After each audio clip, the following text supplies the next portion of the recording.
There's a war going on in Anambra State. Anambra State, you know Anambra State, the Taiwan of Nigeria. Yes, it's between Governor Charles Soludo and the Catholic priest called Ebube Munso. It's serious war. Ebube Munso has been complaining about insecurity in Anambra State, and he blames it on the government of Charles Soludo. Where did he get such a nonsense idea? Blaming a governor for insecurity in his state?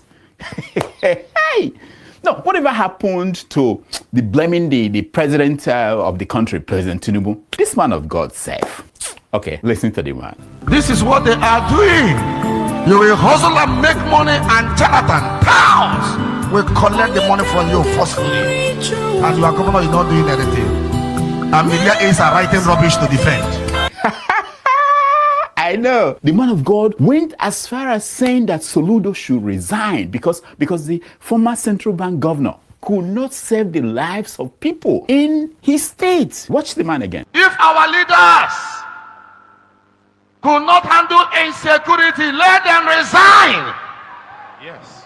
The person involved should resign honorably.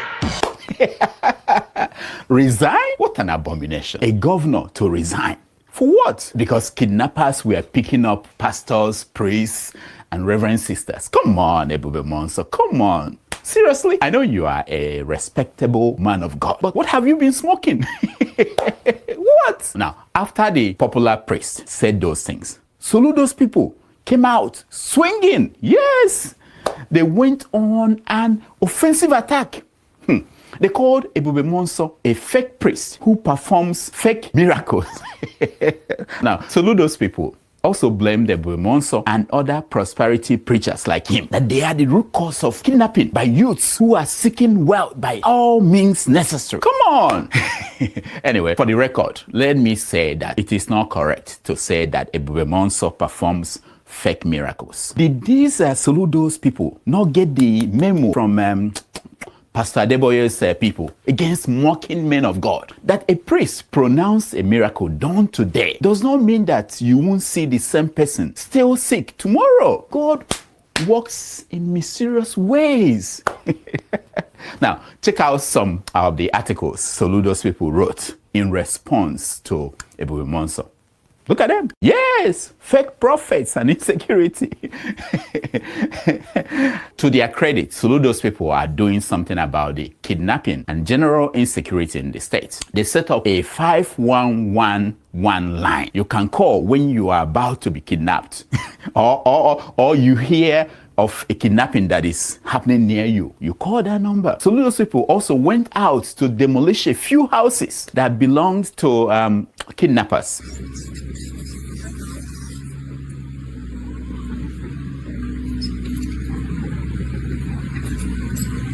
Oh yes, he works all the time in the state. Now, Ebube Munso did not calm down. In fact, days after he declared war on Charles Soludo, 2 reverend sisters were kidnapped in Anambra State. And the people always call him when people are kidnapped. And the man of God hit back on Soludo's people. Listen. And these people are busy talking trash. These people are busy talking trash. Hey! Damn, the man of God was furious. I got scared too. Is my job still safe? Even pastors are ready to take my job, the job of lampooning politicians. Thank God there is still Trump in America. You know, I may just let Ebube Munso take over the job of holding Soludo to account. I will concentrate on Trump. Yes, I think that's what I'm going to do. I will concentrate on Trump. Shobo. Nonsense.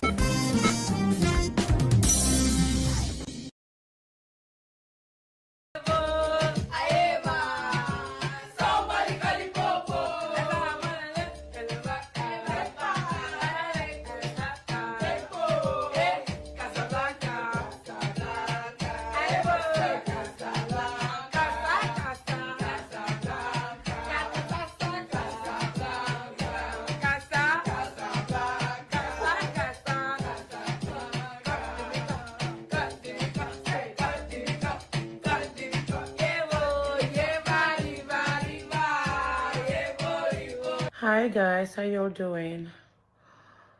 Where do I even start from? Let's start anyways. I want to apologize for what happened yesterday. Yesterday, I wore a masquerade costume dancing, and I posted it on my page, and it sparked a lot of negative reactions on my page. People were cursing themselves. People were almost fighting on my page. I had to take it down this morning. That costume I wore was for a movie. Some people wrote that I am disrespecting the Igbo culture. I can never disrespect the Igbo culture. As a matter of fact, I respect people's culture and traditions, all right? I'm an Ishakiri girl. Where I come from, we also have masquerades. And yes, a woman doesn't wear a masquerade, but I did this for a movie, okay?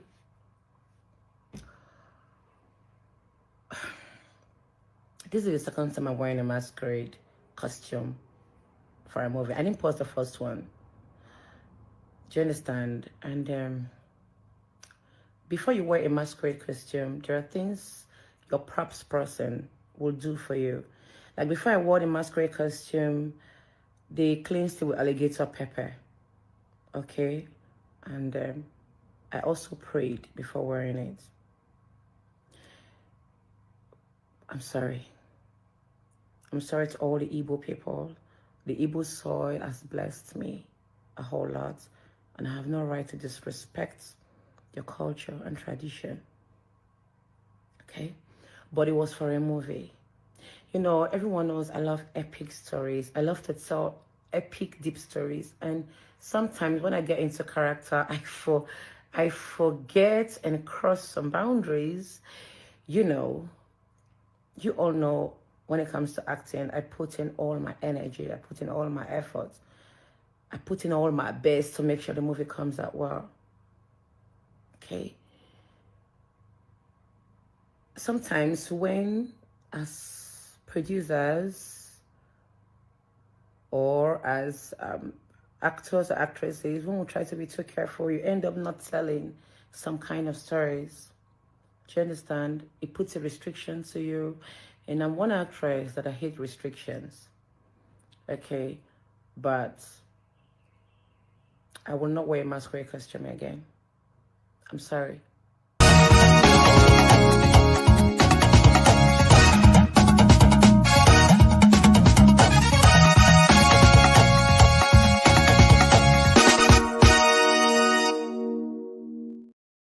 Don't forget, that state is now an oil producing state.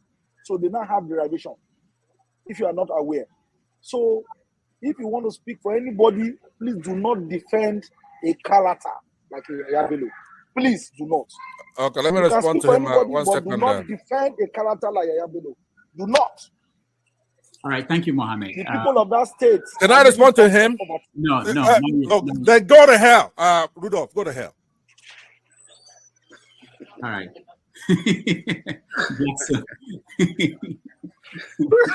Rudolph, I've never seen this part of him before. My God. Don't forget, Listen. that state is now an oil producing state.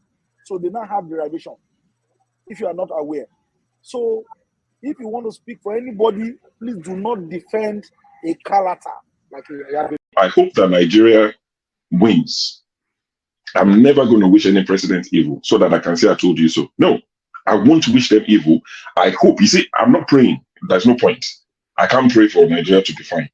I only hope that Nigeria wins and Nigerians win. Because if you choose a dodgy doctor who has a dodgy record, who has, all sort of accusations leveled against him, to say this doctor, we think he's done this, or this doctor, this surgeon. Yes, he's a senior surgeon, he's the most whatever surgeon, but there are a lot of accusations leveled against him.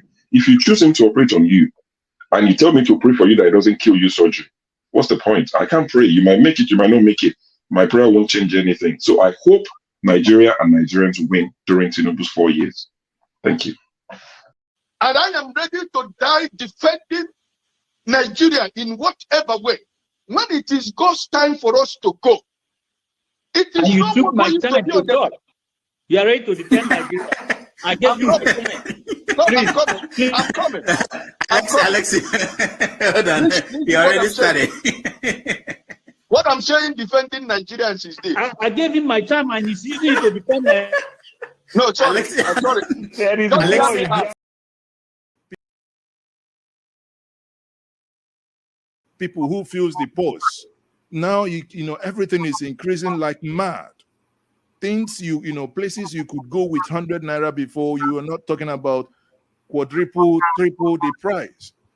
I tell you, we are seeing what happening in France. It's not a threat to anybody, but it's when you hold the populace down for a while and for a long time, even goats can bite when they see no other ways that they can escape. Tinubu is a criminal, yes, of course, a categorical grade 1 criminal. The only person more criminal than Tinubu in Nigeria is probably Babangida. But he's a criminal, and is he fit for purpose? Absolutely not. Should Tinubu be the president of Nigeria? Categorical no.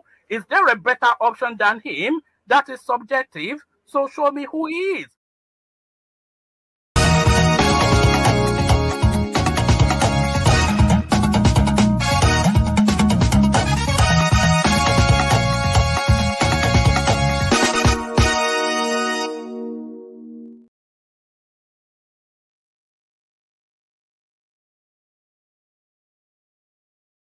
Show. My name is Rudolph Okonkwo. It's Saturday, January the 11th, 2025. If you are joining us for the first time this year, Happy New Year. We welcome everybody. Thank you so much. It's a cold day here in New York, but we are going to have the show as usual. Thank you, everybody that is here, those who are commenting and those who will join us later. We appreciate all of you. Today, we are talking on a lot of issues as usual, but there are interesting things that are happening. We have the new Alaafin of Oyo. Someone just got named. And as usual, there are controversies. He wasn't the person that the kingmakers initially wanted to be the next Alaafin of Oyo. And there are people who are protesting. So we're going to talk about that, what you think about that. These institutions, cultural institutions, are they relevant in today's Nigeria? And how is it that the governor of a state is the one now naming the Alaafin, choosing essentially, ignoring the law kingmakers? In the southeast, they named a new Ohaneze president. Now, if you listen to some people, it may not be just one, there may be two. Someone else is claiming to be another president of Ohaneze. So we're going to look at that, these processes, how they come about, and what they mean for our democracy. We will have, at a certain point today, we will have in the media, Mazes.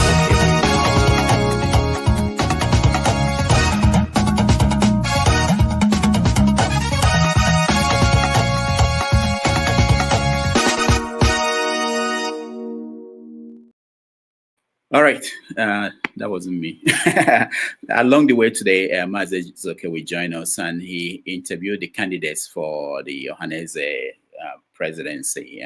He will join us and give us some latest on what's going on, because most of us may not know exactly what is going on down there. In other news, we have I wanted to talk about entertainment.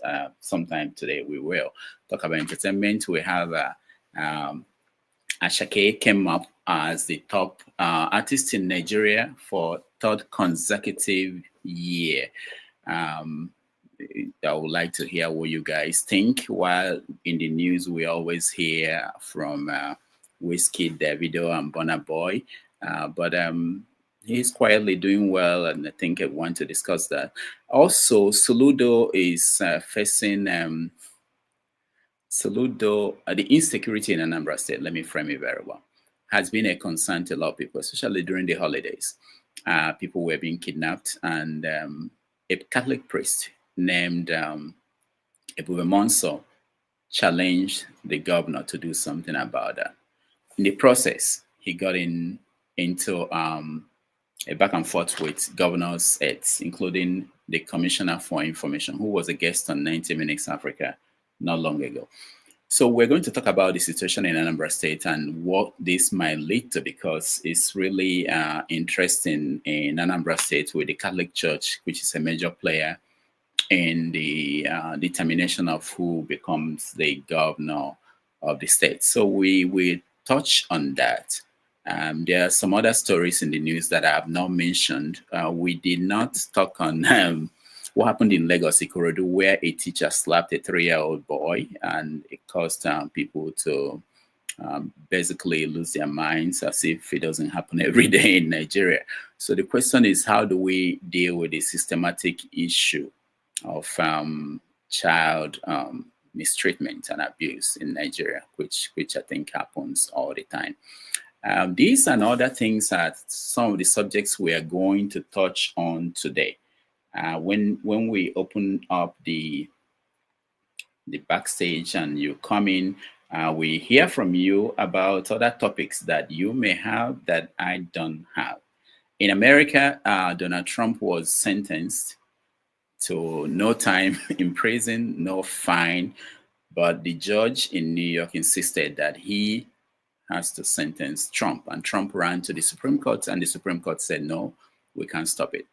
All right, so we're going to talk about that as an example of democracy and how the arms of government, the judiciary, the presidency or the executive and the lawmakers, how they interact. And we'll compare it to what's happening in our country, Nigeria, and the rest of Africa.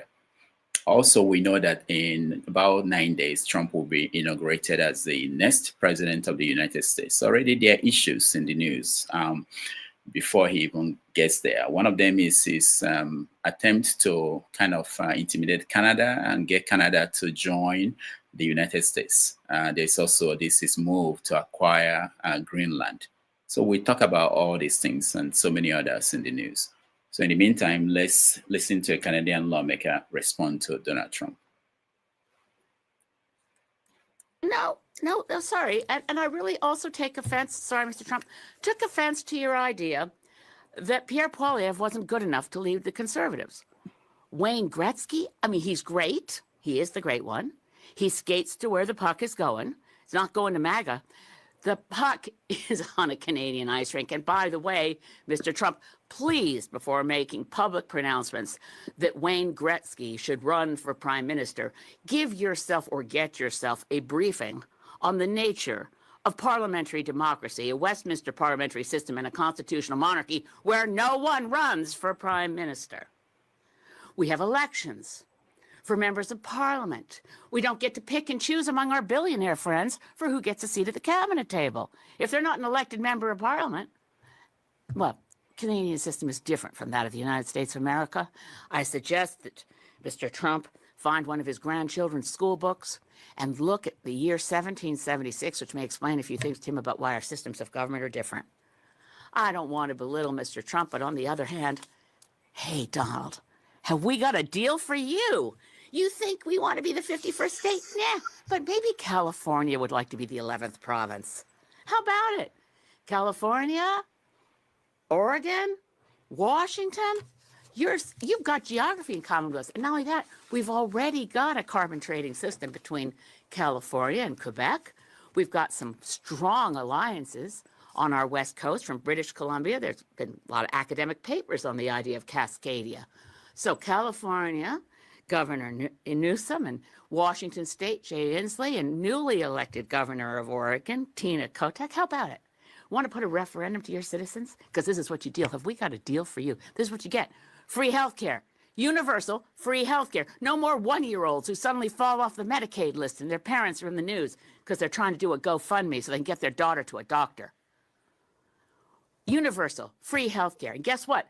Those gun laws that your Congress is too afraid to pass because of the national gun lobby, we already got our strict gun laws. That's why we have the safest streets around the world, or at least in the United States, by the way, the most recent stats, 5.9 out of every 100,000 people is killed in a fatal gun incident versus 0.88 per 100,000 in Canada. That's because we have strict gun laws.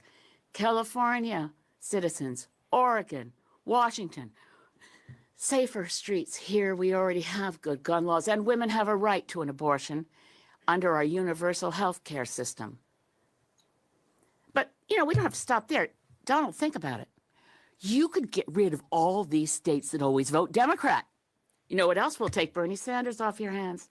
Proud new Canadian citizen of the great province of Vermont. Vermont, New Hampshire, Maine. We'd love to see you. Our maritime provinces already have deep, deep links and ties. Well, enough kidding around. But honestly, President Trump, get used to it. Canada is a sovereign nation full of, guess what, proud Canadians. We're not jingoistic. We don't boast a lot. That's one of the things we kind of have in common with Jimmy Carter. We're not a big nation for braggarts and bullies. We actually like to think we're of service in the world. We could do better. We can always do better. But we love our country. And it's a country. It's a nation. And we do not aspire to be the 51st state. So let's not hear that anymore. If it was a joke, it was never funny. And it ends now. Thanks. Wow. Now, so the interesting thing is that moving forward, we are going to see, as soon as Trump is inaugurated, we're going to see a different world. We will constantly on this program talk about this new world that will emerge as a result of that change in government coming here in America. It will impact everybody everywhere in the world, and we will be covering it. So that's the show for today. And we are going to have the first 3 hours. We'll discuss some of these things. There may be other things that we are not going to be able to get to, which the part 2 of the show will take care of. And of course, the ladies' show will come on as soon as the part 2 ends. And they will be here to give you the usual subjects, things that concern the family and our well-being, which are very important. Now, I want to announce that on tomorrow's 90 Minutes Africa, we have Adiola Fayon, who is going to join us to talk about talk about the trip that she went to. She traveled to Kenya a few weeks ago. And she will help us to compare Kenya to Nigeria and some of the things she observed. And then on Monday, we have a special conversation with the Chief of Staff to Simon Ekpa and the Deputy Prime Minister of the autopilot, part of the Biafran movement, Dr. Ngozi Arabueze will join us for a special conversation. So we'll give you all the details as we start the show today as we go along. But thank you again for joining us today on the show. And that's what I have for now. But let's take a little break, and then I will come in and then bring those of you who are here into the studio for the conversation to start. State is finished. Obalandini na nu ebu ya dinisi Lawrence Mefo na ndi otu ya na ezinụlọ ya. Ine na ani odo ifo na omegere onwa ga anwụba keta ka o ya anwụrụzi anya. He has incurred the wrath of God, the wrath of a man of God.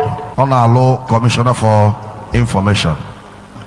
If we are be a man of God, he will meet a heavy calamity that will destroy him. For what time haji attack on Yama, time faji so how will that time be able to think on how to fix security in this state? They are bent on covering their faces, hiring media rat, hungry men that you cannot even hire as your servant. Omo adoration mefo aya onwere olu level ndị na alụlụ gị ọlụ evro ka ọ dị Kita ko ya ba nwu pe Munso ya ate apia. Ọ na security adọrọ na mbara Soludo wepụta si ide na security dị. Ndị mmadụ anọ anwụ ọkwa yesterday two reverend sisters fakọrọ n'ime ọfịa kịta. A na-akpọ m asịfa wọta 15 million. Honorable Azuka amara ebe ọ na-anọ kịta. Ada Igweagụ Joseph Igweagụ ọ na-eme pọnụ n'ezie na Anambra eji amatụ na-anọ at the forefront. Ije na South East ya niile Anambra bụ last.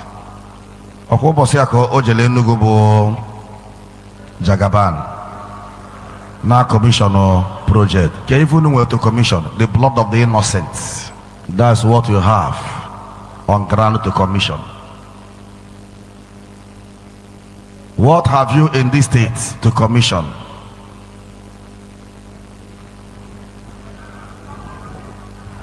And imagine, with standard, which instead of them to correct themselves, to bury their faces in shame, they are busy attacking a man of God. Their worst mistake, even though again, a Munso have an attack because they are wasting their time. All they call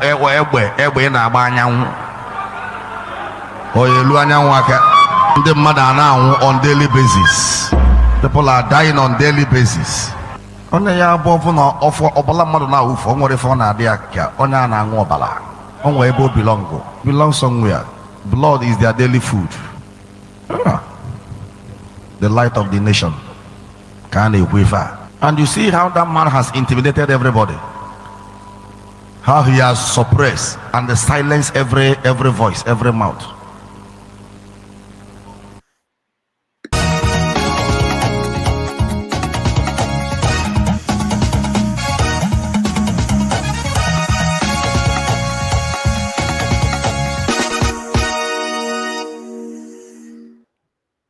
All right, welcome back, everybody, and thank you for joining us. We have the man of prestige 696890. Welcome to the show.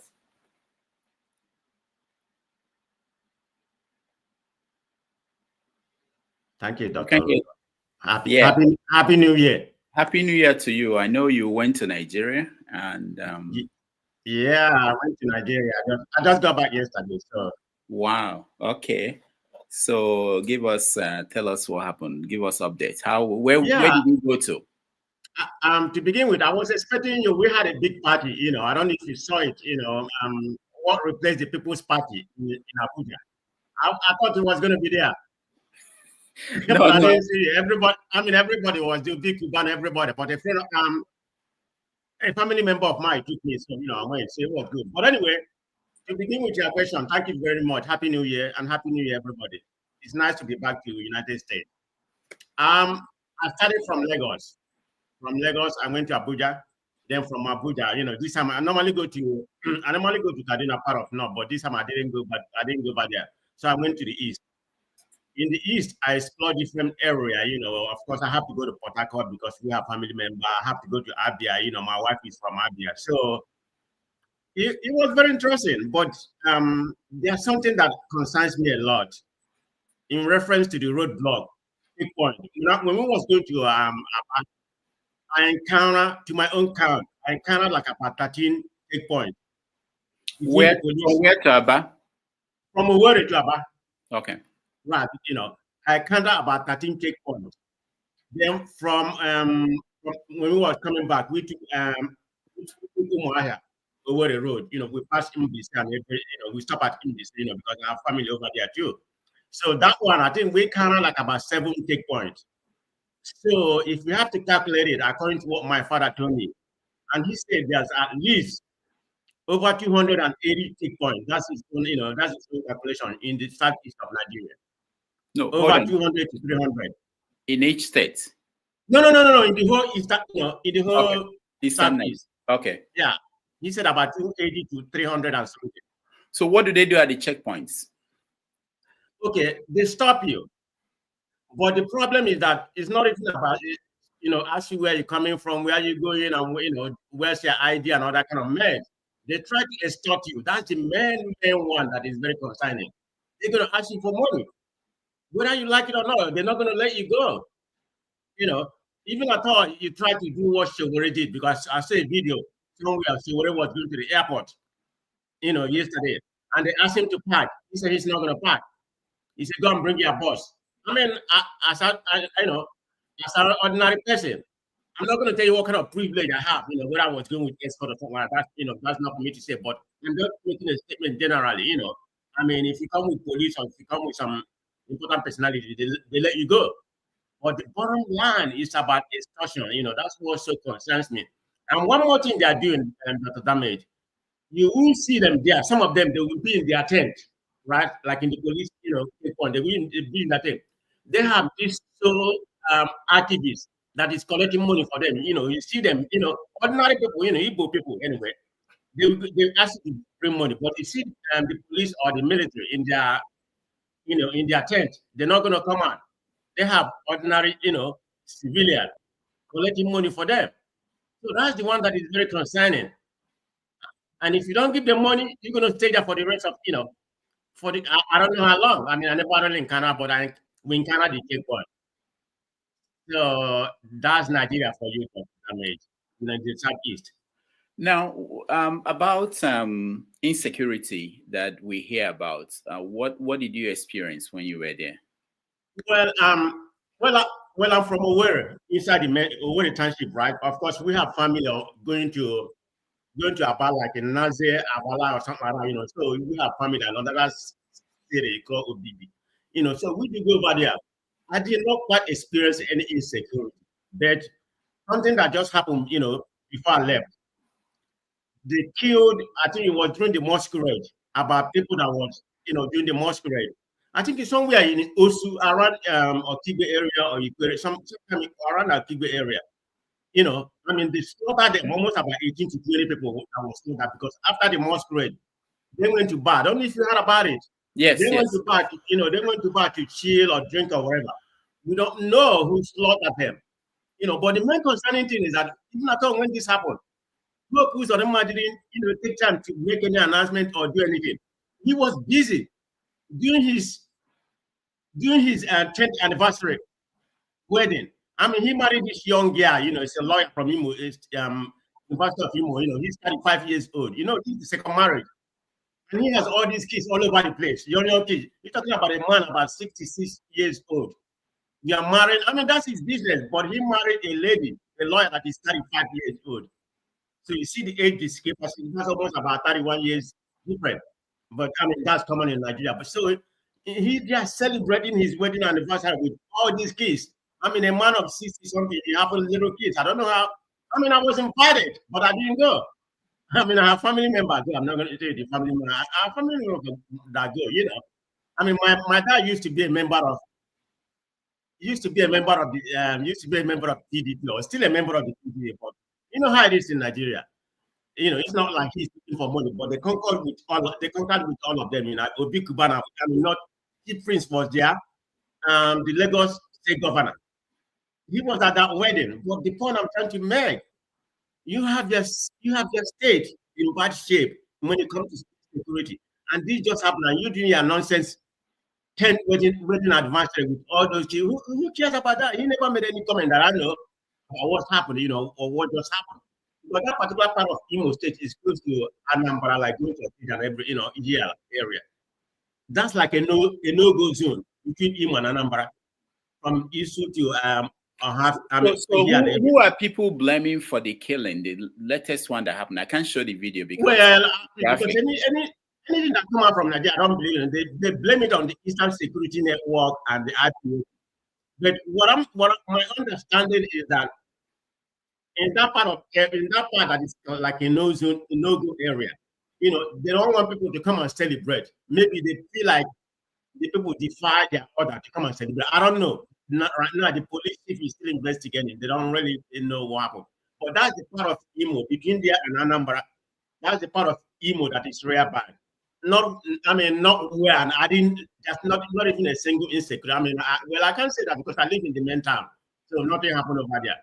But like I said, I went to the village, not really village because they're not village right now. It's on the way to Abacha, So I can't really say because I can only say the area that I've visited, and of course I visited Port Harcourt, because I have a family member that's married to somebody from Ikwere, So when I come here and tell some of this Abado that Ikwere is an Igbo, if you want to deny it, that's your problem. My sister married an Ikwere person. So we go there every year when we go home. But that's a problem. I mean, you see about the election, but we're going to talk about about the guy, that was elected. But anyway, so I went to Port Harcourt and I spent some time in Port Harcourt. So my time this time is pretty much, even I thought the 30th December that was happening. I'm too old for that anyway. So that was happening in Lagos, I wasn't there at that particular time. So I was in the southeastern Nigeria. So I tried to explore, see what's going on in the southeastern Nigeria. Yeah. So, what about the hardship we hear about, where people really facing hardship in Nigeria? I'm not talking about your. I think I'm not going to try to claim kind of privilege. I didn't quite know a lot of people in that regard because, like I said, my family, we have businesses. So what we try to do, the business that we have, is kind of empower the people, not to be giving them money every month. So relative-wise, most of my family here, but extended relative-wise, they're employed in the organization that we have. But we are suffering because the last time we pumped the gas before I left was 1,200 per liter. That's how much it was in Owerri. But they say in Lagos, it's about 800, 600, 800 or 900 or something like that, But the how much did you spend to fill your tank? I didn't feel it. Somebody feel it for me. Well, how much? How much did it cost? I don't drive. How much did it cost? Do you know? I don't want to speculate because we give the money. Okay, all I know is about 100 and depending on the kind of car you're driving. If you're driving big SUV or something like that, But I didn't pay attention to that. Okay, they have the money already to fill up the tank. So that's all I can say. Whenever we're driving, I don't drive in Nigeria, so. So when you talk to regular people, I don't mean your friends, who are rich. Regular people, what do they say? What is their impression of how things are going in the country? Mm-hmm. It's really hard shape. People are suffering because I try to explore that during this time that I'm in. Because normally, when I go home and I just stay within that area, a couple of friends or something like that. But this time I try to ask people the price of Gary, the price of all that kind of thing. Yeah, people are, because things, I've not seen any improvement. Because what happened, during the Christmas, the dollar went down, a little bit. But what people don't realize, this happens every year because of the influence of diaphragm. Dollar tends to go down by some, right now, before I left, it's been going back. I think it's close to about 600 or whatever right now, 600 and something. 1,600. But when I was there during the Christmas, it went down between 1,400 and 1,500. It has nothing to do with the government, so it has something to do with which happens every December. But what happened was the government lied to them, people thinking that something is going down. No, it's not going down. Gary, price of yam, everything was kind of a little bit, very minimum. It went low, it went down, but it's back up before I left. So nothing improved. Yeah, people are suffering, to be honest. So I'm not going to stay here because we are all from here, our $1 is almost 1,500. Then we can enjoy something like that and come here. People are so. I don't see it going down, Dr. Damage, because they increase it every year, every day. So what about the perception of the government, the local? Talking about Imo State, the governor of Imo State, and how they are delivering to the people. Okay. I think the problem I have with Hope Uzodinma, as far as he wasn't duly elected, of course, we know how he manipulated this. He's not doing well. He's in my own standard. He's constructing all this road, building flyover that he started building the last time I went home. And we went there and see it. It's not that much improvement. It hasn't elevated it to where it was before. When I went home last year compared to right now, the overhead bridge he's building around Owerri to Port Harcourt Road. I don't know the purpose of the overpass. Highway. It doesn't even make sense for you to build all the overpass. Everybody's competing. And I heard Soludo is doing the same thing in Anambra. What is the purpose of that? You need to tie up the road, build the road. I mean, some road, where, during the Christmas, the people, the place, they know people, people come around, yeah, he made it good. I mean, it's that motorable or something like that, But overall, because if you look, there's a poll, was there that was poll among the Southeastern governors. I think it's poll by Afia. Afia TV? Right. The poll was conducted there for ordinary, for the whole this year. Some experts came and speak. The poll has it between Enugu State Governor and the Abia State Governor as the top performing governor. And the last, even a Bonny State, they claim is performing better than Soludo and Soludo and my governor. So it depends on who's last. So the other three are up there. So the problem is between Soludo, so-called Soludo professor, and both of them. So some people giving him D, some people giving Soludo F. So it's kind of in between, depending on the particular poll, you look at. So in a nutshell, both of them are the worst performing governor. I mean, Imo State, I think my own understanding, Imo State is the fourth richest state in the country, GDP per capita, followed by Anambra. Apart from Lagos, River, Akwa Ibom, the Imo State is the fourth. So they have the resources. I think we're supposed to have about 50% of the gas, gas reserve in that country. But he's not trying to bring out investors. This is the man who supposedly study an international. It's an international relationship, and he studied a master degree somewhere in Europe. I mean, he's not showing anything to exemplify that. What it's about qualities, having babies all over the place. I don't know how I feel about that man. Okay, he's not improving. Whatever it was before he took over. I mean, Rocho, if you criticize Rocho all you want, he did a little bit better than whatever else the man is doing. I don't know what's going on with him. All right, man of prestige. Hold on, let me just respond to Alexander Gomez. Dr. Gomez, I spoke to Pansat yesterday. He's all right. He's referring to the fire in California. Man of prestige, you are somewhere in the West Coast, is it? Where are you? Yeah. I can tell you what's going on. Like I said, we came back yesterday, but I'm aware of what's going on. I'm in San Diego, La Jolla, which is like about 140 miles from LA, So right now I'm looking at the outside, you can see smoke. Since we came back, you can see smoke. It's kind of dark and everything outside, So there's the smoke, but we don't have that effect anymore right now because it's about 140 miles to downtown San Diego. A little bit more from where I'm staying, La Jolla. So, but people are suffering. To my understanding, there has been over 10,000 houses has been affected. I mean, they have been in rains to fund. Almost about 200,000 people has been evacuated. So it's not getting better. Right now, it's very windy.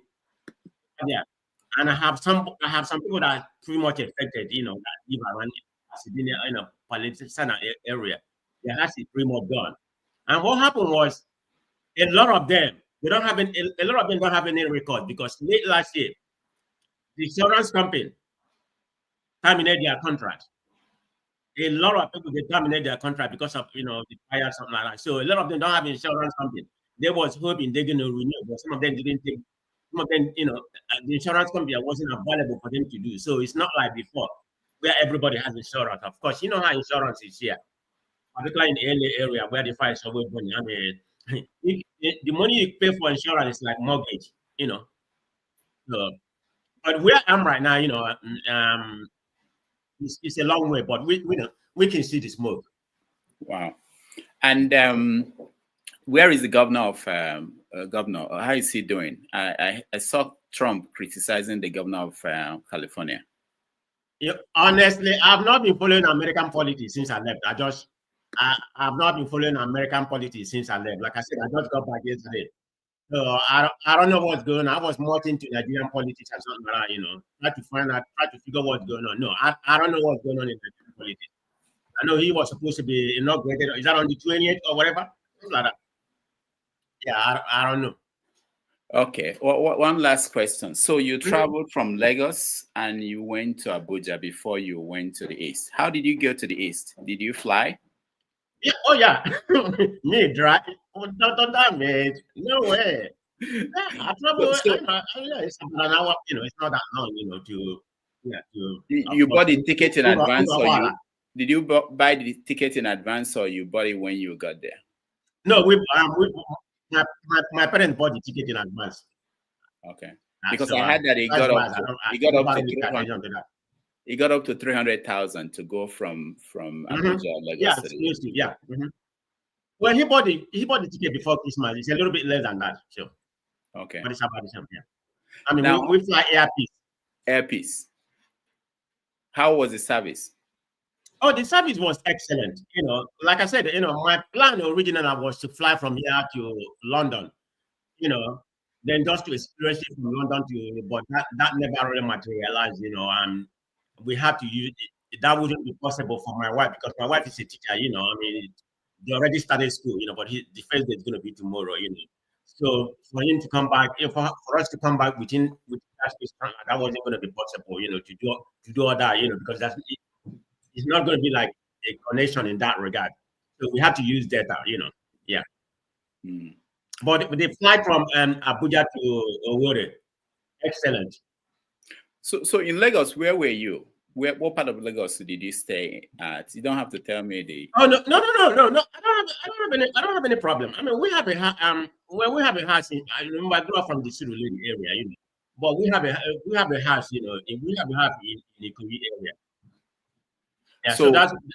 Go ahead. I'm interested in the people around the area because that's why I want to know the area. How did they? Did you talk to people? What is their feeling or their concern about how things are going in the country? I think Nigeria is like two different countries. You have the have and the have not. Of course, there are some of the have not that come to that area, but in a nutshell, even the people that have it, they are complaining. What are they complaining about? They're complaining of the deterioration of the dollar. I mean, because things are very expensive. I mean, you may buy something 1,000 naira today, next day it's going to be about 1,050. So, in as far as they have money, they can survive. But they still complain that Nigeria is not going to the right direction. So, not just Igbo, Yoruba. I mean, because I have a lot of friends, particularly from the Yoruba area. This is my own opinion.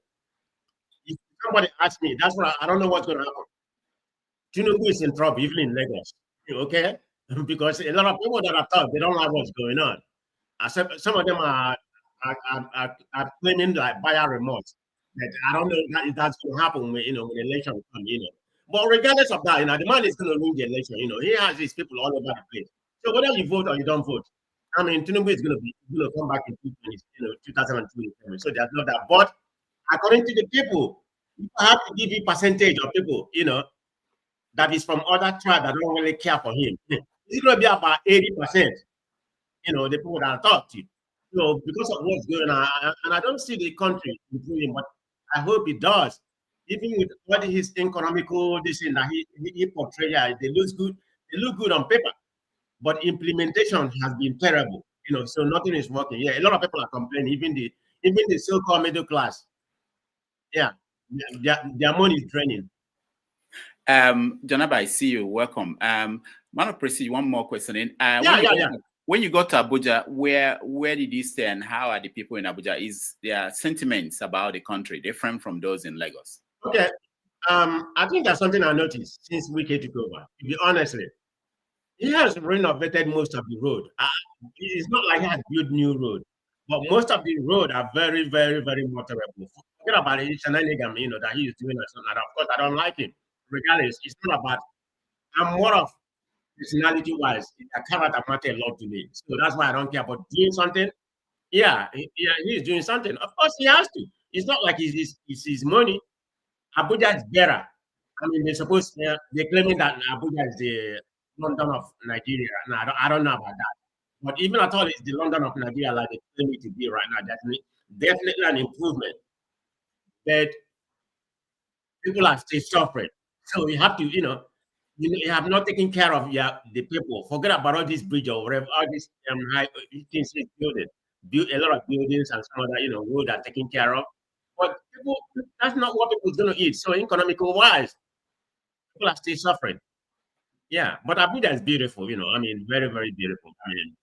They said the 30 December extended that. Okay, we're talking about 30 December. It lasted about 2 weeks or whatever. I mean, it's gone right now. People going to go back to their suffering, suffering mood again. So that's one thing about Nigeria. You enjoy. They claim the next. I hope they improve it. There's nothing wrong with that 30 December because the only state that is benefiting from that is Lagos. So they don't go anywhere. I mean, they come to Abuja or something like that. They go back to Lagos and party. That's where things happen. So yeah, Abuja is nice, to be honest. If I go back to Nigeria to live, of course, no, I'm going to live in my state, Then I will have a house in Abuja. Yeah. All right. Thank you, man of prestige. Let's talk to Janaba. Janaba, welcome to the show. Thank you, Dr. Rudy. Man of prestige, it's good to see you here. He went to Nigeria and he enjoyed himself. He didn't mix with poor people as such. So Janaba, welcome. Do you have snow in Texas? Yes. Really? In Dallas? Yes. How much snow? It's a lot compared to what I've seen in the past years. Okay. And the school and many offices were closed Thursday and Friday, which is less than normal life in New York where you live. So, but I think it's because of they don't experience it that often, and they don't have a budget for the state budget for cleaning. But they tried this time around, but it was a lot compared to what I've been seeing in the past few years. Okay. So how was the holidays for your people in Benue State?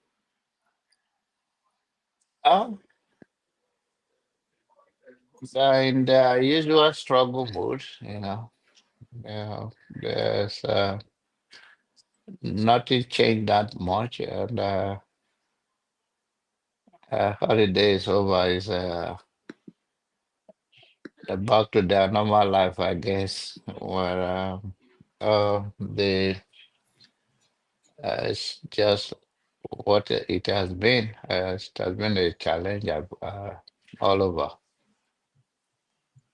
I think Nigeria, they know how to adapt to the system, and if you have brother anywhere, whether in government or somebody is making more money than you, you call them and put the problem on them.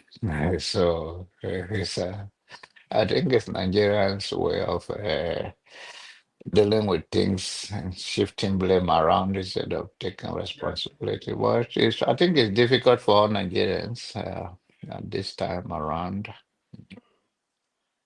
Hopefully they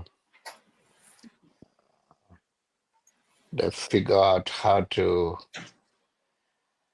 do things, but like I always say, it's a long walk to freedom. All right. So before we start the show properly, I want to ask two of you if there is any, for those in the at the back end, if you want to come in, just turn on your camera.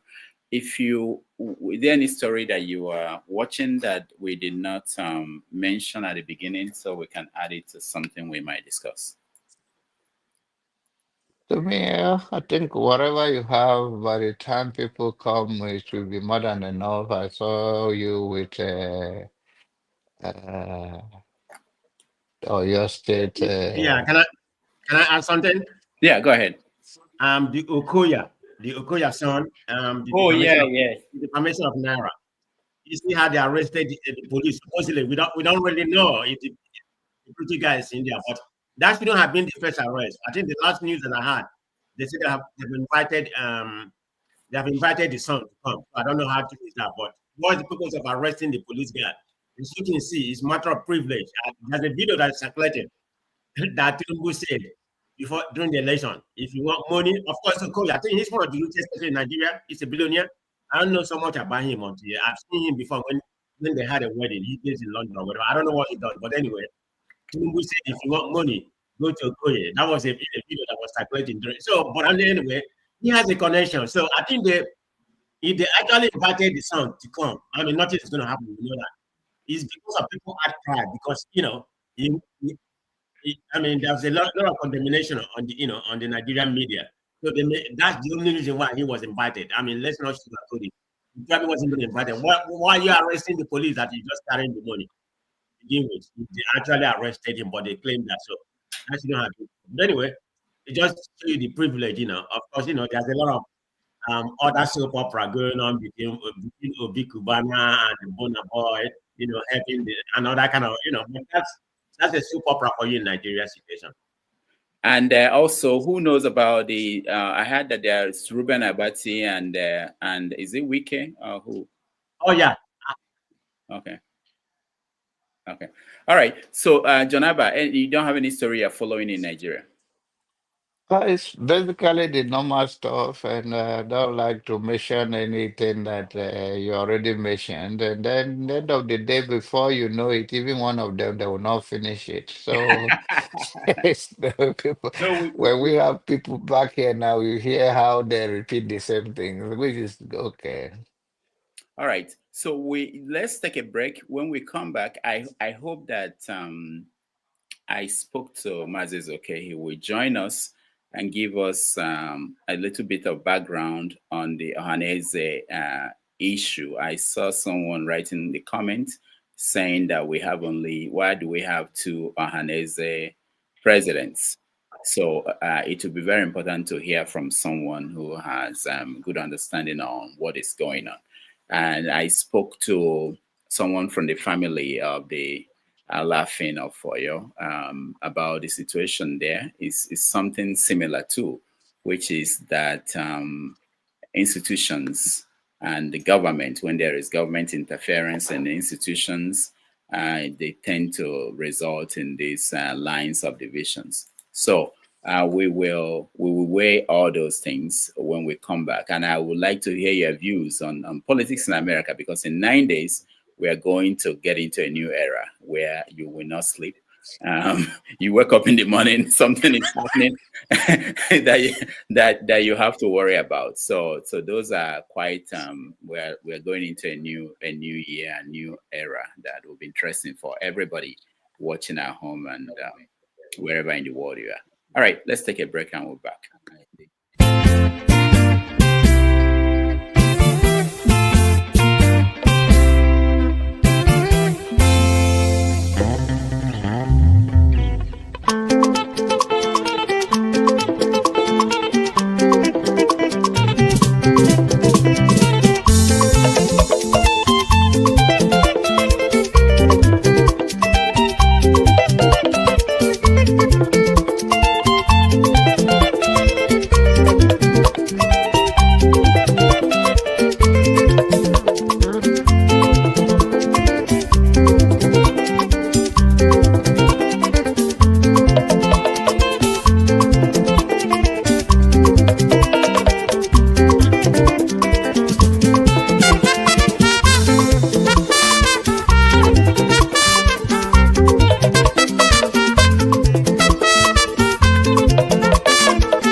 All right, welcome back, everybody, and thank you for joining us. This is Have Your Say, the show where we give you the opportunity to have your say on issues in the news in Nigeria, Africa, and the rest of the world.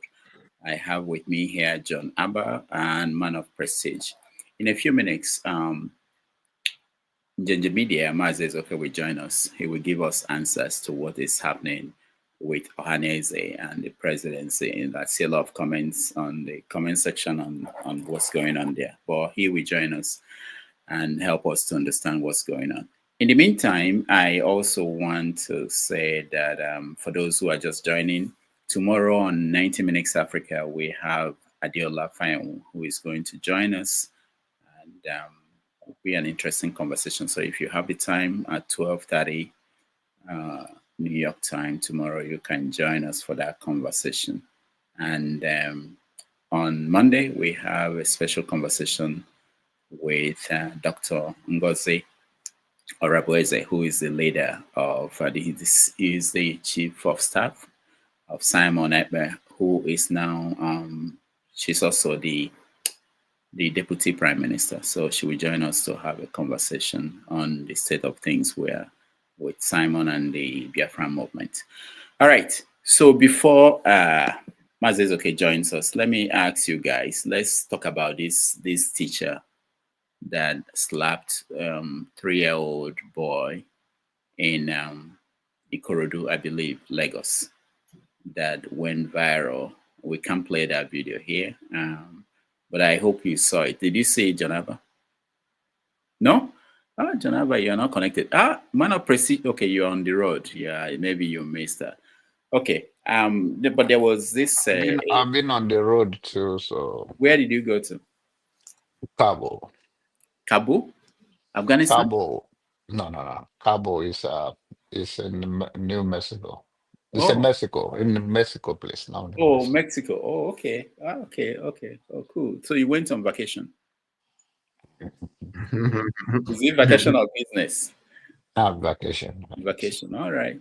Yeah. Sometimes you think about me when you are going. I can. I told you my wife is a good organizer in those things. Bring yourself, but I don't think that. I think you're on life support all the time now with your medias and your business. So, except Man of Prestige, you come and snatch you from New York and bring you here. Wow.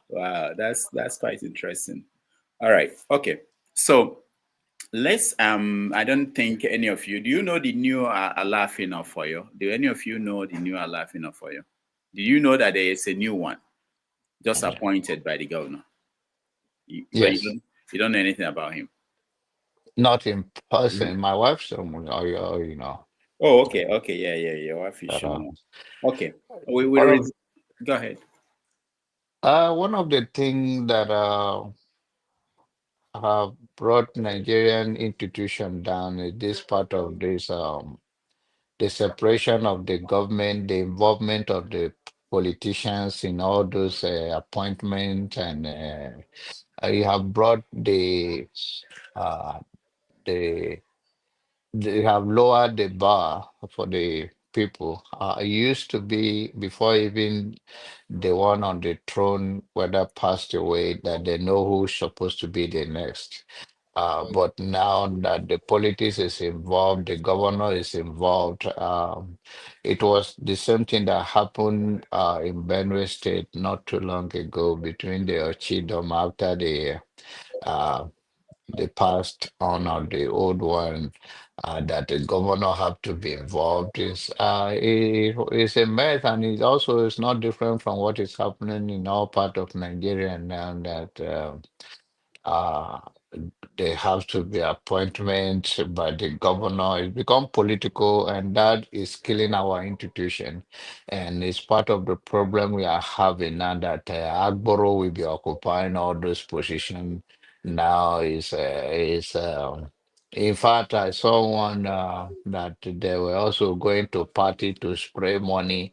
In those days, those people are whole of a higher esteem of the culture and the tradition, and they don't play around because they have a responsibility to hold on to the cultural belief of the people. But now it's a normal politics. It's a drag. It's even when you're supposed to know who's supposed to be the next. It has to be the one that dance to the tune of the governor and all of that. And I think I know that the new one was been appointed in Oyo State, but it's no different from all that you have been saying, even about the one that you're talking about, the Igbo side of this.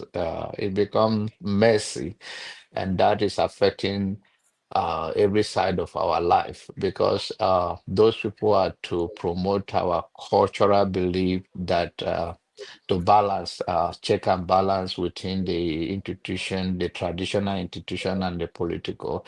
But now that it's all political, it's become more less effective the way it's designed to be. Thank you so much. I saw a comment that reminded me of something I should have said at the beginning, which was that we are supposed to move permanently to Iroko Post TV in January. We had a meeting yesterday, and we resolved that for the time being, we will continue to broadcast on the two channels until further notice. There are a few things we want to resolve. So for those who were wondering why are we also on Dr. Damage's channel, it's because of that. I needed to mention that from the beginning. So thank you. Now, but Jonaba, you're talking about that's the constitution we've been running. The constitution we have in Nigeria gave the power on local government affairs to the governor of each state. So that's why they've been involved. And yeah, you're right. There are crises there because if you look at Kano, I heard that the Sanusi, the emir of Kano, one of the two emirs, won the case. And because he won the case, people were celebrating yesterday in Kano in the appeals court. So it's the same everywhere. But what I'm hearing from Oyo State was that the kingmakers selected someone that some of the people didn't like, people in the family, the ruling family, and the governor didn't want that. The governor said that the process was not transparent, that it was corrupt, that they should redo it.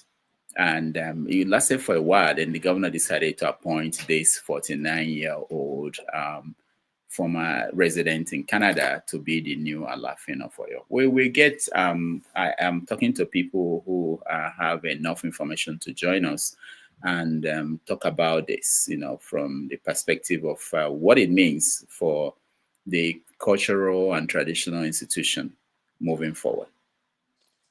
Coming to I'll let the man of retreat go on, but just to talk about the governor's involvement in appointing someone. I know, I understand that, but the governor of Oyo State is no different of a higher standard for what have happened recently in Oyo State in terms of the 35 young kids that died. The government was informed. Those organizers paid for the venue. It was his responsibility and the security agency to make sure that everything is carried out in organized manner, know the capacity of the place, how many people it will contain. So the governor already have no moral ground in 21st century by even arresting those that are trying to provide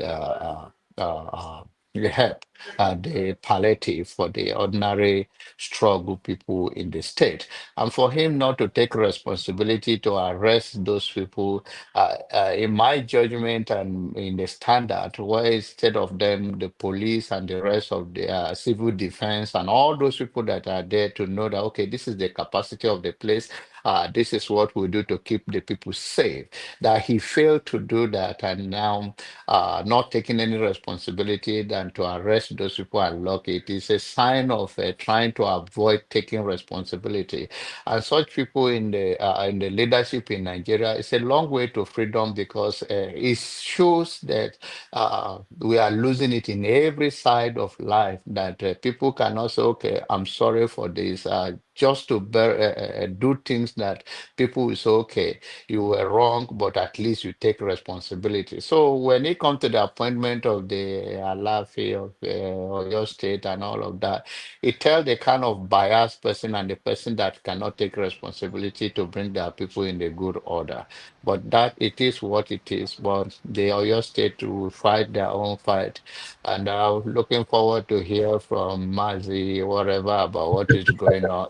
He's the only chieftain's guy in your area that you wear face cap to, instead of him to wear his chieftaincy to show us that he's ordained, he's in the throne, he's in the next line, and now he's bringing he watering everything down by putting face cap. But at least maybe the design is the logo of the chieftaincy. I don't know. All right, Janaba, thank you. Let me hear from Manapesi before we go to our guest now, who is Mazes. Please, though, let me excuse myself. I'll come back. You'll come back? Okay, all right. Yeah, thank you very much. I'm not really familiar with, like I said, I was kind of aloof about what's going on about Mafia. I heard about it vividly. I don't know what has been the commotion. I don't know. Is there are there protests going on? No, not a protest. No. But already there is a case in court, because the man that the kingmakers chose, and the governor refused to announce him as the new Alaafin of Oyo, went to court to compel the governor to announce him, but the governor refused. And today, the governor appointed someone, or yesterday, someone that he wanted. What is interesting is to know whether it's as a result of what Janaba is talking about, the backlash over how he handled the stampede, that he now decided to appoint the new Alaafin. Okay, let's pull back and let's bring in our special guest who will help us understand the Ohaneze situation. He knows the characters that ran, and we are going to have a small conversation with him, and then we'll bring you guys back. Mazi, it's okay. Welcome. Thank you very much. I think Jonaba is happy to see you now. Now you are. Yeah, Jonaba has penetrated me into costume. You people don't understand the title you have and what it means. And no, like I didn't. I thought, being that you are a title chief does not mean you will be tying your title around your neck, even when you are in Zaza room with your madam.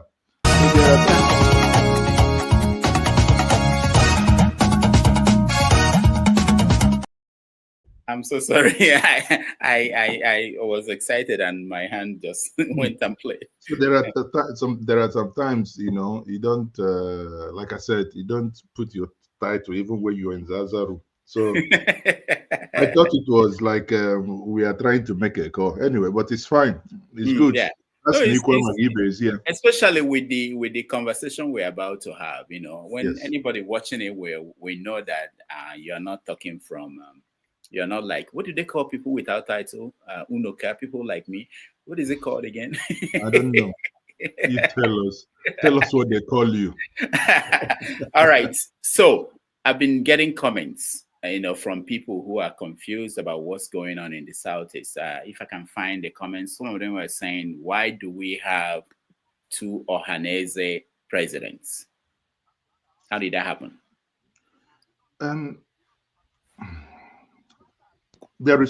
We do not have two Ohaneze presidents, in my understanding. There is one Ohaneze, right? And it will be unfair to say that there is two Ohaneze. Let me backtrack. You know, before the election, the Afanifere, led by Paya Debanjo, a man I have immense respect for, endorsed His Excellency Mr. Peter Obi.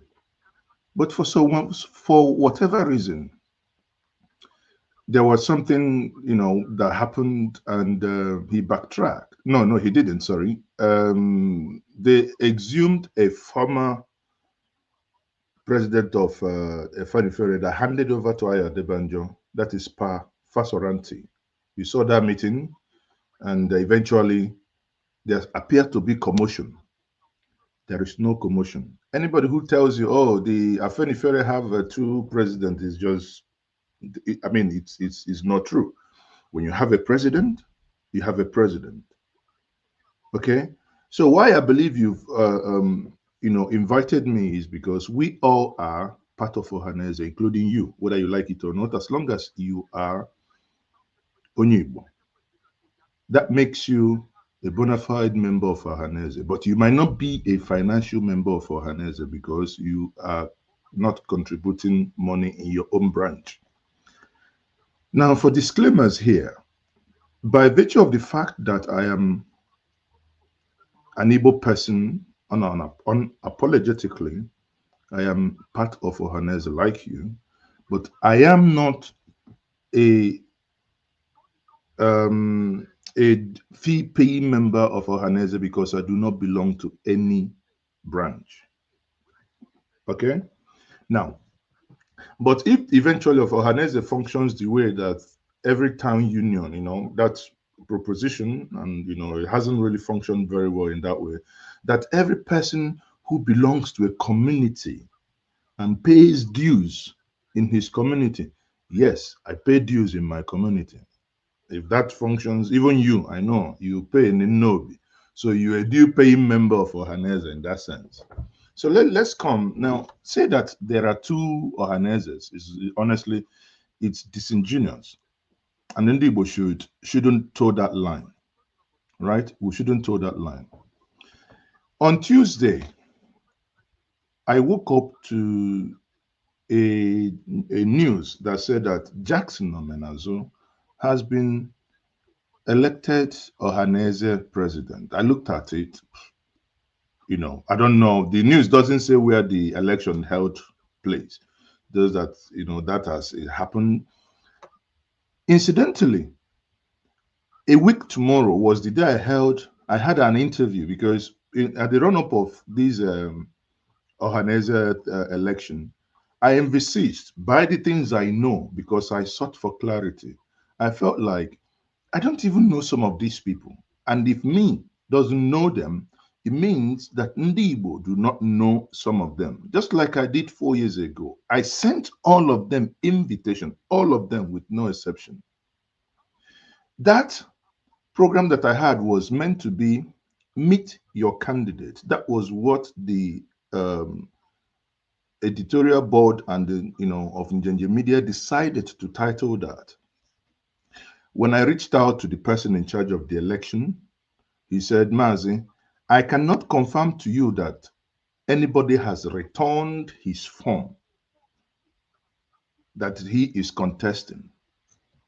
So when I waited until a week today, no name was forthcoming. We changed it. If you go back now on my platform, you see that it now meant aspirants, no longer candidates. Candidate would have been, you have collected the form, you have filled it in, and you have returned it.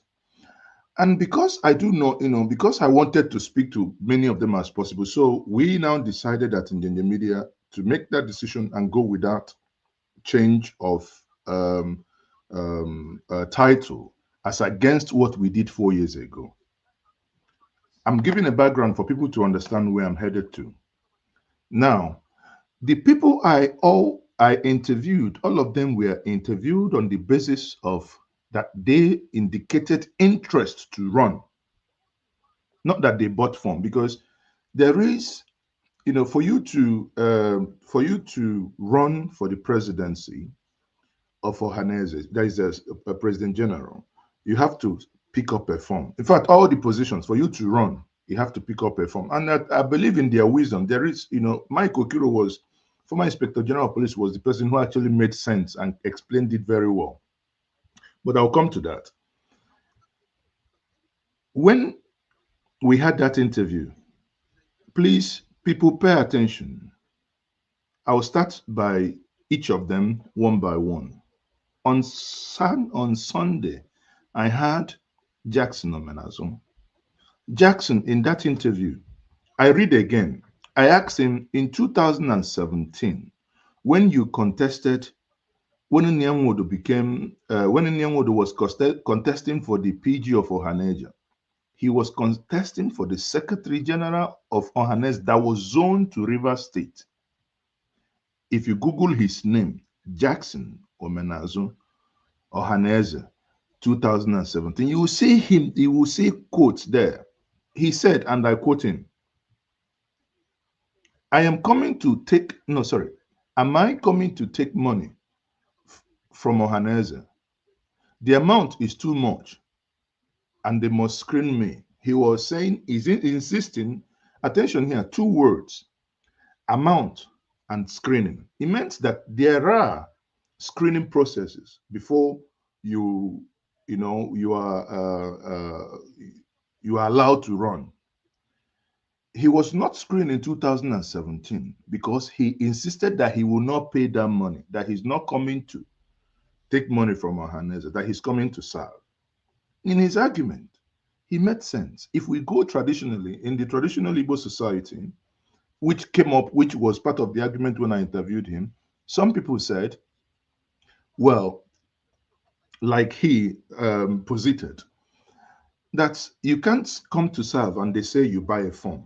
Some people now say to him, no, if you do not put a stop, you may have up to 3,000 people, just everybody, just want to waste people's time, but you can put a stop to it by saying, okay, wait a minute, people. If you want to contest for this office, it's 300,000. So that it will reduce the number of, because this is a serious business, the number of applicants. Then, because it is from, according to Mike Okiro, it is from that money that they pay that they will use to screen people. And the screening means that the people involved, they would always, do you want to play that part that he said that? I can't hear you, doctor. I don't have that exact part, so I just Okay. wanted to show the guy so that people who listen to you will know the interview you are referring to. I don't have the exact part. Yeah, I didn't prepare for that. Yeah, go ahead. Okay, so now, if we understand this, so that's Jackson Omenazum here. That's the one that said he, was elected president too, because people don't know about this. People thought he's only two, right? So if we, so in this meeting, and I like it because that's the essence of the whole thing, that people must bring forth their argument. You don't shoot the argument down. You allow people to make sense and reason it together as Omonne, because I called it an interactive session of brothers of Omonne. Finally, Jackson said something very profound. He asked Ndibo that in 2017, I did not pay. In 2024, if for me to run for Ohaneze president means that I will pay to collect form, I am not collecting any form and I'm not paying. It means Jackson he didn't pick the form, he didn't fill the form, he didn't return the form, he didn't return the form, it wasn't screened. So on what basis did you then become the Ohaneze president? Use your teeth, use your tongue to count your teeth. Move down to my good brother, barrister Uche Okuku. Uche, in my interview, in my conversation with him, posited that he has collected the form. I didn't go ahead to ask him if he, had returned form or whatever. He knew about it. But yesterday when that election happened, I spoke to one of the delegates, a former minister, and the person told me, "Oh, Mazi, I'm still. I just arrived there, Enugu. I've just checked into my hotel. The meeting for the Ohaneze General Assembly starts by 12, and this conversation happened around 9:30. Pay attention, the time 12. Around 10:30 Nigerian time, PA to Jackson to Uche Okuku sent me series of links, soft links, saying he has been appointed Ohaneze or elected Ohaneze president. So when I looked at it, I now I said to myself, Haba, if this thing is happening by the Ohaneze National Assembly, is happening by 12, how can somebody have been elected? Because for that news to have come to me around 10:30 in the morning, it means that it's a news that has been circulated to the press at least 6, 7 o'clock in the morning before they've written it, before it's published, and now start circulation, right? You understand what I mean? You're in this business. Mm-hmm. So it means that it's something that happened earlier in that day. I kept quiet. I spoke to my good brother Uche Okuku. When we were speaking, the night before, that is on Thursday night, Uche, made an appeal, and I felt like, okay, there are some things that probably may not augur well for Ndibo. I said to him, okay, I will make a video and I'll beg Ndibo to please elect a person that will not disappoint them. And that video came from my heart, because I was pleading with Ndibo, please.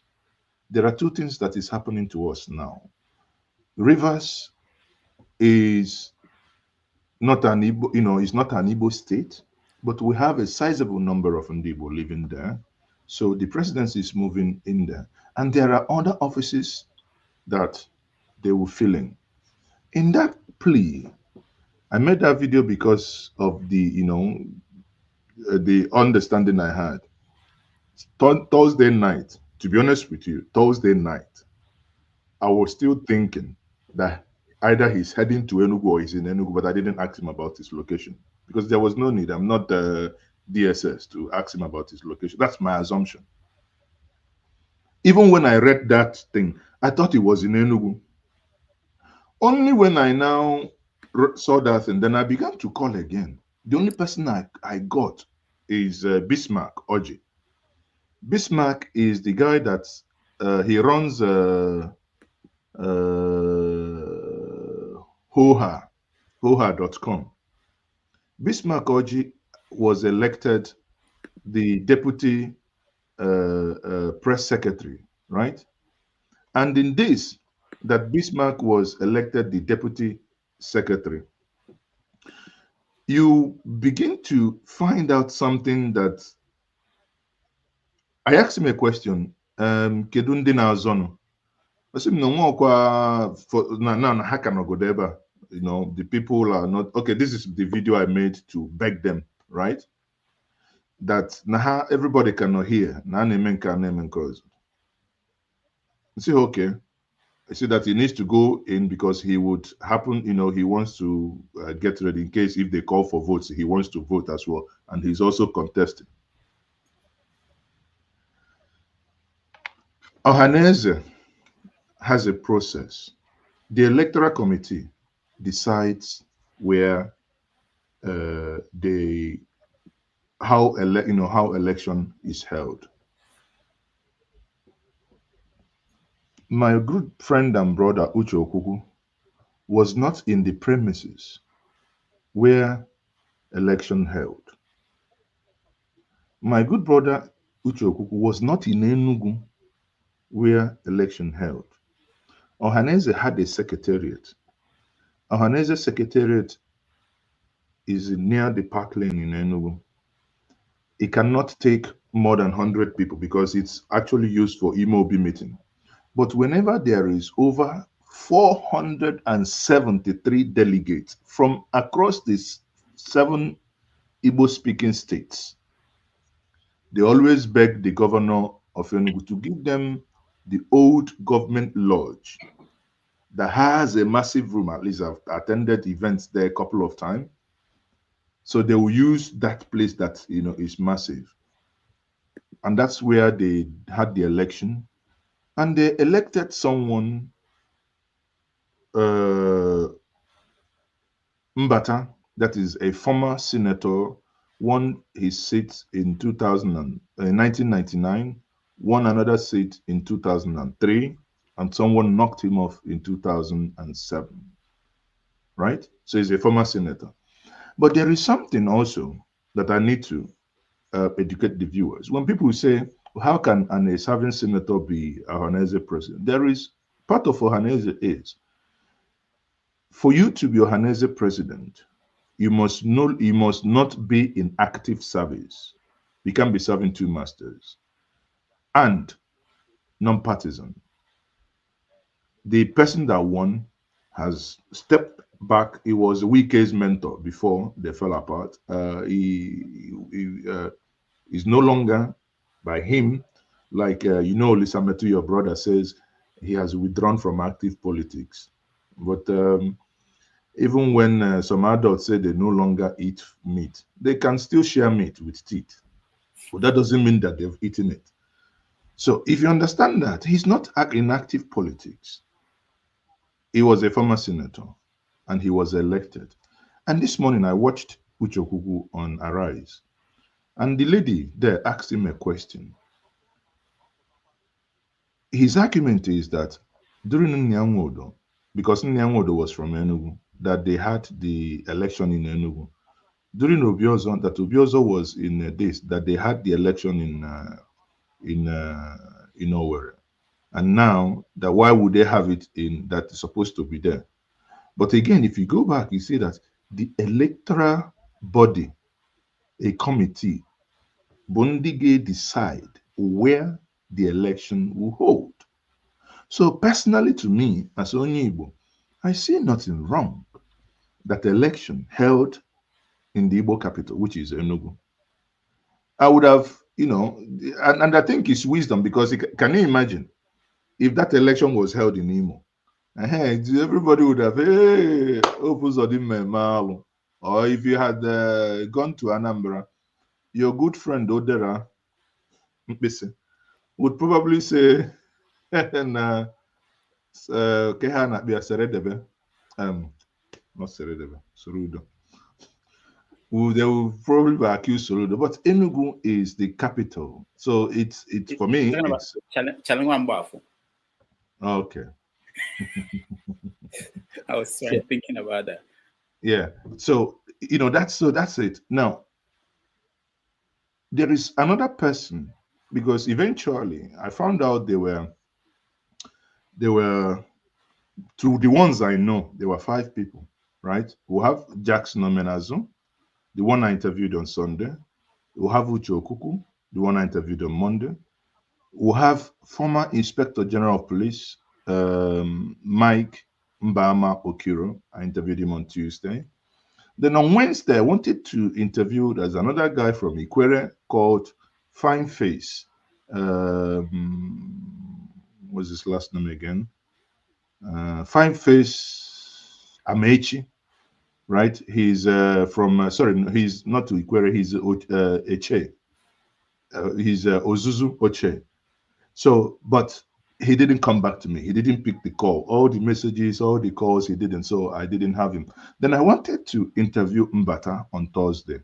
Sadly, I couldn't, because he said that, eventually when I tried, sent him messages, when I got his number, I was, someone that was sitting with him apparently, when I disturbed the person, he said he spoke to him, said no, he pleaded that he cannot attend because he was sitting in the screening committee. There is nowhere. And later this morning, I actually collaborated that because one of the elders that attended that called me this morning was telling me that yes, that screening went in almost in the early hours of yesterday. It took a very long time because the screening, at least I learned today, because I was asking them, what's this screening for? Is this just for you to know my Igbo-ness or know whether I'm Igbo enough or not? So they said, no, that part of the screening is, for instance, they want to see your, they want to see that you're a good son, that you are someone who pays tax. So that means, after the questioning, what you want to do, they would also look at your credentials, look at whether you forged Chicago certificate, if it's not, and they want to know if your tax bills, I think 5 years tax bill or not. So if these things doesn't tally, they might tell you, our brother, sorry. Can you hold on, Mazi? Who are the people screening these candidates?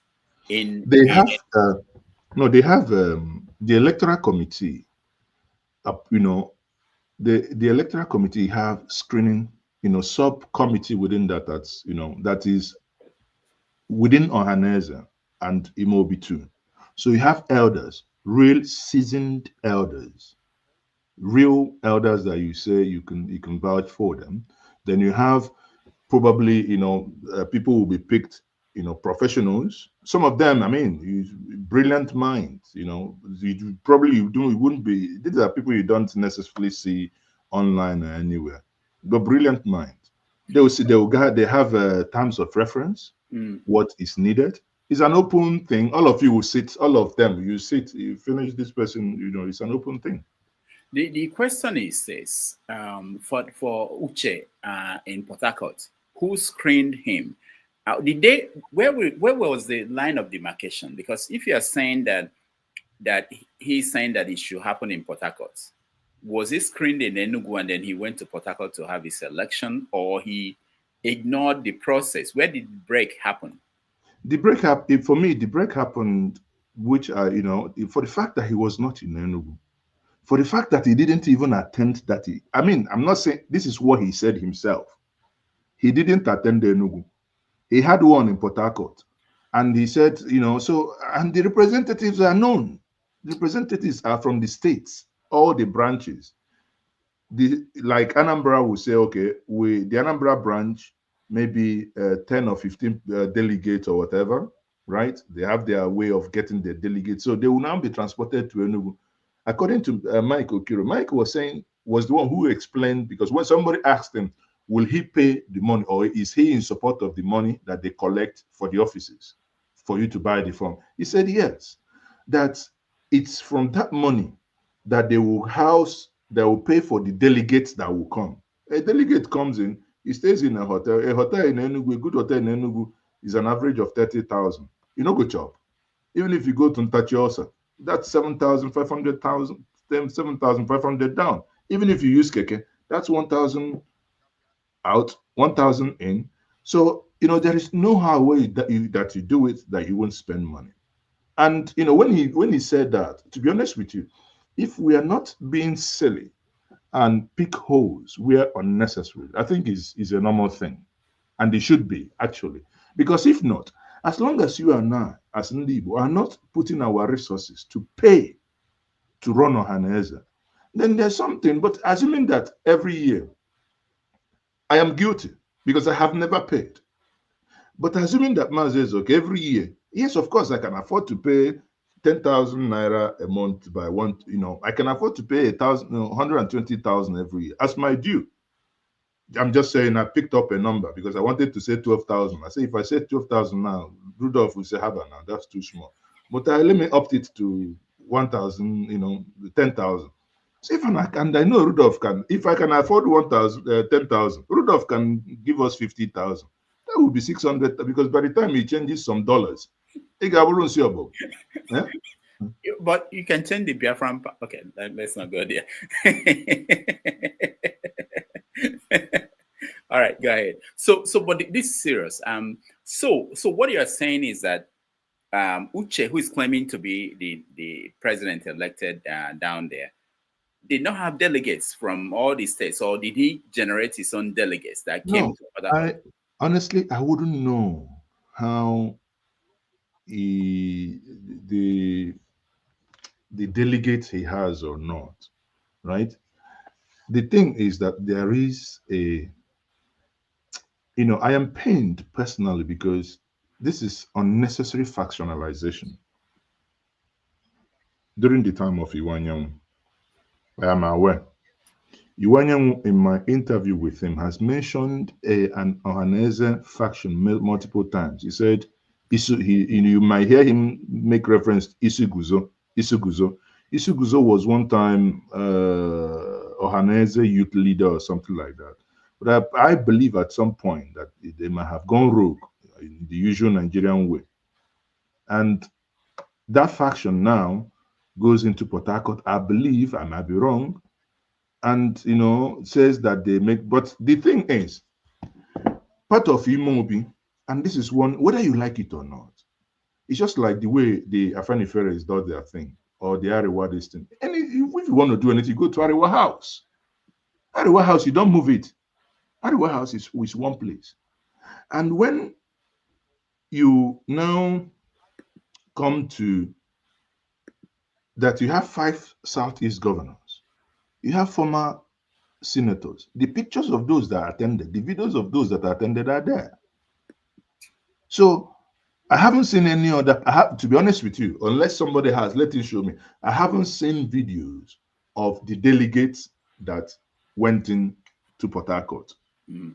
Okay, Maz, okay. Can you give me 3 minutes or 4? Let's see Uche, what he told, I think his Newsnight on Arise. So let's hear a little bit so that people can get his side of the story, and we will continue and see if he answers some of the questions that we have. We are playing Uche talking to Newsnight, which is Arise TV. I wanted to ask you about the election that happened today in Port Harcourt. I don't know if you were listening into the conversation with my other guest who presided over another election in Enugu that brought in Senator Mbata. How do you respond to what happened in Enugu? I cannot respond to what I don't know about. All I know is that in line with our tradition, election was held on the 9th that cumulated into the early hours of 10th of January 2025. In 2017, the Ohaneze elections were held in Enugu because the President General coming from Enugu, who emerged from Enugu, Chief Nyawodo, is from Enugu, and the election was held in Enugu. In 2021, it was the turn of Imo State to produce the President General. The election was held in Imo State. In 2025, it is the turn of Rivers State to produce the President General. The election was held in Port Harcourt. And we concluded, the election was concluded in the wee hours of 10th of January 2025. I, Dim Uchechukwu Nnamokuku, former Secretary General of Ohaneze Ndigbo Worldwide, I emerged victorious in that election. Mr. Okuku, I don't know about, I don't know about any election that was held in Government House. In Government House in Enugu, it is not in line with our tradition. And of course, you don't hold election in Government House. How do you expect delegates to come into a caged place? Elections, even in political parties, are not held in Government House or in Aso Rock. Elections are held in places that people can access. So I can authoritatively tell you that the delegates were in Port Harcourt and returned officers. Now, the question people want to ask, why in Port Harcourt? I've told you it was held here because it was the turn of Rivers State to produce a national president general. Thank you. Mr. Okuku, if I can just come in here for a bit, while you're telling us what happened in Port Harcourt, we also would like to know who presided over the Port Harcourt elections and what other officers were elected in that election that took place in Port Harcourt. Of course, you know, if you had read through the papers, Dr. Achi presided over the election that returned the officers. Dr. KK Oba emerged the Deputy President General from Abia State. Manafa Obi emerged the Secretary General from Anambra. All the offices were filled. All right. Let's stop it here. So, what do you make of this, Mazi? I've already explained this. There is nothing to make of it. You know, this is the thing. He talked about election happening in Enugu, and I already explained that the electoral body decides the venue, and what he calls government house. It's a nomenclature. It's a hall that is situated in. It's people who know Enugu now know old government lodge. Old government lodge, right? Old government, whatever old government house, but it's a hall. There is no way if one says, why didn't we do it in Ohaneze premises? There's no way you can have 473 delegates. You will house them in a place that can barely take 50 to 100 people. I mean, it's common sense. So I don't know what else to say, because just like I said it before because I watched this in the morning. Okay. Yeah. Okay. Now I know that the president Tinubu recognized the senator as the one elected, not Uche. So what happens now? There is nothing that happens. You have Ohaneze has a president general, and that's, you see. I don't know if it's because of internet. Let us as Ndibo, and that's why I made that video and I played with us. Let us stop destroying our heritage by mundane things that makes no sense. If the legitimacy, there is a reason why Ohaneze Constitution recognizes Imobi, and the Imobi are the elect, part of it are part of those. If your people have elected you in higher office in Nigeria, if your people have trusted you to elect you, you get you are granted access. Age, people who have been there are aged. Is someone like Paume Lazo, that is, I think, is 92 or 93. These are part of Imobi. And when elders then an authentic something where these are your leaders by virtue of their position, the 5 Southeast governors, no matter what. And we must, honestly, we must walk away from what has destroyed us since the last 8 years. Listen, why some of us get involved is because we sit on the sideline, we see these things going wrong, and we want to come in and see how we can help. In this case, I see a clear place where someone has been elected. Because of this confusion yesterday, I actually had to quickly, someone called me because of the same confusion, not understanding what happened. Okay, Maz, can you jump on a Twitter space? I said, no, I have not all the authorities, but I can also invite Carlo Onuma. Carlo Onuma, Ireke Onuma, to come in and join. Carlo contested with Obiozodem. He contested Secretary General from Abia State, from Abriba. A sound, brilliant mind. I enjoy him very well. The guy studied in Russia, came back to Nigeria in 1999, and since then had been in Ohaneze processes. Of course, everything is not right or everything is not perfect. But he also highlighted the things that were right, the things, and there's something he said yesterday that really struck me and I took it home. He said that by this election, the war has ended. Go to Twitter now. Look at Professor Pat Otumi. Professor Pat Otumi is a man I have immense respect for. He doesn't speak a la carte. At least he doesn't grab it and run with it. But he tweeted something yesterday. Let me see quickly if I'll pull Pat Otumi's tweet. And I mentioned this also yesterday. For him, the tweet, the last tweet, no, the second to the last, right? Now, if you go, you will see the tweet was made 1957 yesterday with over 20,000 views. Professor Pat Otumi wrote, God wears Isiago sometimes.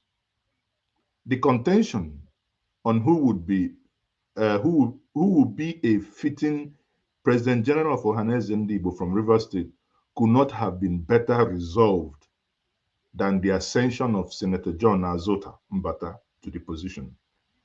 The spirit of his father clearly reached down from up there. God definitely still answers prayer. I am grateful for that. A man I respect so much, at least I couldn't claim to be a beacon of knowledge more than him. There are certain things that he knows probably that I don't.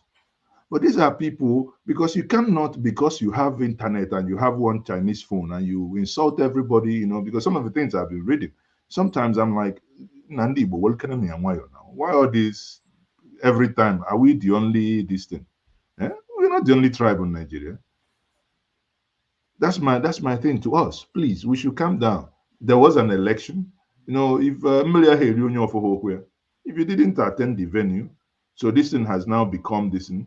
Even the people I respect in the whole this thing, someone like Mike Okiro, he was sued that his place of birth was in question.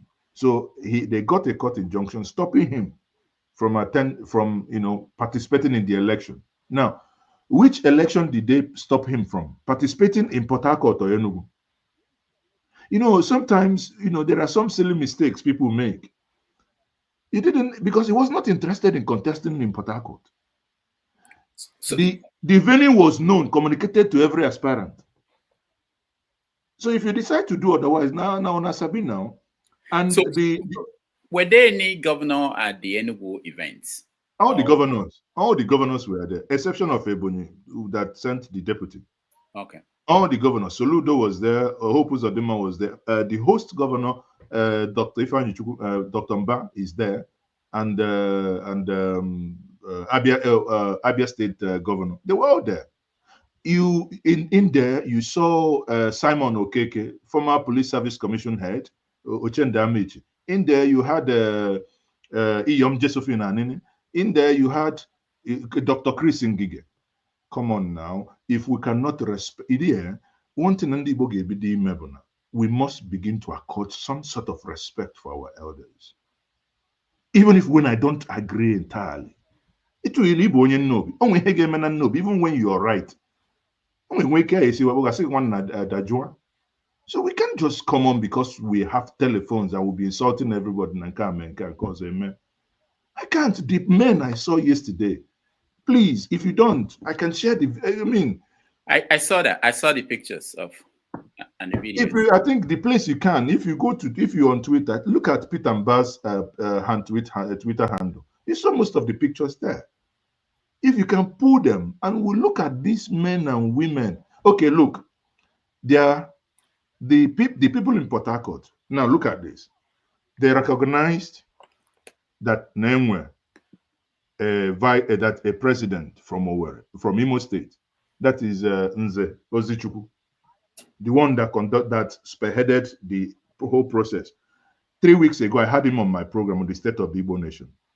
Even people were calling for him to extend. He said no, that if we extend the tenure by 1 day, it will not be as if Ndi Igbo are trying to take the position of the Rivers people, right?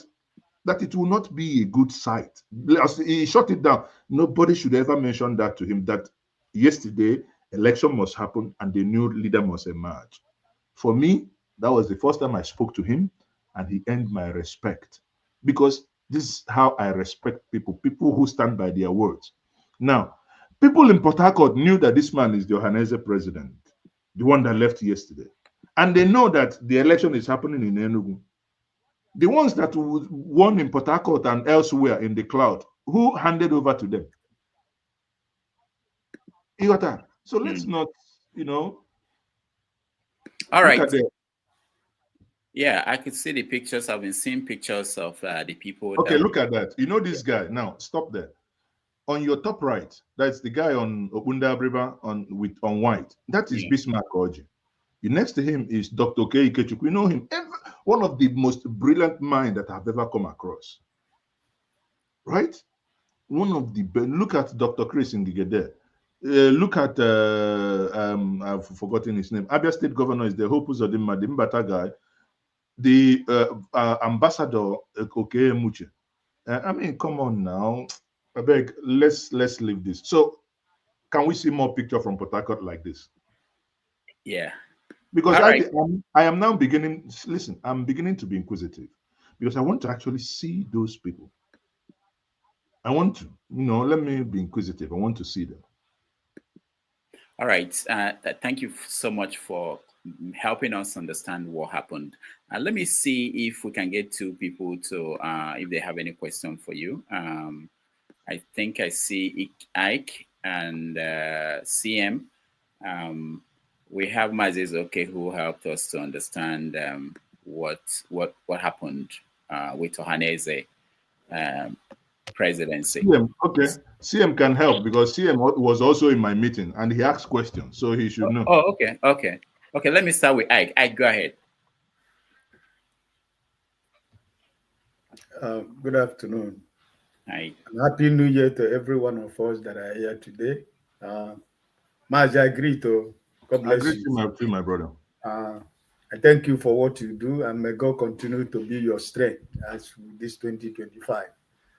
Almost I was listening to you. I stepped out, but when I came in, I was hearing this is actually what I wanted to hear, but I just want to say that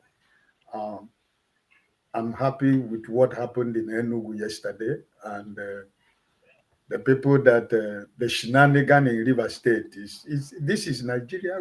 We shouldn't surprise anybody that people will do something like this, So I think that with your interview with the candidate, I was following, I was listening to them, the ones you have conversation with. Really, for me personally, I was tipping this pastor, this Senator Nzota and Michael Cairo. These were my two people that are my own personal opinion that any of them could have been better to be the President General of Ohaneze Ndibo. And I think I'm very grateful the way it panned out. But I think my own personal opinion this time is that I'm not going to say a lot because the new administration were just elected yesterday. We don't know their programs and actions, what they will do.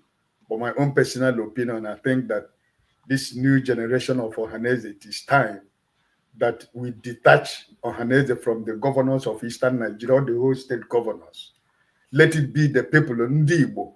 Let it be us that are sponsoring Ohaneze, Ndibo, so that these people can be able to make a bold decision, not being bowed down to anybody.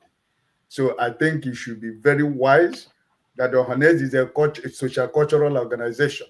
The governors should not influence anything in Ohaneze, this new generation. This is my own personal opinion, that I want Ndibo called the Iran Ohaneze, like the man who was going out, was talking about the registration. Those kind of fun is what I think that they will use to run Ohaneze this time. And let these governors, because they can't even run their states, and talk less of trying to impose their will in Ohaneze. So I'm looking forward for a better Ohaneze. Thank you, my brother, for all you do. God bless you. Thank you. Dr. Damages, I must run. I'm joining a Twitter space. However, let me say this, just like you said, 8 years ago, I was angry, seriously angry with Ohaneze, and I started making, say, why is it sometimes I felt like, is this a secret cult? Because I didn't know what was happening. I took an intentional decision to go and begin to ask questions. And I believe some of us may have, maybe through my platform, begun to have little insight. Have I arrived where I want us to be? No. All of us collectively, we must begin to demand. Now, instead of this nonsense up and down, who is this, who is this, I think what we should even be doing now is, I've reached out. I was thinking if I can have the new Ohaneze president tomorrow to actually speak to Ndibo. Let us ask him, what do you have as plan? That's what should be bothering us now. We have insecurity ravaging everywhere in the southeast and especially part of Anambra. And, what can Ohaneze do in conjunction with the governors? Because anybody who tells you that, listen, ask Nadia Rapi Abolion, you can't do this without the thumb finger. You can't. So you can't. We hate the governors or like the governors. Whether we selected or elected them, they are the governors. And you can't wish them away. However, if we want them not to continue paying, because they say he who pays the piper, we must also be ready to fund it. If we sit in our homes, we are not funding Ohaneze, but we also don't want the influence of the governors. It's wishful thinking. It doesn't make us adult enough. That's my honest take. Any other question? Just 1 minute before I run. I need to. All right. Yeah, go ahead, Mao. Go ahead, Sen. Then I'll answer. Go ahead, Sen. Okay, yeah. Thank you, Mazes. Okay, welcome. What I wanted to find out, because I listening to Ucho Kuku's interview this. What I want to know is this. Even if it's exam you want to take or interview, two things must be there: the venue and the time. Pass or you fail. Where all the candidates communicated to, told them, were they all told that the election is on so date at so venue? That's what I want. So that let me now know why someone said Port Harcourt should be. Because if you tell everybody that this is where the election will take place at so time, I feel that is fair enough. Well, let me ask you that. Let me answer you that. Let me answer that question this way. Okay, if you are told that this is your election and in your class, hold on, you get there, you know your teacher and you know your invigilator, you know your principal, and you see none of them, and you don't, is this my exam actually or not? And you went ahead to write the exam and in the papers, and it's not your primary school is a community secondary school, Obiakbo, and suddenly it's written the community secondary school, Amaneke, and you continue writing the exam without your name on the paper. Afterwards, you want one name.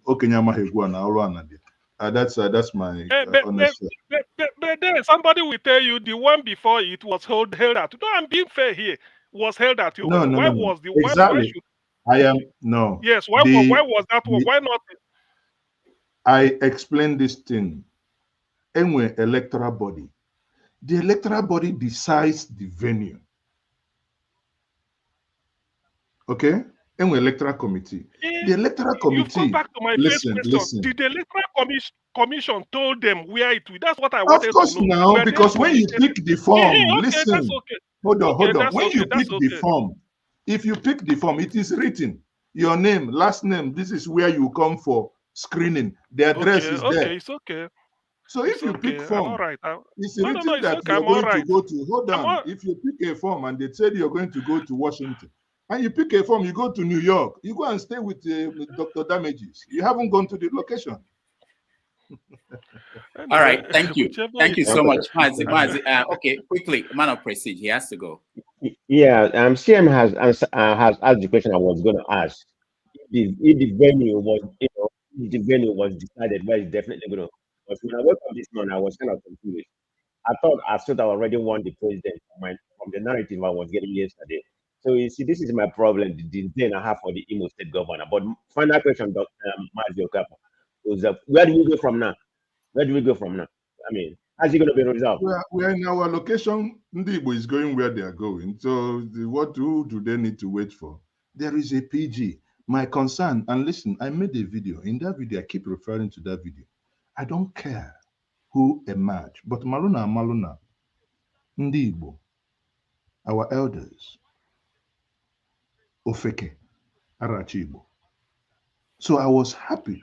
All of them brilliant minds, all of them that contested, they were all had the capacity. If any of them had emerged, I will not stop asking the question, holding them to account. My job and our job collectively next is we now have to come, ask them questions. Bikono. And they say, let me say, listen, governance has changed, especially these ones will have to begin to do it. Please come, tell us what is your program. So let's give them, assuming they don't have one now, let's give them at least a week to settle down. We'll bring them. And Ask them, timeline. give us your And program. timeline. Timeline. Because After 3 months, it's a 4-year hold on assignment. now. After 4 years. one of the propositions I made to the former PG is that I am willing to spearhead it. That if it means every 2 months or 3 months, you come, you speak to us. What have you done? Sadly, I wanted to do it with Iwanyangu, but he fell ill. I went to his house to see him, say, okay, please, we need to do this by July. He said, okay, first week of July. But first week of July, he died. So he had no opportunity to. So the moment this guy came in, I approached him. I don't know him. I've never heard of him in my life. But the moment he was elected, I wasn't there. I said, well, if they've made the decision, come and speak to us. And he came. He even agreed, if you want me to be coming every week, I will. I said, no, it's enough. Do your election because I also have work to do. But do your election. After the election, we will come back to whoever wins. And we must begin to respectfully. I can't emphasize this enough. We must de-emphasize the insult and we must emphasize respectfully. Because I see it. Just like when, same, you were in the meeting. When people were in that meeting with Mike Okiro, the meeting was supposed to be 1 hour. I allowed that meeting to get up to 2 hours because everybody, the whole place was charged. But you saw how humble he was in asking that question because everybody who asked him question was respectful. And he took his time and he explained it. And somebody comes up again and says, Mazi, why are you bringing somebody's from? I said, listen, am I his dad? I brought him, I asked him, Oga, which state are you from? He says, Rivers. He says, when I was in secondary school, university, I am River. When I look for job, I'm Rivers. When I became police cadet, I'm Rivers. When I became IG, I'm Rivers. Now, I am no longer Rivers. Does it make sense? We must begin to listen to people, not just whatever has plucked our ears. We don't know this person is our candidate. I interviewed all of them. I had no candidate. My own is whoever would. Haduche Okuku gone to Enugu, and they merged. I would even shake him. I told him in my interview. I first met him in Hanover, Germany. I think September 2002. So I have known him enough, more than any other candidate there. I have known him enough. Met him in Hanover, Germany in 2002 on one event like that. And since then, so, these are things that, I have no cut in the game. My interest is we will not make the same mistake twice. We will not allow that to happen again. Thank you very much and good night, everyone. All right. Thank you, Mazi. It's okay. We appreciate you and hopefully very soon you will join us again. All right. That has been quite an interesting thing. There have been so many things going on out there, and I appreciate all of you that joined us, and I hope he cleared some of the controversies and issues. Now, let me also remind those watching that tomorrow on 90 Minutes Africa, we have Adiola Fayon joining us. She just returned from Kenya, and she will help us see what she saw there and how things are different from what we have in Nigeria. She will also make an assessment, give us an assessment, her own assessment of how Tinubu has been doing so far. So to be quite interesting.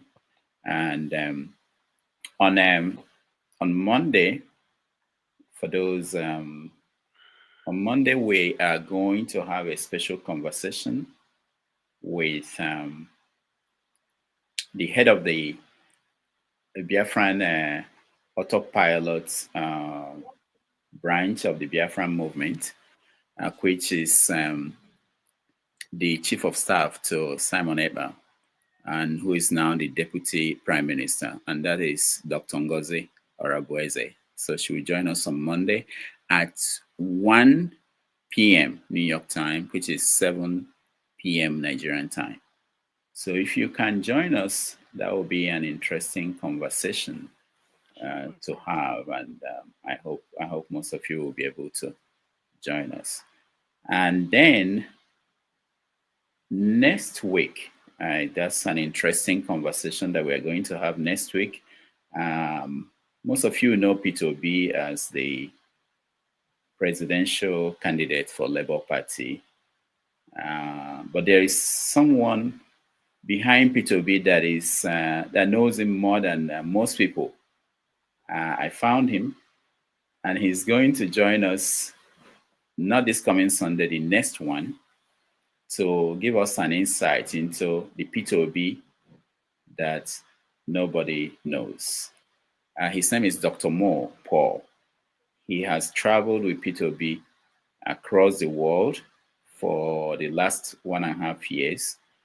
And all the pictures of Peter Obi that you see, he has been the one, all the videos. So he's going to join us and help us to see the Peter Obi that we don't see.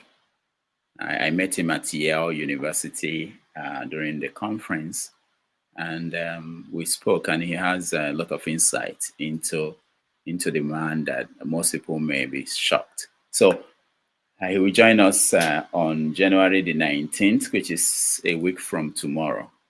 So if you can join us that day, we appreciate that. All right.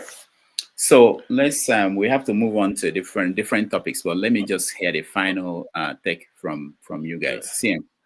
Yeah. What I want to overall, why I'm particularly interested, or what triggered my interest in the last Ohaneze election for PG, was the fact that the President General will come from Rivers State. And this is the first time they are doing it. It is, let me say, it is historical, if I may say so, because it will help. In fact, not it will help, it has helped to put a stop to all this asere. Say, Igbo is only 5 plot of land. Ndi Igbo is only 5 plot of land, 5 states. Forgetting that Ikweres are Igbos. It has been proven now. The leader of Ndi Igbo for the next 4 years is not from the southeast. It's from the south-south.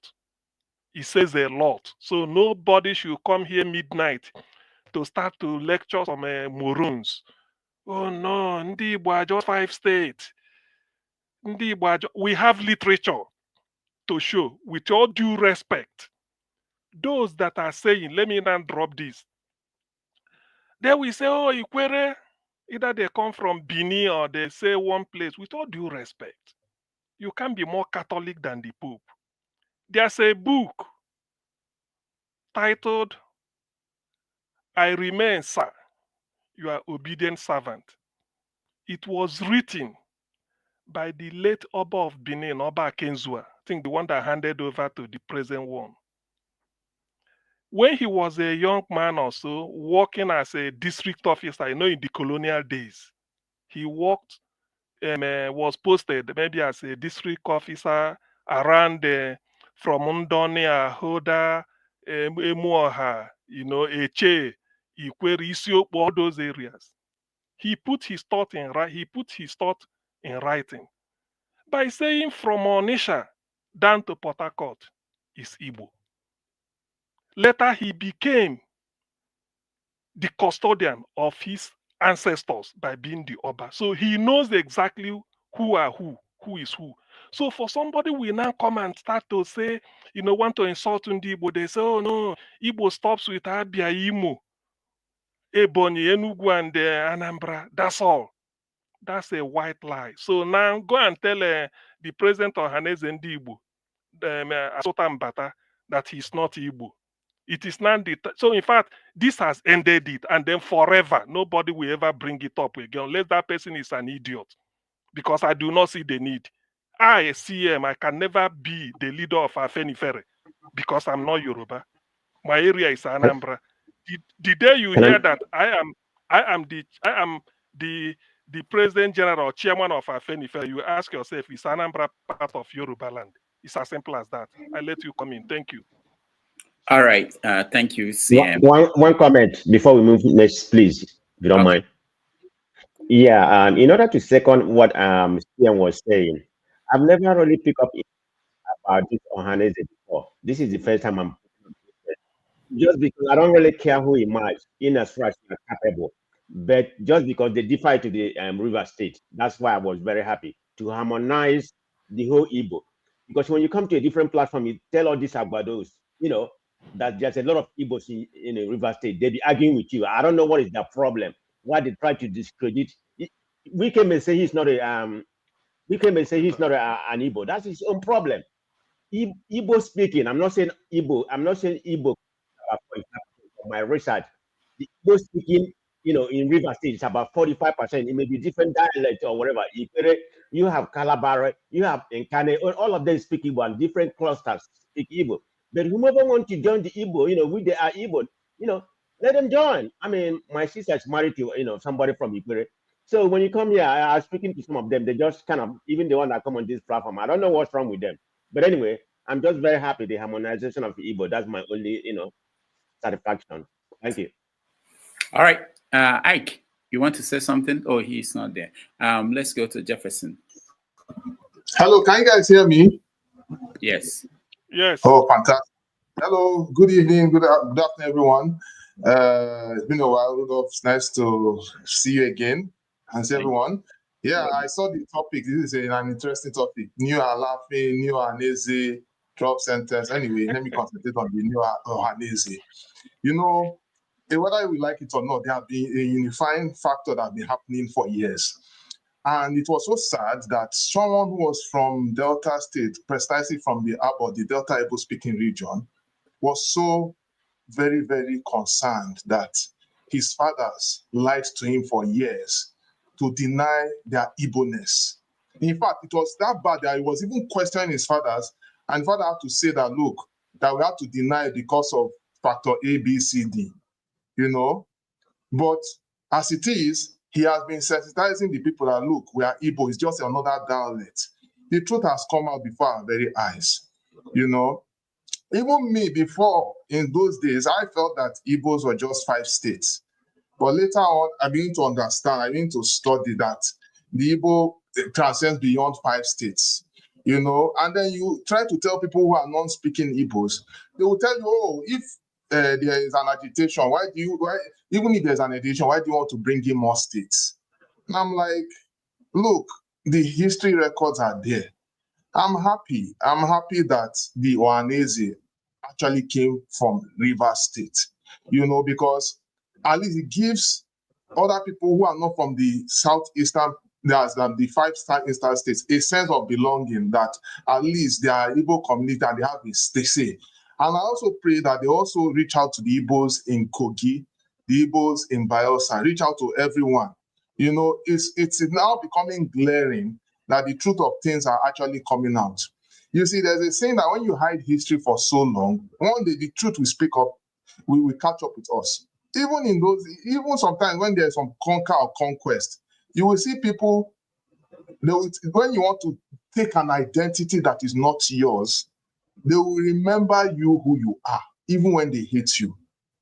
It's just natural. It's actually natural. I don't really want to go into that thought, but I'm just happy that, everybody is beginning to see the truth of things firsthand. That's my take on it. Thank you. All right, thank you. Jefferson, where are you? What part of the world are you in? I don't know. Okay, actually, that's a very good question.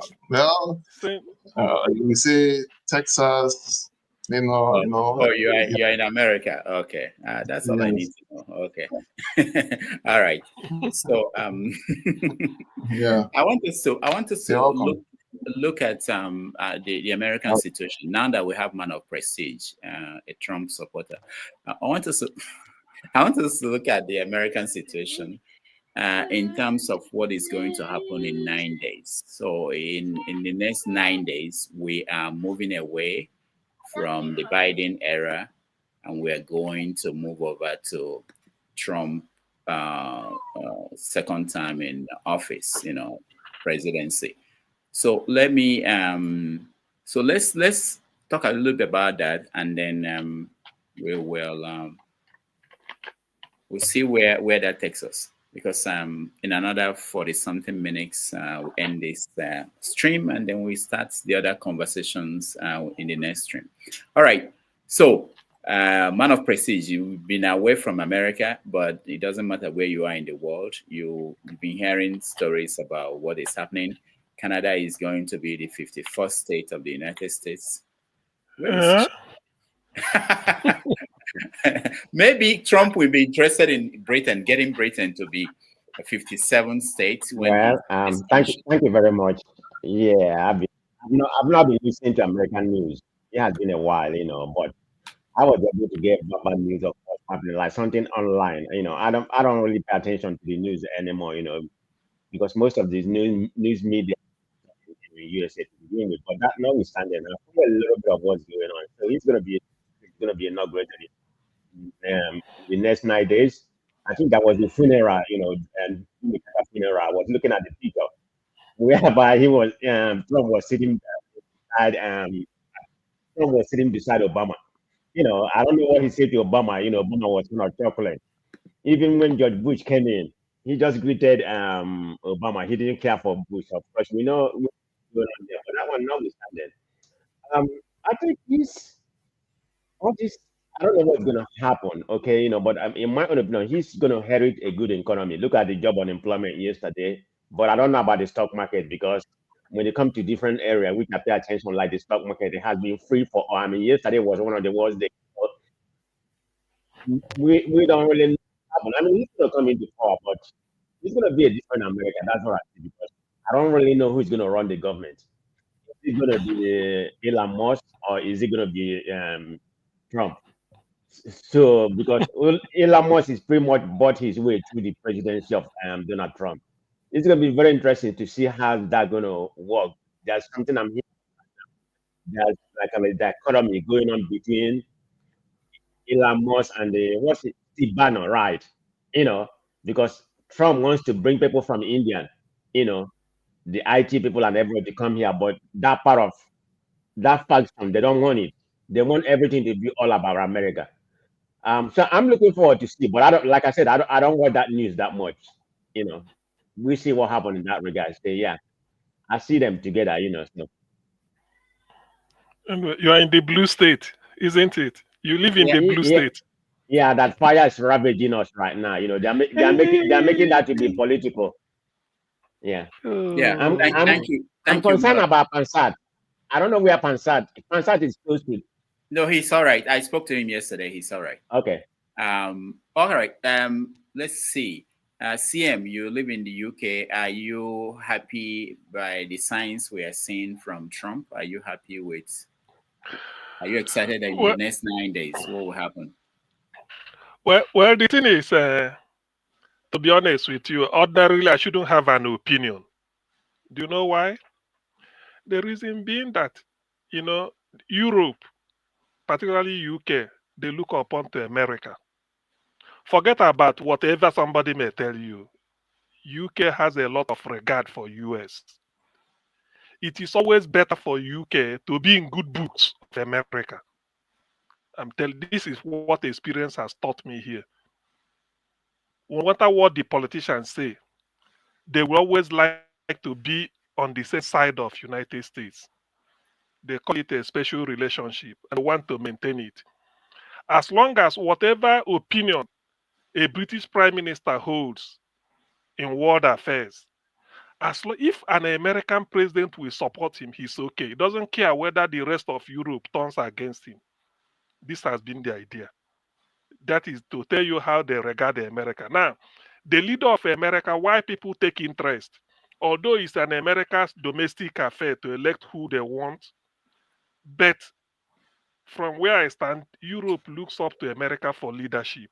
In fact, the world, to be honest with you, better to be in the good books of America than to oppose them, particularly in diplomacy, international diplomacy.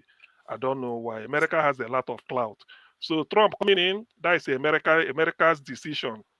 You people will enjoy it before we enjoy it. You people will feel the pain before we feel the pain here. So that is just the word I have to say, because in the end, Americans, Tip O'Neill said every politics is local. So in the end, whether Trump is good, it will start from US.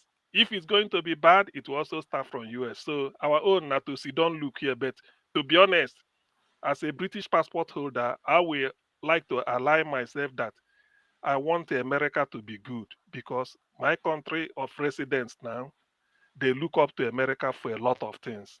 From the little I know, they respect Yes. US. Sam, are you not worried that you have a Labour leader in the UK and there's signs that he's not going to get along with Trump as of now? Let me tell you the truth.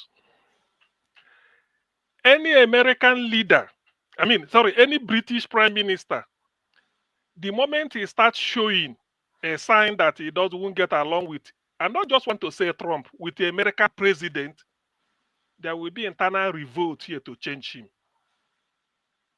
I can tell you, I've stayed here for quite a while. So if this Labour chap want to flex muscle, well, it is true we are independent, but if he wants to do that, the opposition will cash in and say that they don't want anything. They always like to stand with America. I'm not talking about Trump. Even if it's Kamala that got elected, it doesn't matter. As long as it's America's foreign, where America stands, Britain also like to stand with them, irrespective of who is making the call from the White House. So if this Labour man is talking about this thing, I may even use our civil, as an Igbo man, I remember the civil war and deal with him the way I would like to do, because they suffered us. What is it called? Harold Wilson, the Labour Prime Minister, said that even if Biafrans die in their millions, or it can never stop Britain from not taking the side they've taken.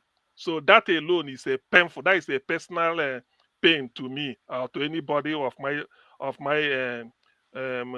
maybe where we come from. But that is by the way anyway. That is history. So on what you are saying, if the Labour man decides, because the one thing here is that they will look at it. If he just want to flex muscle for nothing, as long as there's economic gain for Britain, they don't care. That is how Britain plays their politics.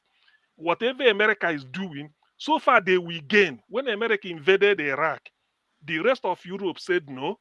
They were kicking against it because there will be contract to do in Iran, rebuild all these things. Britain joined in because that's what they are going to get. So that is just what guys are. And if you want to play politics of morality with US, what they will do is that they revote. The other party will call for, their system here is that they can pass a vote of no confidence on you, and then they call another election. There's nothing like election time, unless maybe you are lucky, it gets to 5 years. Otherwise, they can change prime minister. And the way they do it here is that when there is such of a problem, have one more prime minister. I think people will understand. So if the problem becomes much for them, one will go to prime minister. They are not afraid of doing that to make sure that they get along. So economy is much more important to them, and they believe that to be able to exist, let me put the word, they have to be in good books of America, no matter what it takes. All right. Thank you, CM. Jefferson, you are in Texas, Republican country. Well, it's obviously a red state, and they have spoken actually, so it was so obvious. Man of prestige, it's so obvious that whether you are blue or you are red, at the end of the day, all of them know where to die. You see, for Obama and Trump to sit down and be chit-chattering, I don't think it was ordinary.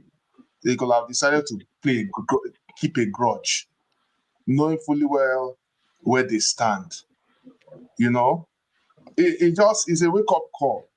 Everybody will have their differences, but they all know where they're going to meet at the end of the day. You know, and I wish we can also adopt that back home. You know, it's a story for another day. I don't really want to bother much about it. Yeah, they say it's good to have so many strong policies, or chase this, you're going to do that. But anything they're going to do, well, is to the interest for the American people. You know, and he says it's going to be objective, but at the end of the day, you know, when you have an opinion of doing something, you know, you cannot. You don't forget to there's always the side of the law.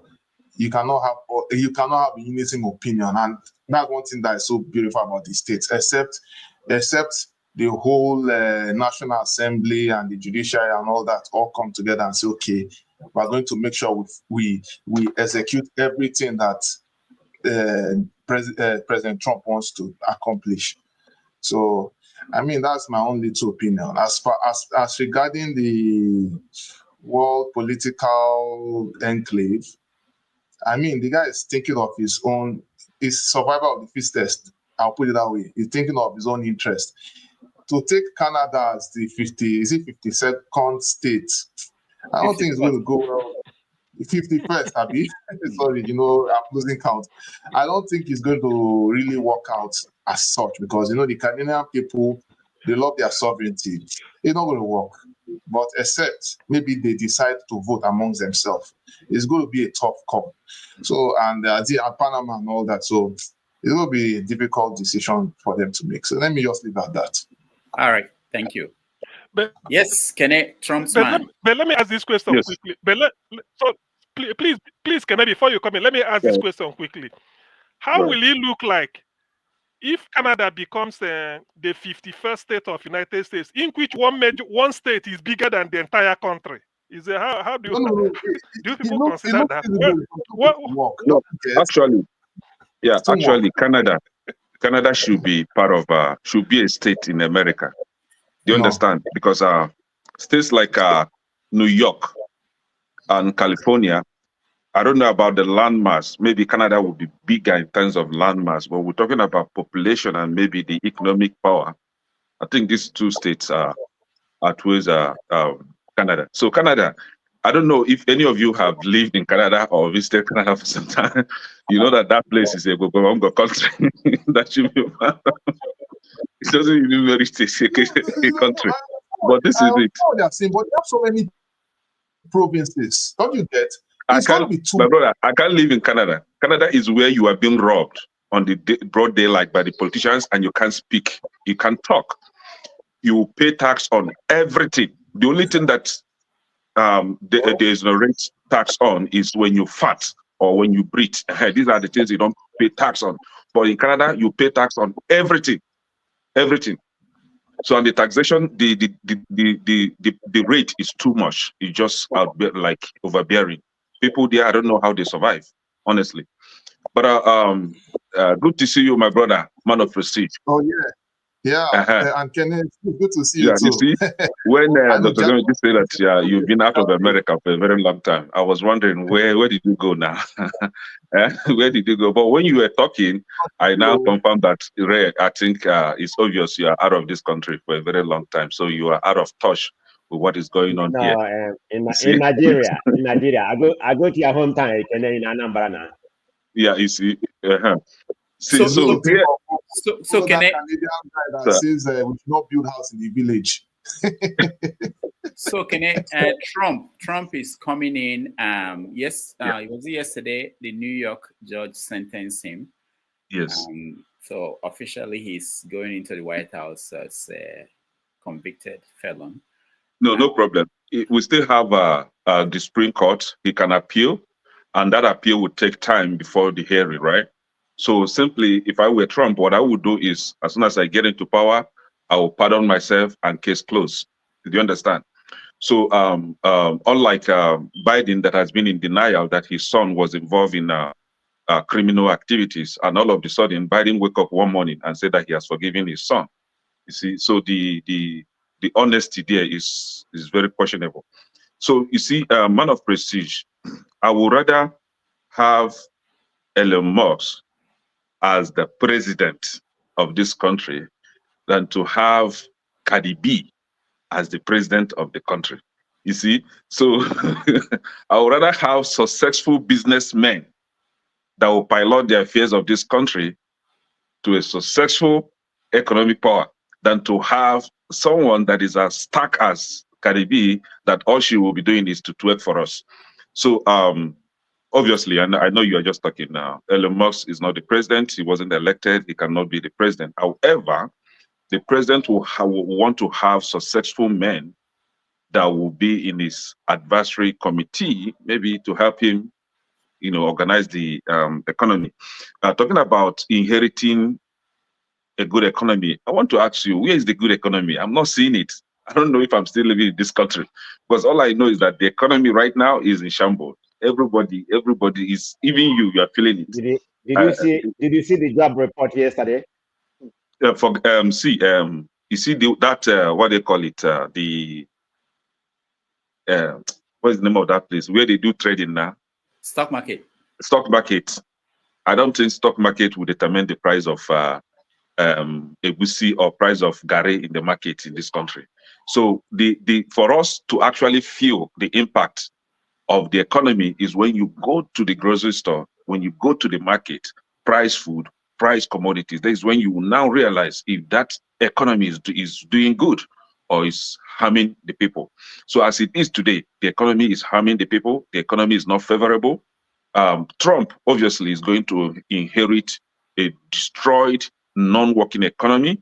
And as we all know, what he has been saying is how he's going to bring back the country from where they've taken us to.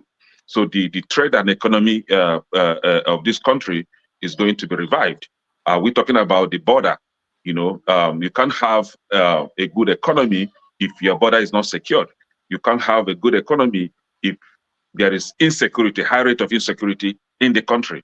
We all are feeling it today in states like Illinois, in states like Florida. The security there are very porous. So he is going to secure the economy. He's going to bring back he's going to secure the country. He's going to revive the economy. And you and I, see, I don't know how you people are feeling, are seeing this. It's not just the Republicans that are going to enjoy the economy. The Democrats are equally part of the citizens. You are going to enjoy it. Everybody is going to feel the impact of good leadership, not the propagandist leadership. You can't lead with propaganda. You can't be telling people that the economy is working, the economy is doing this, when the people are not feeling it. This is exactly what we are having in Nigeria. They want to lead with propaganda, with words of mouth. We want to see the action. We want to see the impact. You are just telling us the economy is working on the paper. In the stock market, somebody will sit down behind the computer and be pressing number every morning. Hey, the economy is the stock market is going up. Oh, the stock. You guys have been deceived. We want to feel the impact. I want to go and buy obono $20, and cook very big pot of soup. Not see. Don't worry, it's coming. Our guy is coming. Everybody will be good. All right. Thank you so much, Kene. Ike, you're joining us from the beautiful island of Ikemefula. I'm going to sue you if you call my island. I will sue you. I will start with you. Because Trump might decide to pick up all these small islands around us. He's only being Trump. He's only talking. Like Kene is giving us sermon about the economy of America. He has not taken over yet, right? You said that the economy is all of them is propaganda, is in shambles. We are waiting when he took over. He has not started, so you can't begin to project what Trump is going to do for you for 4 years. And also, I want Kene to understand also that the House of Representatives, Republican has only 5 extra members in the House. He's listen. You see this administration that is coming in. This administration is going to see hell. You see? So Okay, wait, let me finish. I'm not interjecting, but we already know that he saw hell when he was the president before. They held him with COVID, and maybe they are planning another hell. So it's something that they are used to. They use that to come back to power. The next plan is to try to destroy his leadership so that they will come back to power. We all know that, but we are prepared this time. We're going to resist them. Sorry. Okay. The idea of taking over everywhere in the world is all about noise making, because that's what they love to do. You know, he's talking about taking everywhere. No, he will come to take Nigeria also, take France, take Britain. You know, so it's just being Trump to be Trump, right? So, but what I'm saying is that, in effect, is that as I wish the best for my country, Nigeria, so do I wish America the best. I'm not trying to be, I'm not an enemy of progress, but I'm trying to say that as long as the rule of law remains in America, I believe that he's going to meet some stiff oppositions both in the House and in the Senate, including the members of Republicans. I'm not talking even the Democrats, the Republicans themselves, because not all of them love Trump. You know, we can see where the direction is going to go, right? So, talking about the rule of law, he's a convicted felon, whether he pardons himself or not, and he doesn't have that. I don't know. Maybe Dr. Damages might tell me if the Constitution of America says that the president has power to pardon himself. But if he doesn't have power to pardon himself, he's a convicted felon. If he let him go to the Supreme Court. He tried to go to the Supreme Court to stop it, and the Supreme Court judges tell him no, they cannot stop it. So that's fact.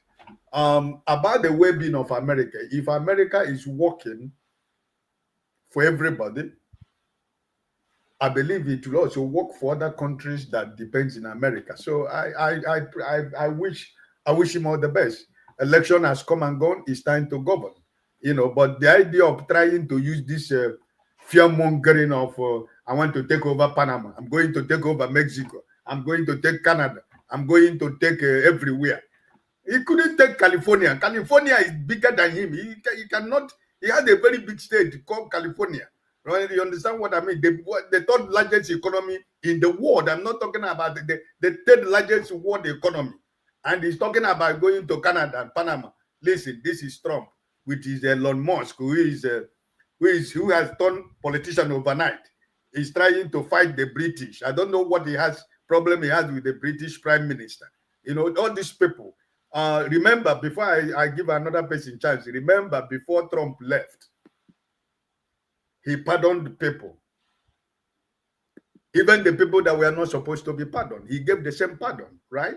And he's trying to pardon the people of January 6. We don't know what he's going to do. So all this idea of Biden pardoned his son. Personally, I did not like that move that he has to pardon his son. I did not support that. That's my own personal opinion. I don't live in the US.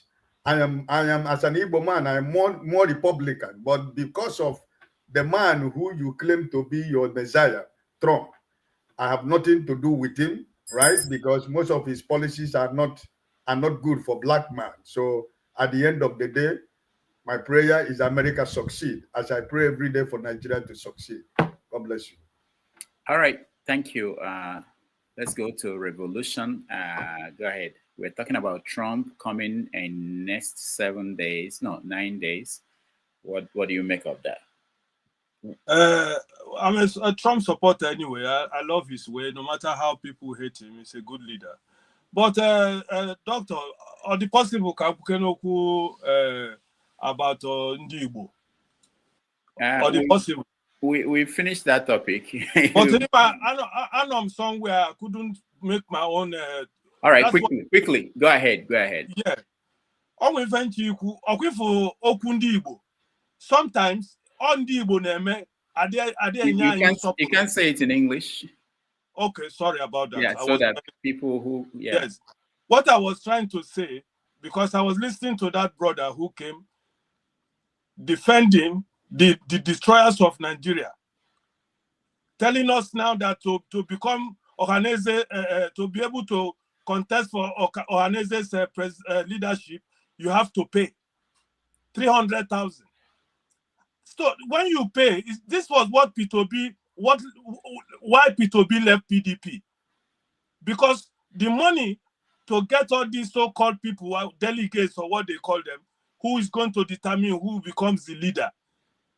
And he was telling us now, because they have to house them in the hotel, they have to do this, 40,000 for that. So after paying all these things, how can they select a real leader?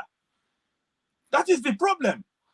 That means a normal person now, like a teacher, or just a normal Igbo man now, cannot be in that position. That's why Nnamdi Kanu is suffering where it is. And that's why Tinubu have already congratulated the new leader. That means we should forget about Nnamdi Kanu. His fate has been sealed. This was what I was praying that I meet him online. But unfortunately, when I had my break, he has left. Let me stop so that I'm a man who like to keep to, I don't want to derail your program at all. But I'm just telling Igbo, first, let them never ever say that Igbos are not respected. Because Igbo they respect you. Thank you. All right, thank you, Revolution. Thank you so much. Let's go to the real deal. Amadioha. I'm busy. It's only gonna be 1 second. You know, say I have my way. Let me say hi to Igbo busy first. I've been a long time. Then they will. But that is Ndez and Andozo. They wonu. Monday, Shishi Manashi Yeshi. They wonu. Hello. Happy New Year. Dr. Regis. Yeah, Happy New Year. Good to see you guys again. Dr. I from Eluala Island. They will. But that island, we always forget him always. You know that we forget island. And my own contribution is this. As Ekene said, you know that the America, even the American bonds, they don't even know what they're talking about. What they know is when they go to gas station and pour gas. If it's high, they say the government is bad. If it's low, government is good. They go to grocery store and buy stuff. If it's high, government is good. It is bad. Government, if it's low, government is good. They don't know what they're talking about of House of Rep, this, that. We Nigerians that even know about American politics and the America themselves. What they know is everywhere wake up, they tell you how it is and live with it. You know, there's some of them in my workplace. What they do is that Trump support is wrong. That is they kick against. That's what they're practicing also. All right. I know this past election now, most people vote out of anger. Most people vote out of anger. Like especially in Nigeria, the black communities, they vote out of anger. Especially the guys, they vote Trump. They vote out the women out of anger. Not that they like him, her, or they vote her out of anger. What's women power? This, that. That's most of my friends. That's what they do. That's what they did. So on that politics, I'm not a politics somebody, but I look things the way it is, like the way it is on ground, not the way it is out of ground. Trump politics, when it was in before against China, bring down so many stores are closing down. If you watch, so many stores that put a average man can run to get things in the United States. And how many stores? In short, half of what I've been using for a year now, I bought it in the closed down stores. I just pack my motor gear that with $100, I fill up my this state. So many stores are closing. People don't even answer reason why. Are they just closing because of 1 year, 2 years, 4 years? That's the policy that we're making place that those stores cannot keep up. After 1 year, 2 years, 3 years, they're all shut down.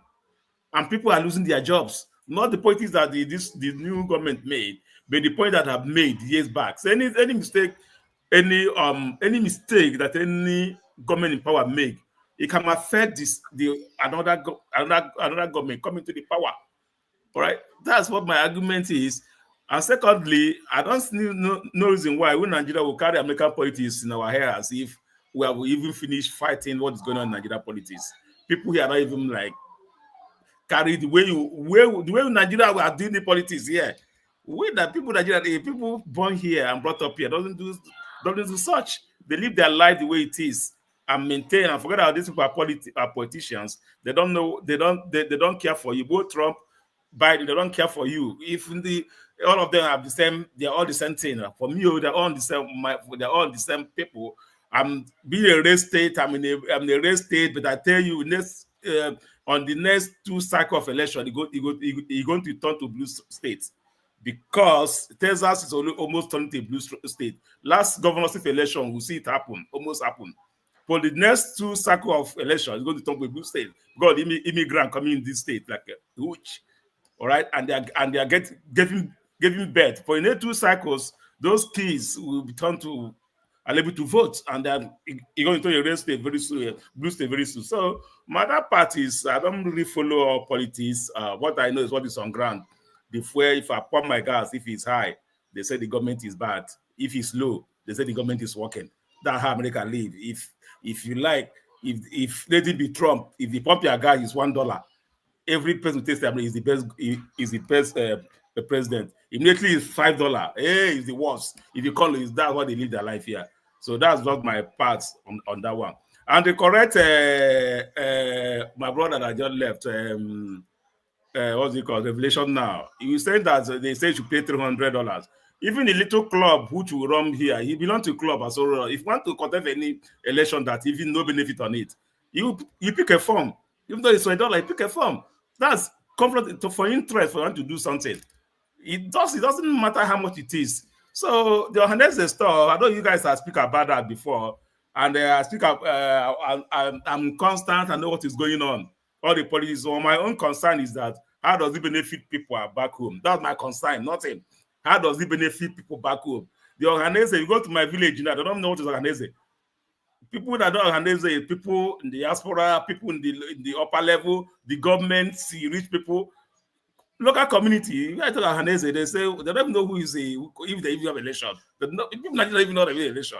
So my opposite, how does it concern with people on the community, on the local area that people they should represent? How does it concern even we in the diaspora, they're trying to collide and make all of us the Ohaneze group so we can start paying our dues to them and all that. How does it represent our interests? That's what you're talking about. How does it represent our interest? Are they government-owned sponsor? Are they a pressure group that are going to, okay, this is what the Igbo people nation want. Let's have a United Nigeria. Let's represent the people. You're not representing the people, then how does it represent my interest? I don't understand. Because I've seen so many from Obiozo to all of that come to pass. According to Ozeke, he needs to think like me. Before he starts, because he's a median guy, he's still knowing. They start changing his way of thoughts. For me, I've not seen any benefit on this. I will point my hand that this is what they have done. They are not bringing any, like, I've been with people that's okay. They want to be one world international hospital to Igbo land. Ohaneze cannot hit up their check. It's okay. Let me give you guys where to do this. Before you know it, he start dragging. Let's go to Abia State. Let's go to Imo State. Let's go to Anambra State. Before you know it, 3 years pass, 10 years pass. The people that want to bring money, they forget about it. That's what is going on there. So that's just my thank you. All right, Amadioha, thank you so much. Let's welcome Igbo Basics. Igbo Basics, welcome to the show. Happy New Year. You know the password. They don't move visa. We can't hear you, Igbo Basic. You are muted. Unmute yourself. No, you are muted still. Igbo Basic, you are still muted. All right, we can hear you, Igbo Basics. All right, we have to skip you, Igbo Basic. Let's go to the next person, Mazi Prince. We can't hear you, Igbo Basic. If you can hear me, I don't know if you can hear me. Dr. Damages. Yeah, Mazi Prince, how are you? I'm okay. Happy New Year. Happy New Year to you. Amadioha, if you are left alone, you will talk from today to 2030, 2031. Prince, so I go and she won you there. She got in there. Since that day, you were able to deny yourself. I greet other panelists. You know, can they have? So now you have wait, Amadioha. So now I'm Delta. I'm not Igbo now. You started, you see how they start. Yeah, I'm not Igbo. But tomorrow now, if I go for Ohaneze, you'll be the first to say, oh, you are Delta, you are not Igbo. I wouldn't be the go. All the Pama. No wahala. Dr. Damages, let me quickly jump into the Trump thing. You know, Kene and Co. I thought Kene should be telling us now that he's getting his boots ready so that he will go and join the Marines or join the army, because next his deployment will be to either to go to Panama against Denmark, or he will go against Canada, whichever one he wants to go to. And for him to talk about Canada that way, he should stop it. Okay, Canada is a beautiful city. They are nice people. As a matter of fact, when you go to Canada, they from the airport to the what do you call it, the other services, they are very polite people.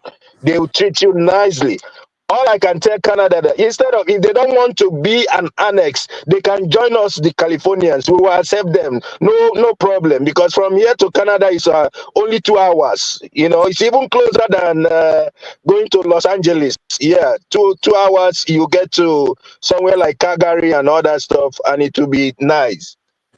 Am I surprised that Trump is coming up with all the crap he's coming up with? I'm not surprised. You know, I'm not surprised. The only thing is, I refuse to engage myself into the argument, whatever. Kene coming here to talk about economy is that, economy is that. No problem. We'll wait. Let's mark the date. Let's mark from the 20th, whatever anything is sold, let him mark the prices. And then in 6 months' time, we'll have a review of what the prices are gonna be. You know, China is there laughing at us because they know what is coming. They have already made their arrangement with Brazil and all that stuff. So they got their things going on for them so good, and their technology is working very fine. My own is I will sit back and watch the drama that is gonna unfold. It has already started.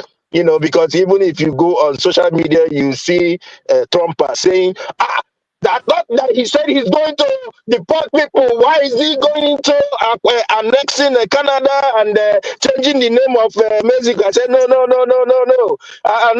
It's a American force. It's still part of American force. You know, we would like to see that happen. Now, believe me, I'll be so glad to see all that happen. You know, so can I please? You are from Dr. Damage's platform. You will be one of the commanders that will be sent to Denmark or Canada to go and lead the troops that will defend and annex all those places for us to have 51st and 52nd states and all that. And for me in California, we don't care. We don't care, thank God, anything, politics is local. So we care only about our local politics. We're dealing with it and all that. So for me, it's sit back and watch how it is. It's going to be a very beautiful year. It's going to be very interesting. And hope MAGA people will be able to tolerate the excesses that is coming up. That's all I can say for now. Thank you. All right, thank you so much, Master Prince. Let's hear from Igbo Basics and see if that connection is good. All right, thank you very much, Dr. Damages and the crew. I just wanted to take this opportunity to say happy old year to the members of the crew. And we thank God that we're able to see ourselves again. It's like beginning of the year, we count the census, who is left and who is continuing the journey. So we appreciate, actually I'm at a place called the Landry's Seafood Restaurant. I believe this is, have you said 247. The question I have today is, do we have anybody in Louisiana, specifically in New Orleans area, who is a member of this platform? But if we do, that's fine. I'll still be here for a little bit before I jet back to my base. I just wanted to appreciate everybody's here. Dr. Damages, please continue with the good job you're doing. But for this year, Again, I go back to the man that we call Chief Zabrudeya Okorigwe Mobe, alias 430. We are going to be celebrating his 75 years on this earth after we lost Valeria the previous year. There are a few things in the offing, and I hope that this platform will be able to realize that when you dance on the stage, at some point or the other, you move on.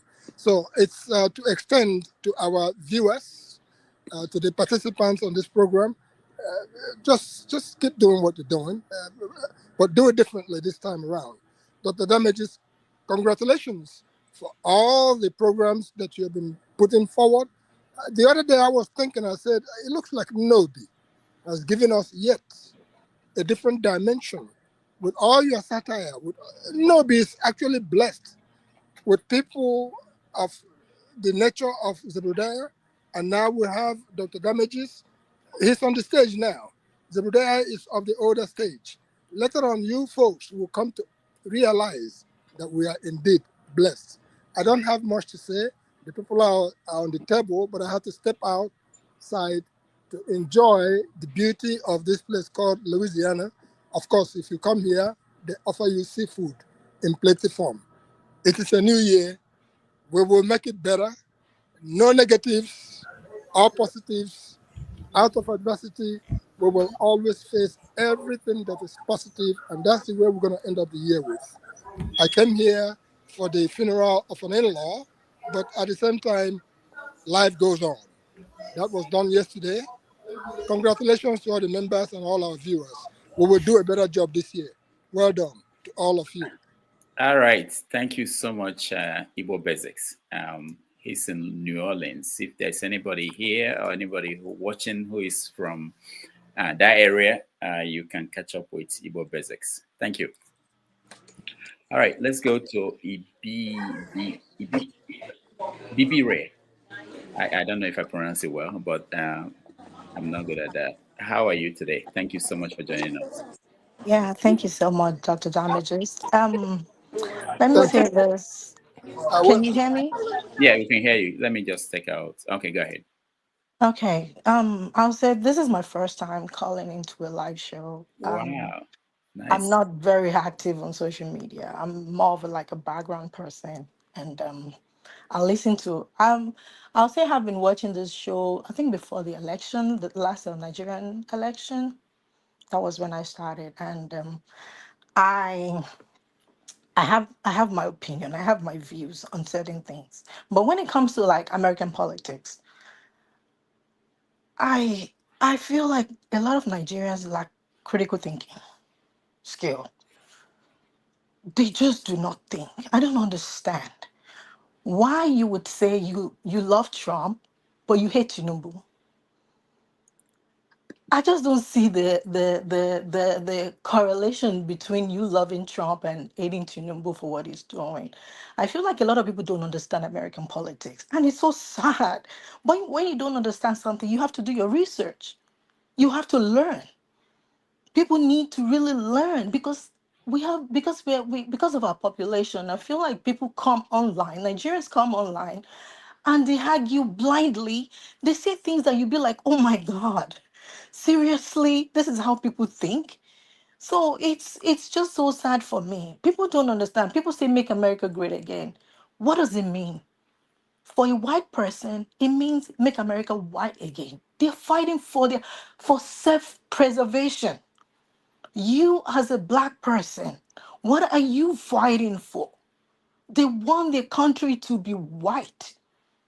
And you as a black person, you're wearing that silly, pardon my language, wearing that silly MAGA hat that says, make America great again, or you have that slogan in whatever picture or whatever profile that you have online.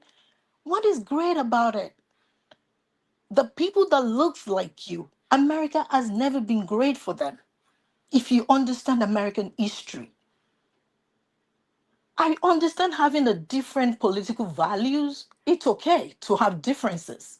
But if you are going to share your value with other people, let it be something meaningful. Let it be something contributing. But people just say, oh, yes, I love Trump. I love all his policies. Ask people, what are his policies? They will just tell you propaganda. And that is why a lot of Nigerians, maybe because of, I would say religion is part of it as well, because people really need to disconstruct from, religion. They need disconstruction. So when people, I feel like you were saying make America the great. You are voting. You're having the same value with somebody that is in KKK. You share the same value with a white supremacist. As a black person, how does that make you? What does that say about you? That is why we will continue as a black race. We will continue to be backwards instead of us to come together and face the colonizers that and go in the direction that we're supposed to. We are busy fighting other black Americans, fighting other people, and we Nigerians are so loud online. I don't understand it. It's just so appalling. And sometimes I feel ashamed, like I'm from that country, because they are everywhere. And when you see their contribution, it's just totally way out of, you will know that these people do not think that. Just the way we see a lot of people that support Trump, because Trump himself said it. I love the poorly educated. Because you are educated doesn't mean that you are intelligent. And let me tell you, statistics shows that 52% of Americans read at or below sixth grade level. That is to show you that you are actually people that went to school that are educated, because I don't want to categorize every Nigerian, every immigrant that they do not have education. But even when you have education, but you are supporting the views of people that are not educated. For instance, when MAGA will say, oh yes, let people come in legally. They don't even know the difference of coming here legally and illegally, because people that cross the border, it's legal to cross the border to seek asylum in any country. It's human rights. So I don't understand why Nigerians, they hate Tinubu, and that is why one of the things that I see, and sometimes I want to do it online, is when I see people's comment about especially Trump, and they worship Elon Musk. And I want to say that I see the Nigerians love oppressors. They love oppression, except when it's done to them. They enjoy it, they like it when people are vile, ruthless. And you want Tinubu to be good. And I ask Nigerians, what do you ask from your government? You want good healthcare. You want good educational system. You want good infrastructures. But people in this country, they are asking for the same thing, and you are joining the people that do not want it to happen because it's going to benefit other people. And people talk because I have some of my friends. Sorry that I'm going too long. I'm going to, yeah. I have some of my friends after the election, especially some of them that live in the swing states. And I hear oh yes, I don't support transgender, or I don't support the gay people. You've forgotten that even in animals kingdom, there are different species. People are different. And the transgender, that they are selling you social issues instead of the real problems, solving problems, is the transgender, they are just like 0.01% of the population. How is that your problem in voting? You have people fought for your right to vote in America. Some people fought for it, they laid their lives for it, down for it. Then when you have the capacity to vote, then you vote against the people that actually fought for your right to be in this country. And that is why a lot of people, a lot of Black Americans have issue with, especially Nigerians, because we're the loudest of all. They are fighting everybody. So we are the loudest of all. So we are at the forefront of this, instead of progressing as a race, as a Black race, and propagating important issues. We are busy saying that we want to go, we hate Black people, or we do not like Black Americans, or they are lazy. All those narratives needs to stop. We need to stop and think. If we say we come here and yes, we are the most educated people, what are you doing with your education? Because you talk in the same way somebody that did not go to school here would talk. So that is, I'm just going to stop here because I have like a lot to say, because this is one of the things I want to do this year. maybe people will stop and think twice and read about history. People need to understand history and how it relates to them. So we should just stop and propagating this. I love Trump. Just stop. Stop. Trump is fighting for his people. Are you his people? You're not part of Make America Great Again. Whether you like, we can wear that silly hat anywhere you want, but you're not part of it. Thank you. I'm done talking. Wow, thank you, Bibi. Thank you so much for this. That's what we do here. We encourage people to come and join the conversation, and we like multiple viewpoints. We don't want just one viewpoint, and we think people will learn when there is a debate, healthy debate, respectful, or not people shouting at each other. And I think we welcome you here at any time you have a chance to join us in that conversation. I saw that Kene is back because when we talk Trump, Kene comes in. Dr. Damaji, before then, I want to ask you a question, if I can. Okay, go ahead. Have you had a contact with Pansat? Yes, I said it here twice. I spoke to him yesterday. He's all right. He's doing well. Okay, if you ask me if you can send me his number for me. Okay, all right. I'll do that. Dr. Damages, I don't know if you can borrow me 2 minutes. I was actually on my way out, but your platform is very addictive. Sometimes you don't want to be here, but somebody will say something and then the thing will push you back. I know, you see, when I hear people talk about critical thinking, I don't know if there are different types of critical thinking that I don't know of. Because I remember that back then in Nigeria, there was a time that Ghanaians were asked to leave Nigeria because the Ghanaians were trooping into Nigeria, overpopulating Nigeria, and then the then head of state had to have them go. And that was when we had this mantra, Ghana must go. So for people that lack history, I want us to learn today. So Ghanaians were asked to go. And if you want somebody to invade your house without authorization, that is how you want to make your house. And I don't think you've ever allowed strangers to invade your house without going through the proper channel.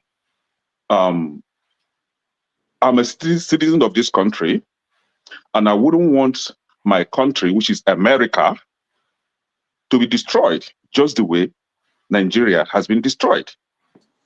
I'm a citizen of this country. My children are citizens of this country. So I want a better society for them. I did not come here as a stranger. No, I come here to live, and I'm living. So this is the country that I have at hand, and I wouldn't want that to be destroyed just the way they destroy Nigeria. You're talking about Tinubu.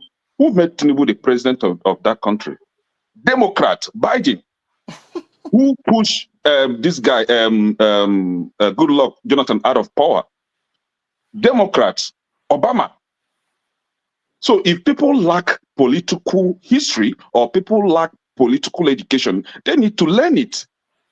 Talking about the supporters of Trump, yes, I don't have education. I've never been to school.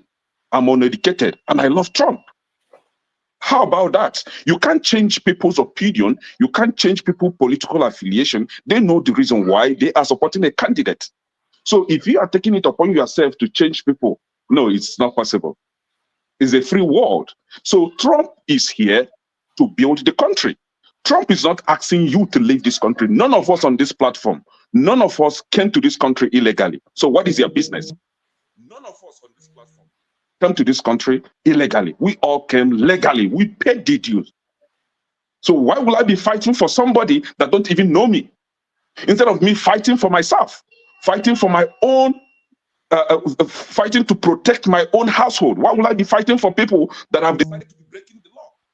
Who want the border to be porous so that every criminal will be jumping into the country. And when they commit crime, they will never be found. They will never be traced. But commit a crime today, any of us on this platform commit a crime, your fingerprint can be used to trace you down. But when somebody that has no documentation get into this country and commit crime, which they are already doing, They can never be traced. And that is how they go around molesting our women, raping the women, stealing, and they can never be found. States like New York, where Dr. Damages live, New Jersey, Maryland, you can't park your car outside and come back the next day and find your car Excuse held me. again. They will rip off your tires, jack off your tires, and leave the car empty. They will cut your catalytic converter and leave the car empty. So what Trump is saying is protect the country. What is wrong with that? Talking about fighting colonizers. Who are the colonizers? Biden are the colonizers.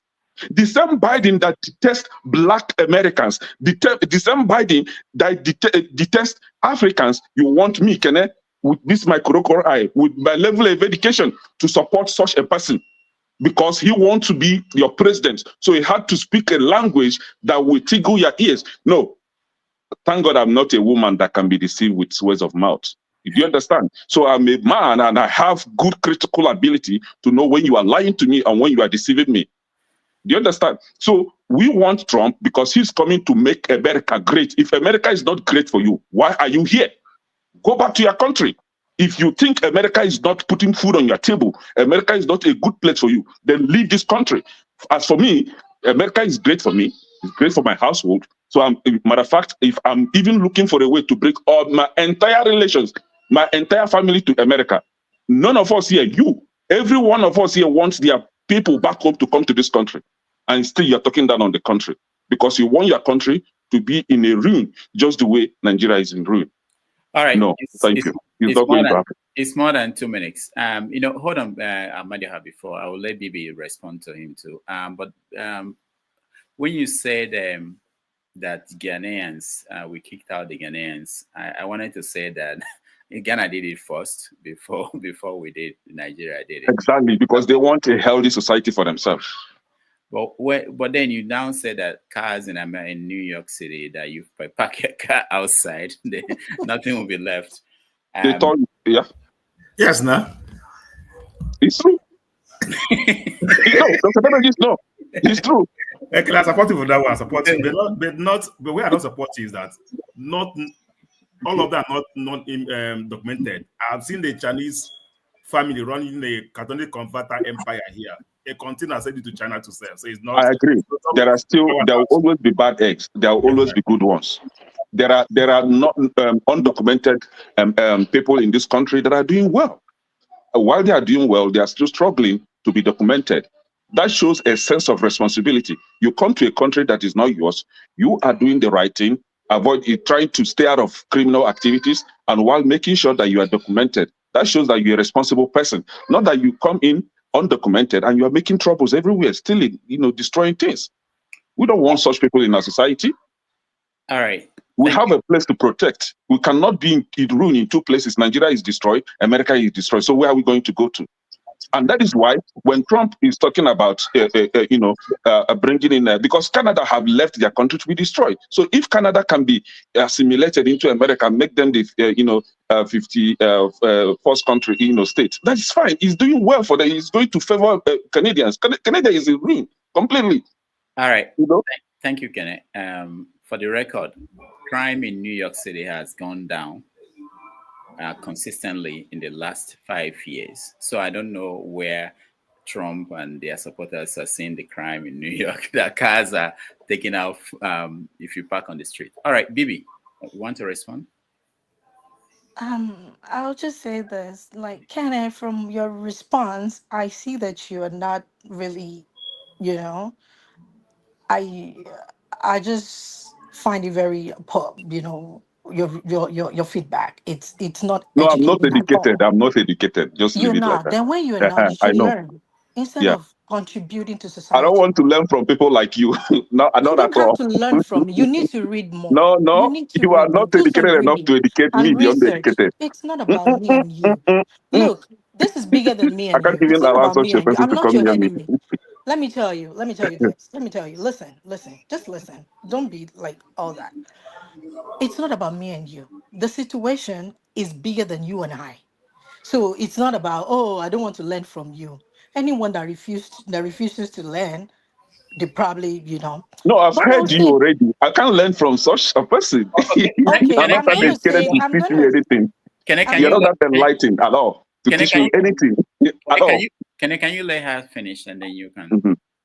Yeah. So I'm saying that if you want to the American first and everything that you said is like the talking point of a white person. Let me tell you this. And according to statistics, it's shown that in year 2045, white people are going to be in minority. This is about replacement theory for white people. This is not about you or your crime is high. All those are just fear mongering. Crime is in every society. Crime is in every. If you look at, let me tell you, if you do your research, if it's on crime, look at in Republican state like Mississippi, Alabama, Kentucky. If you do your research, you will know that crime are higher. They only propagate all these things that people open because you mentioned my state that I live in, and I'm wondering where you got that from. So that is one of the reasons why I know you don't know what you're talking about. I live in one of those states you mentioned, and nothing. I don't know where you got that from. And Dr. Damages just said he lives in New York and there's nothing like car being carjacked or anything. I don't understand. But there are crimes everywhere. But if you look at the most poorly educated states in America are Republican states. Yeah. That is it's a fact. CNN has really done a great You need damage. to Honestly, read. CNN has Read done a to great support. You damage. need That is why empirical data to people like support us your argument. I am we not the one to avoided argue with CNN. you. Avoid Let me CNN, tell you. honestly. What I'm gonna tell you is just the sad thing for me is people like you go on this kind of platform and you propagate all this stuff that shows lack of Texas is very knowledge. poor. No, that shows lack of knowledge, that you don't know Georgia is what you're very poor. saying. No, So you no, not talking propagate about all of knowledge this here. and Texas is people very pick it poor. up and they just rub it on all Nigerians. This is what Georgia is Nigerians, very this poor. is how they think, Can and this is Because what you they do. Nigerians want everybody to think like you. That is the Can I say problem. what? Come We again, say cannot what? think alike. Can Can I say what? Where is very No, she poor? said that Republican states are poor You need state, are to one do of the your poorest states. research. So that was why I Someone asked her, should Google is that and Texas put it in the and comment Georgia Okay, poor okay. as section. I well? think they call it poor states. They are Mississippi, She Alabama. need They don't education. have good education. Honestly, you need serious enlightenment. Oklahoma ranked the 49th least educated state in America. Oklahoma, and they want to put Bible in schools. Is that how you compete on the national stage? And let me tell you for a fact, America First does not include you, Kenneth. They are not talking about you. They don't want you. Dr. Davis, America First does and not we are not include you. fighting. So I am telling you, when you say they are coming to our country, they are doing this, you're talking like when the likes of Trump are talking. Mr. Amos, all right. Let me just No, let me Bible should be taken out of schools, but drag queens should be replaced. Should be replaced back to school. You see And how you think? I don't Bible need to should be be arguing taken with out you of because I'm schools, not your but drag enemy. I'm queens not your should be enemy. taken back to school. Is No, that what you're I'm saying? not gonna do this That with you. shows where you're coming from. I am not gonna do this with you. I am not your enemy. Listen. Yes, listen, man. Please. Can I have the right to decide to be from Max? That is his own. Is that's where he want to live. Where he want to stay. A citizen of Mars is that is for him. I have the right to choose whatever I want. So nobody should attack me. Or I'm not a Republican. I'm not a Democrat. What I know, if I go to pump my gas, either I pump my gas, they add $3.03.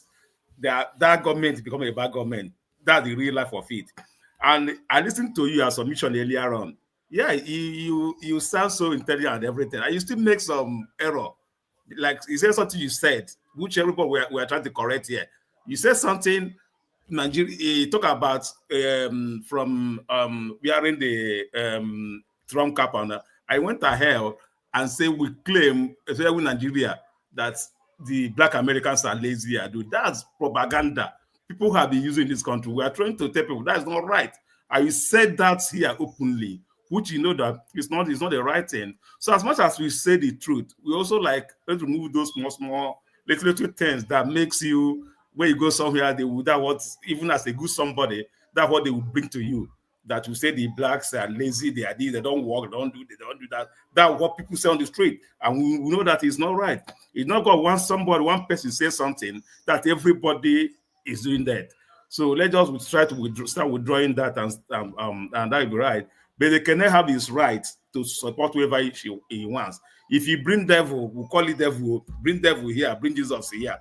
People will vote for devil more than Jesus. People also vote for Jesus more than. So everyone have the right to go wherever they want to go. As far as he doesn't come to my room here to like drag me out to come and vote for you. People vote for their own conscience and how they want to vote. And then, as you said, I'm in Texas, but the next 2 generations, Texas, the immigrants will take over this state because the whites are not giving birth. The blacks and the Mexicans are giving 4, 4, 5, 5. For the next 10, 15 years, all those children born on this age, all of them will become a total blue state. So that's what is going on. I understand where you're coming from, but allow somebody to like be where I want to be. If you let him be stay in the moon and become a citizen of the moon, that is his own business, it's not my business. That was just mine. Thank you. All right. Okay. Thank you. Sorry, Dr. Damages, can I just make Dr. Damages, can you give me a minute to respond? Okay, So- hold on. Can you respond? Let her finish. Yeah, I'm not, but because I'm not here to banter anybody. But you are here to attack somebody. Can you hold on? Let her speak, okay? All right, go ahead. My own perspective to this is, like I said, I understand we all have different political views. It's just a normal thing. What don't sit well with me is just people regurgitating something that is not true. Because Dr. Damage just fact check you on what you said in regards to where he lives. And I just did the same thing in regards to where I live. Because you are propagating what is not true. You should try and read more so that you can get a fact. Then when you get, because you're like I said, white people are doing self-preservation. They are fighting for themselves. They are not fighting for you. Don't include you. So when you come on a platform like this, filled with black people, and you are propagating white people's talking point to someone like me that is listening, that you are telling me make America great again and MAGA and all of that. No. So I'm not saying you should not, there's nothing, people can have different views of, they do not like whether gay people or anything. We all have different opinions on things. It's not a crime. But what I'm just saying is, white people are fighting for themselves. So why don't we as a black people fight for ourselves? But because when you talk, they leave the issue, hold on, Kenneth, please. They leave the issue of like DEI, they're talking about you and I. DEI means diversity, equity, and inclusion. That we include, that will give us all equal opportunity. And you're voting against that. For me that went to college in America, you're actually voting against me because you say you are not ready to learn, you are not educated. Fine, good for you. So you're fighting against DEI, which means that there should be equal opportunity given to every person. If not for affirmative action, a lot of African immigrants or a lot of other immigrants from different countries, they will not be able to go to Ivy League school like Harvard. But why are you not propagating legacy admission? But you're fighting against DEI. So, sir, I'm just saying that you should stop propagating white supremacist talking points because they are fighting for themselves. So we as black race, we should fight for ourselves. That is just what I stand for. So thank you, Dr. Damages, for this time. I appreciate it. Yeah, Thank you. I'll be real quick. See, some of us, Trump was a president for 4 years and he did not stop any diversity or inclusiveness. So there is something you need to learn. He did not stop it and he's not ready to stop that. Talking about handouts, right? Some of us, we came to this country as students with scholarship and we maintained that scholarship until graduation. A study that was supposed to take 4 years. Some of us completed it in 2.5 years in this country with scholarship, not full scholarship, but with scholarship, better one, right? So there's something you need to learn. So if we do well, we are going to benefit from whatever this country is giving. Affirmative action, affirmative action. Trump never stopped that, and he's not ready to stop that. And that is why I'm encouraging our people, Nigerians, to please begin to stay away from CNN. That is where your damages They have begin from. ended affirmative That is, action. yeah, You know that, that is right? where, hold on, who ended it? Who ended it? That is where your damages start from. And again, when I say that states like California, a state like California, New York, and most Democrat state is where you have high rate of crime. You say that you fact check me. You can't fact check Kenneth, because before Kenneth says something, Kenneth is very, very aware of what he's saying. Go to Illinois, you see the high rate of, in short, matter of fact, type 10 top states with high rate of crimes in this country. Democratic states are leading. They are on the lead. California is even there. That same Washington, where your criminals are, the DC, District of Columbia, is still on the list. State is not even a state, but it's still on the list. So, my sister, let me tell you, we cannot all be thinking like Nigerians the way they think, because they think like, I don't want to say zombie. I'm not insulting Nigerians. We cannot all be thinking alike, right? You don't want Bible in the school, but you want drag queens in the school. You want drag queen to come and be teaching your children that they are in the wrong body, but you don't want the word of God. That tells a lot about you. You see, this satanists that we're talking about, this Jezebelian movement that is going on in this country, we all need to begin to put our eyes on these people. They have a way of coming in, and they are very, very angry if you try to touch, where they want to harbor or their harbor. If you want to touch it, they are very angry. They will begin to attack. She did not come here to banter, but she came here to wash Kenneth. Hey, did not tell you that Kenneth doesn't take that kind of bullshit from anybody? See, if we want truly to have a better country, we should begin to be honest to ourselves. You want me to leave Americans or the white people to decide who becomes the president of this country? No, I'm a citizen just the way they are citizens, the way their ancestors came to this country. That is the way I come to this country. So we are all, if you call us all foreigners, we are all foreigners. If we are all citizens, we are all citizens. The same way they came, that is the way I come. So we own this country together. So we are going to determine who becomes our president. And we have concluded that already. We have decided that Trump is going to lead us for 4 good years. And after 4 years, his vice is going to lead for 8 years. Democrats are going to stay off of this White House forever. We don't want them there again because they want to destroy this country. And we say no to Satanists. We say no to Jezebelian movement. We are going to live as God's children, not as devilish. I don't know where we are coming from, where these people are coming from. But as far as this country is concerned, it's going back to God. Thank you. Thank you, Kenny. We have a long 4 years, and then, as you said, another 8 years on top of that. A Black Beauty, welcome to the show. Hi there. I'll come to you next, but let me hear Jefferson and know what he has to say. Jefferson, go ahead.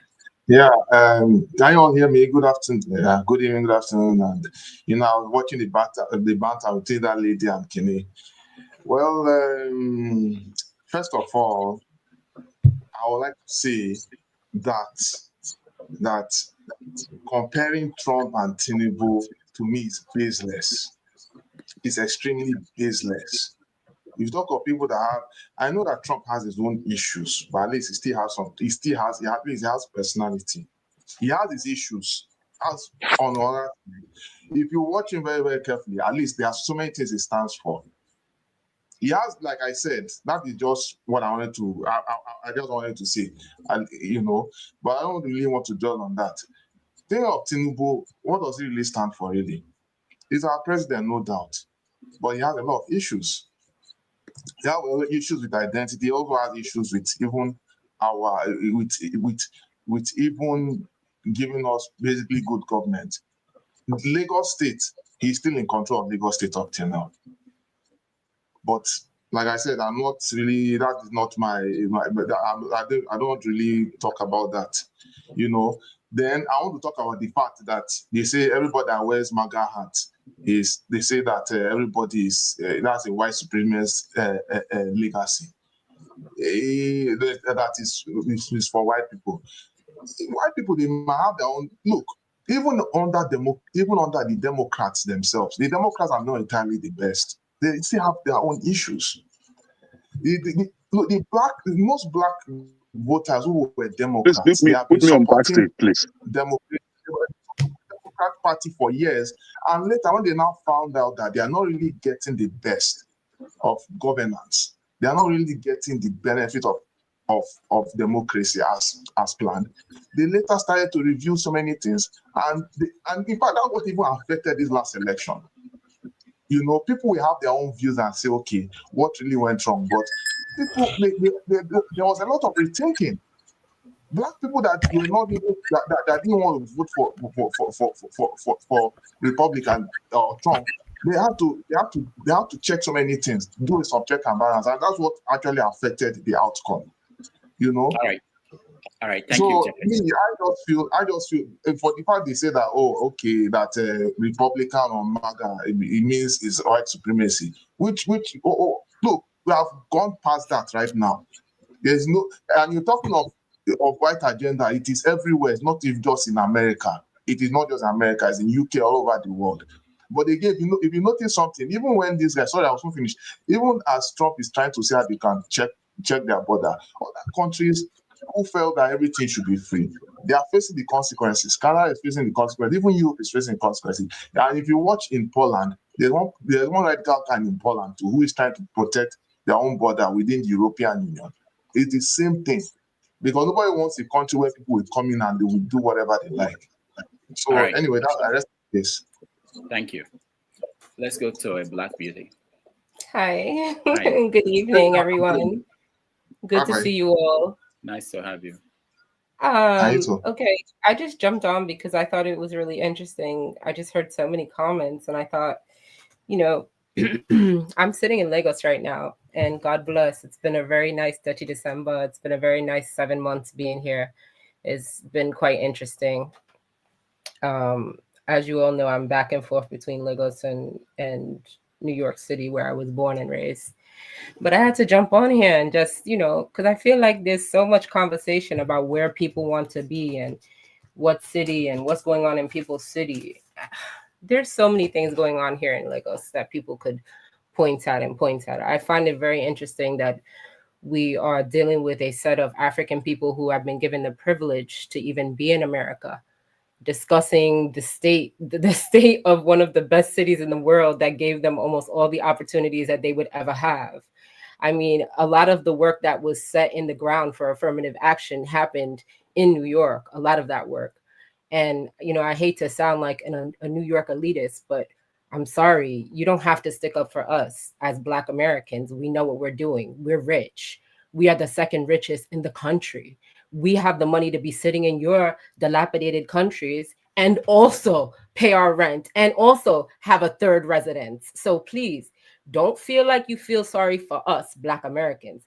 We know what we're doing. We have money. Don't let the hoopla that you see on CNN and all of this political propaganda fool you. Us Black Americans, we're doing just fine. Trust. And I just wanted to make that very, very clear because there is a lot of conversation and there is a lot of propagandizing of African people, of Black people, of Black American people, of Black Caribbean people. And don't you see the common denominator? Isn't it just Black people that are being propagandized? In my opinion, I think the conversation is silly. I don't think we need to sit from Texas and criticize New York, one of the best cities, if not the best city in the world. Sorry. I just will not tolerate that. I know I'm sitting here in Lagos and this is the African giant, but me, I'm born and bred in New York from the Bronx and Brooklyn.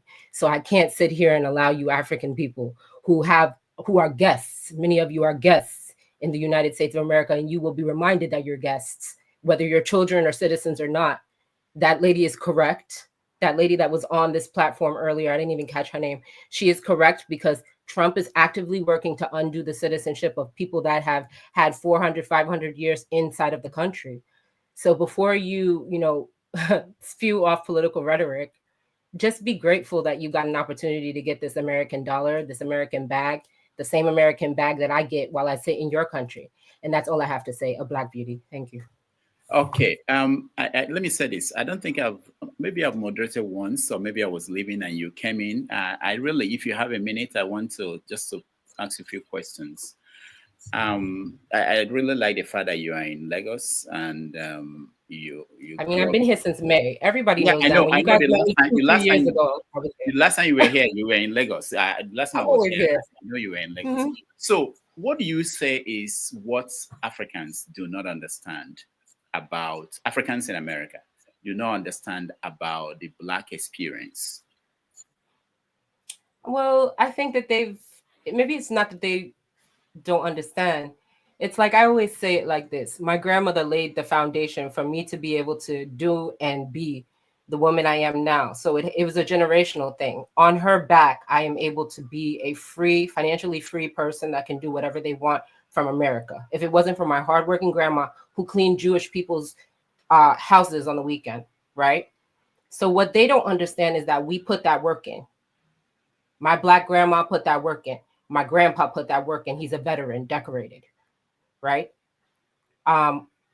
Even on my, and because all of you know that I'm half Jamaican. My dad is from Yard, so even I would venture to say that before Africans get their spot in this country that we call America, right? Before Africans get their spot, Caribbean people have solidified their spot.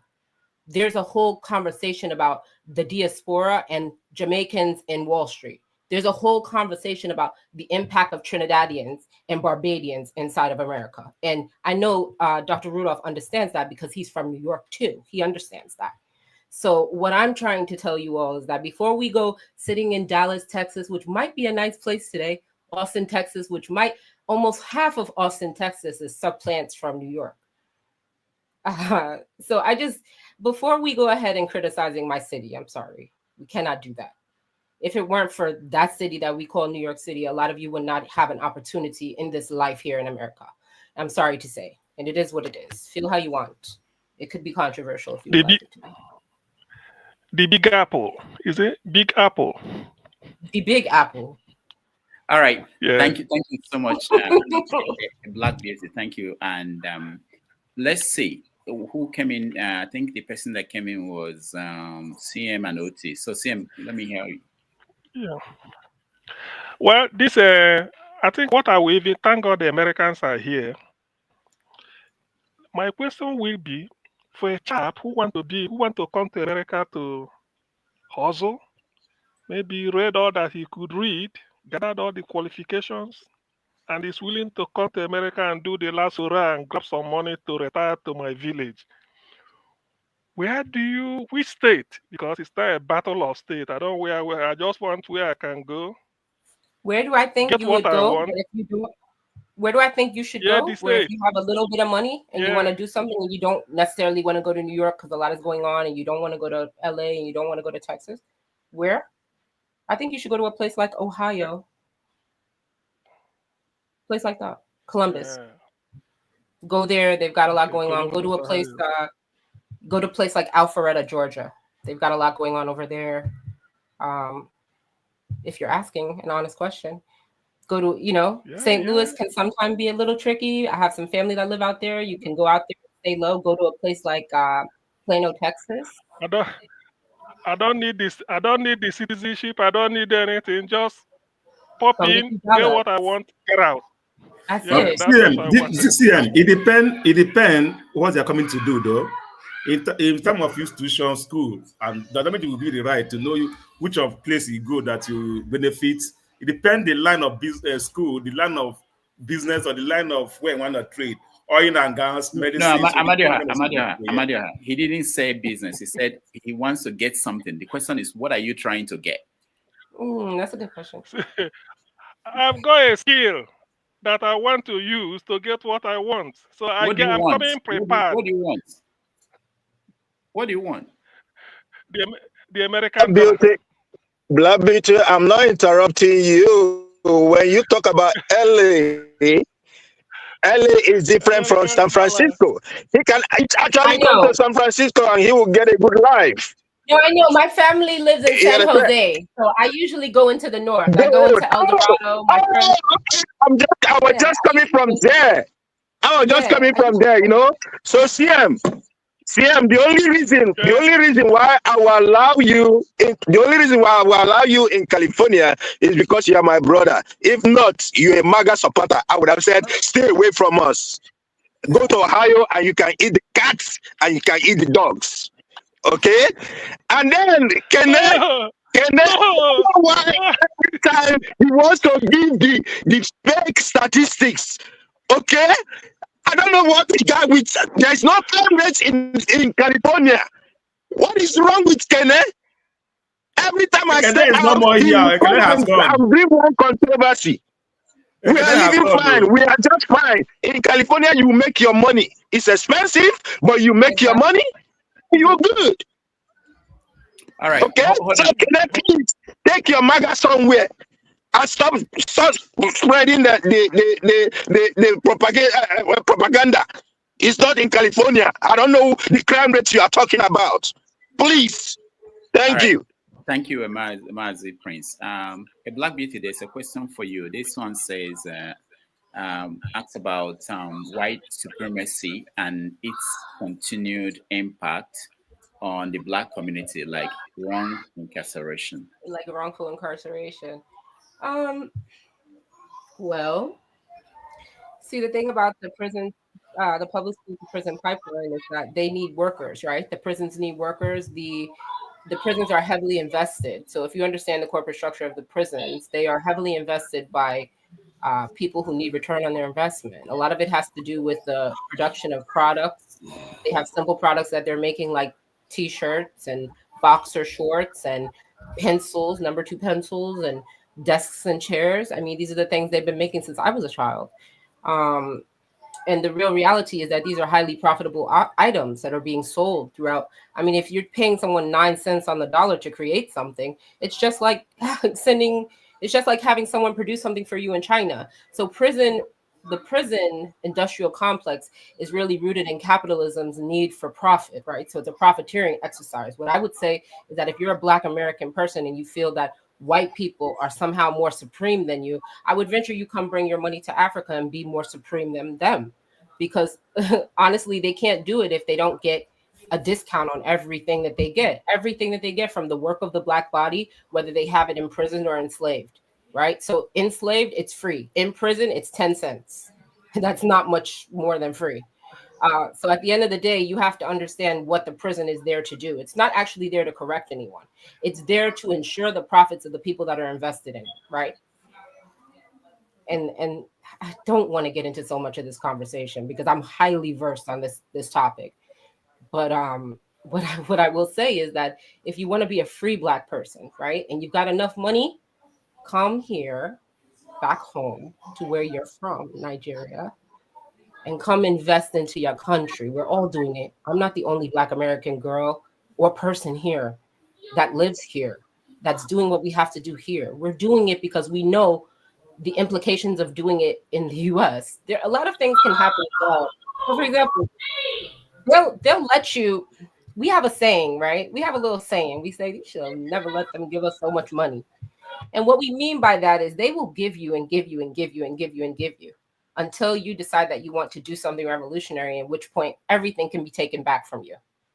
The point is that everything that you make, that you feel that you deserve and that you want to own and retain, you should extract it out of the system, right? And then put it into another system. So that's really what we're doing when we talk about Pan-Africanism, right? And these are just my thoughts about that conversation, about that question, because it's really not about white supremacy. There is no such thing as white supremacy. Let me dispel that notion for you. If you think there's white supremacy, then I question you take me or take a white woman and stand us outside for an hour in this Nigerian sun and tell me who is supreme. So at the end of the day, I really just don't know how to answer the question because I don't believe in white supremacy. I never believed in it. I'm from New York. My grandmother, she comes from slave descendant past. So does my dad through Jamaica. We are of Hausa and Fulani DNA and lineage. I cannot speak about white supremacy because I know it's not real. I know it was something that was created. So that's my answer to the question. All right. Who is next? Let's see. Oti, I think you're next. Yeah, go ahead. Hello. Yes. Evening, everyone. Yeah, hi. Happy New Year. Black Beauty. I think I'll start by saying Yes, I mean, the last thing you said, that's what I would not agree with. But overall, the way you addressed, I think the conversation Kenna and the lady was having, actually, that's why I came. So now when you say, I'm talking about the last thing you said, that's what I don't agree with, that there's nothing like white supremacy. Well, of course there is. It's a social construct. It's an idea, it's an ideology. So, I mean, it doesn't have to be. It's a social fact. And so whether you believe But it do or you not. understand what I'm doing when I say that? Well, It's you're trying to kind of, right? It's a bit sorry? of an alliteration. I'm trying to illustrate a point when I'm doing that, right? No, but I'm look, we have to hyperbolizing. stick to fact. We have to kind of and show facts are facts. It doesn't have to be a fact of. But facts is not all that move people. We got to come away from that as well. This is 2025. We need to speak more honestly to people. It's not just facts that move people. We understand the facts. We know there's white supremacy. But if you wake up every day thinking that there's white supremacy, then you won't have the courage, right, to come back to your own country and start a business. No. Sorry. What I'm saying is, okay, look, as an idea, so you have to accept it. You don't have to. I mean, what I mean, you have to know that it is there. You can then begin to deal with it. By denying it. So it's like I put my foot on it. Okay. So hold on, Oti. I think the misunderstanding here is that it's the same time. I think Oti is saying. I think a Black Beauty is saying that. I think they said the way people are reading it. Black white supremacy, is it that white people are supreme, or no. that okay, so it's an idea, okay, so people but that white people believe they are, well, some people believe it is, and organized life society, and the politics. It doesn't mean that that's why it's a social fact. It's a construct, okay. So I mean, the reality of it is you have to deal with it, really, but saying that it does not exist. When I say there's something, I'm not saying that they are supreme or superior, okay, in any sense at all, or in any dimension, but as an idea, something they kind of deal with life, everyday life, okay. So it works for them, and so that is saying that it does not exist. Really, I don't know how helpful that is. Yes, sir, master, sir. Sorry. Yes, sir, master, sir. Okay, now the thing is this, okay, and by the way, it's a good thing you are a good example. Let me say this before. I don't know when Black people will leave. Someone suggested that you should be a guest. I would like to interview you and make you a guest. I can't. Let me tell you, because the things that I will say are too controversial. No, that's why I don't give. We don't mind. We don't mind. No, okay. I mind. Let me tell you something. I mind. I have the head of NIPOS in my Instagram right now because I done cursed out everyone in the whole NIPOS organization. Now she want to come help me. Let me tell you something. If I speak, I've been sitting in your country since May. I live here. I like it here. It's nice and hot. The food is good. The way to make my hair grow. My God. I have no problem with this place. I do not want to talk down on this place. I want to live. I want to live comfortable. Okay, I am not here to defeat nobody's wars. I'm not here to do nothing for nobody. I'm here to express myself and live freely as a Black African rich woman from America of Jamaican and African descent.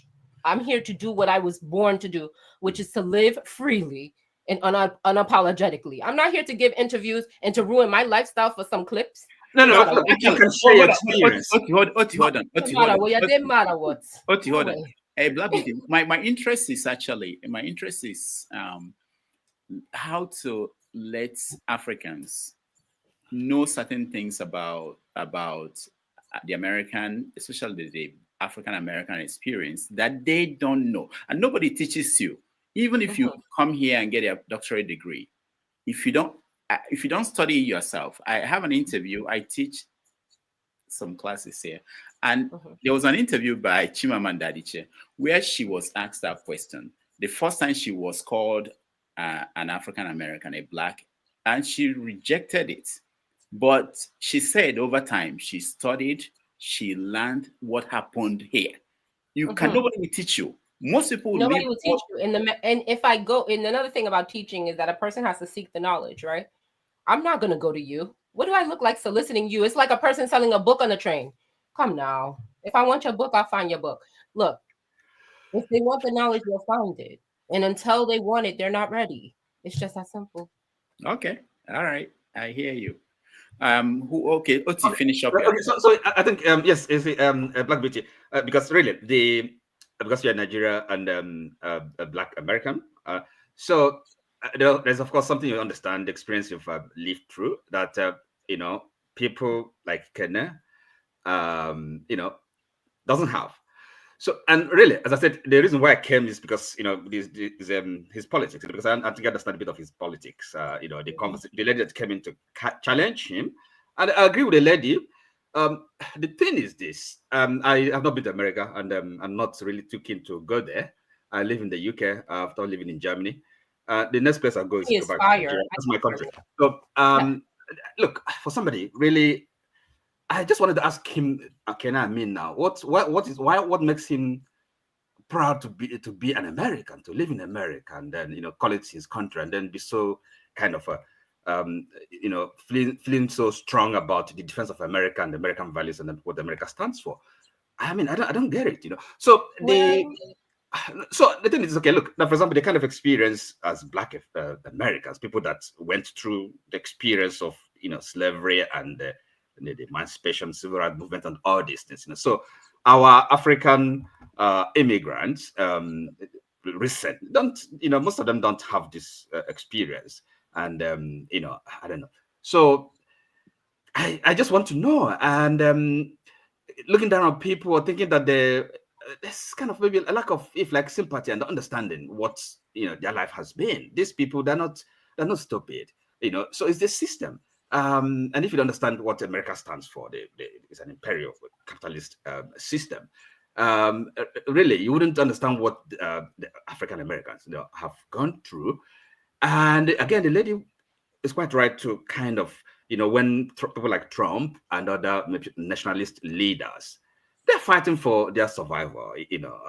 That's what it is. It doesn't matter how they, how they play the politics and America first and all these things. It's not, they don't have you in mind. What should they? So really, as Africans, it's the only true real home we have is in Africa. And really we should kind of feel, do whatever is possible, necessary to redeem and reclaim our homeland, our countries. All these places we live in, they're not our homes. I don't know what what we can't understand that. Is it so? All right. That's just my view. All right, Oti, thank you. Yeah. Okay. What if I said, can I just say one thing? Go ahead. I said, they have you in mind. It's just, you're going to work. You're right there in mind. They need you. Well, they need you. Yes, they need your level, need your whatever, So, but need your kind of to, yes, but it's not as maybe as equals as people that are kind of in the same, as if you have shared the same common. Are you equal now? Are you equal now? Am I what? Are you equal now in America? Is the Black person, whether they're of Nigerian descent, Caribbean descent, or African American descent, are they equal now? Meaning that yes, we do have equal opportunities to get work, but they have had 200-300 years of wealth building opportunity ahead of us. They've had compounded interest in their portfolios for years. Sure.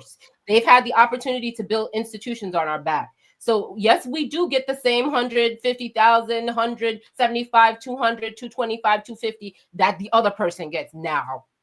It took us forever to get here. Okay, thank God. But aside from that, we don't have that. We don't have when my grandmother passed, I was grateful for the $4,000 she left me. Do you understand me? So when they say it's not for you, it's not that it's not for you. It's for you to work. It's for you to make your money and get out. You were always supposed to go home. This is what I always equate America to. Think about you hire a contractor to build the house, right? Next thing you don't pay him at the end. So he's supposed to live in your basement for free? Is that the payment? Because that's essentially what's going on in America, right? They brought us over. We did work. They didn't pay us for the work. They want us to leave. We must be paid before we leave. We want to go home. It's just so simple. I don't understand. All right. Thank you. Thank you, Black Beauty. I really would like us to do a question and answer. Anything you are comfortable with. there are some aspects I think you can enlighten people, our viewers. All right, Jide, you're next. Yeah, thank you, Dr. Damages. Hi, everyone. Those in the comment section, the viewers, the listeners, everyone on the panel section. How is everyone doing? Good to see you guys again. Yeah, I listened to Black Beauty and everyone, and the previous lady as well. So there's something that no one is talking about, which is what I'm concerned about. No one is talking about it. Talking about Trump coming into the White House and who is better. Is it the Republicans or the Democrats? Was Democrats better, or Trump is going to come in and everything will change for America? Who's an American? Who's an African? Is Donald Trump going to serve an African interest? I've had a lot of things. It's very interesting to hear a lot of things, different perspective. But I would say that I'm concerned that no one talked about America's foreign policy. Nobody said anything about America's foreign policy. We are all affected by America's foreign policy, all of us, either directly or indirectly. We are affected by America's foreign policy, and no one is talking about it. The truth is, Democrats and Republicans, yes, they may have differences in political, ideological undertone, right? They may have differences domestically in their political undertone and how they approach a lot of sociocultural issues. And there are two political parties that have been entrenched in the US for centuries, right? Those two parties, and they've evolved in their own way over time, regionally and different ways as well, politically. But they are different, no doubt about that. I'm not saying they are the same. However, these two political parties, they still enforce, implement, and execute the same foreign policy. It is this same foreign policy that has made us to choose to come and live in America as African people. Either we like it or not. Either we admit it or not. This foreign policy, it plays a crucial role into why our continent, our country that we're coming from, Nigeria, is a big mess. We can blame our leaders. We can blame our people. We can do everything. It may be valid. But this foreign policy, we have to confront it as a people.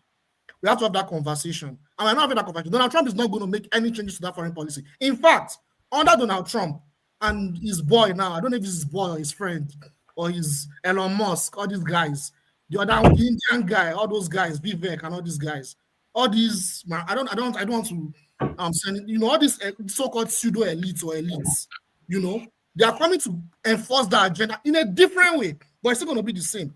It's not going to serve our interests. So I think that's the kind of conversation we should be having, and I agree with that. It's not white supremacy. They are not superior. I will call it Western hegemony. We are under Western hegemony, and different countries, different races have reacted to it in different ways. We've been completely subjugated. We need to really raise our heads up and confront that hegemony if we really want to liberate ourselves. And, the previous lady said the same thing. So she said a lot of things. A lot of us are not enlightened enough. We are not educated, including me. We have a lot we need to learn. We shouldn't assume that we know it all. That, I'm voting for Donald Trump, and I have my reasons why I vote for Donald Trump. We shouldn't feel, this thing about ego. We need to learn, because politics require a lot of learning. We cannot think we know it all.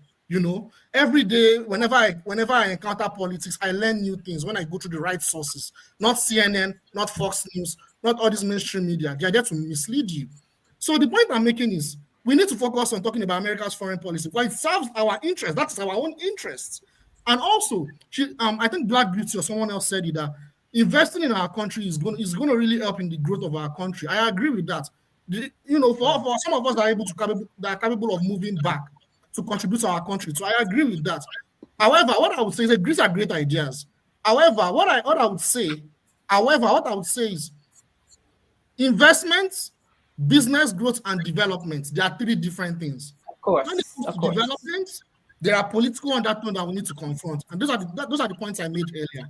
If we don't confront that political undertone, no matter how much investment we make in our country, it's not going to lead to the development of our country. So we need to really look at how we can develop our country, how we can have good healthcare, how we can have good education, how we can have good transportation, how we can have our sovereignty. We don't have any sovereignty. Look at every black country in the world, apart from maybe the Sahel. Which African country, which Caribbean country is sovereign? None. So coming here and saying which of us is better. We all have our experiences, and all these experiences are oppressive experiences. Jide, Dr. Damages, just 30 seconds. 1 30 second. seconds. 1 second, sorry. The likes of landmark. Give me a second. Jide, I wanted to say, because you brought up Elon Musk, I tried to activate my Starlink. I was buying a Starlink because I had bought one. I turned it back, whatever. I was going to buy one. Do you know that it's been blocked because of the NCC? Because basically there's a bunch of African countries where Elon Musk released Starlink, and their communications companies, they don't like the fact that he's going above them. So now they have deactivated. Now you can't activate your Starlink service as of like last month in October. That's so you crazy. can Starlink, but you can't activate it. As soon as you said Elon Musk, I said, you see, but that's not fair to me. That's crazy. That's so crazy and weird. Yeah, All right. please. Thank I would you, like Jide. us. Thank Yeah, you, I would like us to understand this thing, right? We are all victims, both we in America, be you African or African Americans. And if you think running back to Nigeria will exonerate you from that victimness, then you are lying. Because a lot of us have gone back to Nigeria. We went back to Nigeria to invest, and that investment was destroyed. A life example is this landmark of a guy. Yes, You I see know what you're how talking about. he has parked his business from Nigeria. So it is. I mean, it is favorable for us to protect where we are living, where we are making our income. First, it is favorable for us to do that. We cannot destroy a country that has accepted us, a country that we are making our living from, a country that we are even earning. Hold on now. Nobody said destroy. Hold on. Why can't we do both at the same time? No, hold on. Like the Chinese. Where we are making our earnings to even All right, feed guys, those back in Nigeria. Hold on. To even feed back those back in Nigeria. It is, I mean, it is more profitable for us to secure ourselves here.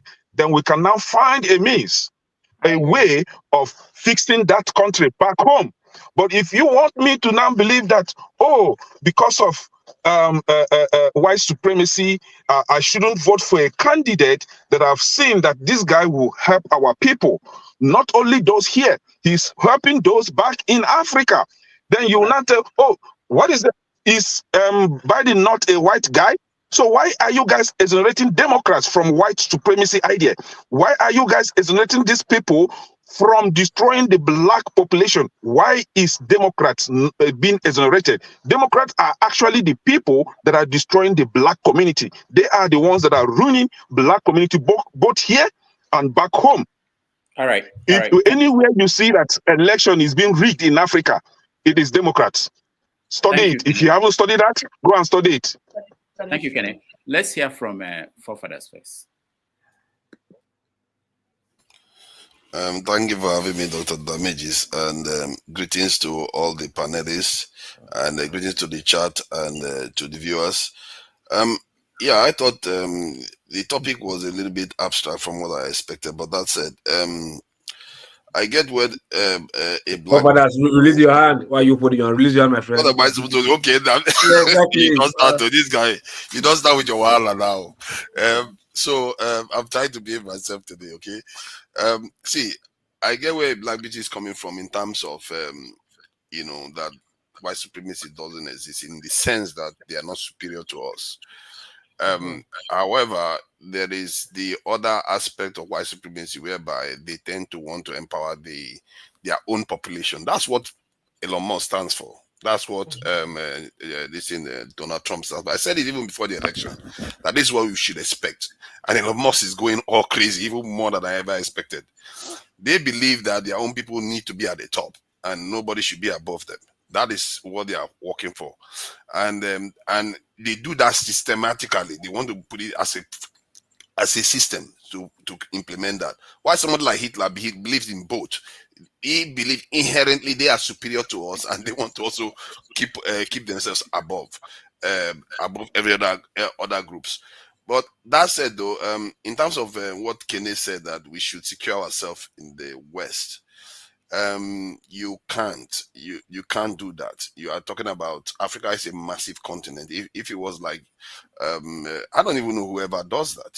Maybe Jews could do that to secure themselves, then use the West as a launch pad to create their own homeland, a small homeland they are still fighting for. You are not Jews. You are a massive continent, a continent that will fit America how many times over. You can't go there and expect to behave like them. The Chinese did not. And neither did the Indians. The Indians secured themselves before they started. All these Indians that are showing up now, India was already a nuclear power in the 60s, 70s, if I'm not mistaken. They were already a nuclear power then. That was years ago. That's the foundation they laid. It's the same thing for China. But what have we done? We've not done anything. Sometimes we talk all these things and we act as if we have gone anywhere. We've not done, not much has changed. If you are looking at the dial of our ability to defend ourselves, not much has changed for the last 300 years. Not much. We are still sitting where we are. Strategically, not much has changed in my mind. So, from that point of view, people like Ine and others would have believed that you should be, hoping that the master dies. The master is not going to die. They are not stupid that you're going to come to their country and expect to come and make a lot of money to come and build your own country that like they don't see. They're blind. They're not blind. They're not stupid. They're going to make sure when the time comes, they'll cut you short. Like when they watched us. When they watched us try to launch the eco currency, and towards the end they just took it away. Did you see? Buhari didn't even come out and make one speech to acknowledge the defeat. That's how useless we are. And we have to seriously get our act together and do the hard work that it's going to take to get us out of this mess that we are in. And luckily, at this time, there is an opportunity to do that. When the world is in flux and many big powers need allies, they need to work with different people. We have to play the game now because that's the game China played. China played a very dangerous game. They played a very dangerous game. They wanted to become free from the West when the West just used nuclear weapons in 2 nations. Can you imagine how hard that is to do? And that's not 2 nations, 1 nation, but 2 cities.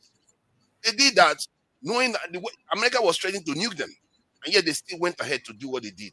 And look at them today. So can we do something like that? Can you really say that Nigerians can endure that kind of pressure the way we behave right now? Kenny is already saying, let's get ourselves in the West. Let's not try to destroy the battle. We are not ready. And I just fear that it may be 2 days for us to be ready. But any luck, something is going to happen. We are going to make it because something, some event in the world is going to give us an opportunity. That's my prayer. And the fact that I have to rely on prayer, that's a very, very sad thing in itself. So that's a very sad thing in itself. Having to rely on prayer, that's how bad it is. I've one fear for you before. Yeah, it's really bad. It's really bad. But I just hope something comes up, an opportunity comes up. Because when you tell our people, they don't listen. They simply don't. They think this is a joke business. I see serious dangers coming. Look at what they have done to Gaza. They did it, and CNN doesn't even pretend as if it's not even happening. They will wipe you out. They will pretend it never happened. Nobody will care, and they will go on to live and enjoy everything that you used to have before. This is why I keep warning our people. You've seen it happen before. You are living in a country where it happened. You are living in you see Australia where it's happened. So don't take this type of things for granted. This will have the capacity and the will to be able to do something like that. So I just think that we should pay attention to African Americans, those people that have lived at the forefront, because they have experience that it will take a generation to be able to figure out. And Africans should listen to them a little bit more. What we want to know, forefathers, is we want to know why they followed us to Ghana. That's what we want to know. That's what I've been hearing most Black Americans talk about this last month and a half. Why is all these white people following us Black American? I'm in Nigeria. See, they can't come over here, right? But hold on, Black Beauty. Why wouldn't they come to Nigeria? Because why? Get out. Because we have work to do first. You can come back when we open it up. No. I thought you were saying that they were going to Ghana. I know they go to Kenya and other places. Why are they not coming? There was a thing on Instagram. There was a thing going around on Instagram and TikTok, a video of 300 white people, but most of them look very Middle Eastern, getting their citizenship in Ghana. So it's a conversation about why are they following us? We want to leave them. Why do they keep coming? Why do they? Okay, so when we talk about white supremacy, you must need me. You so supreme, but you must need me. Mean I'm supreme. So I gotta work for you. I gotta create everything for you. I gotta run it for you too. I gotta make sure it's profitable. But you're supreme. You can't make a. Let me tell you about Atlanta. Okay, nobody wanted to live there. Then people started going down there. A lot of people from the New York hip hop community, they start going down there. And then here come all the J's coming down there, the lawyers, the business managers, to to pilfer off the people and them talents. And this is what Black people have to understand, right? Whether you're an African or an African American, this thing can't work without us because we are the battery with power everything.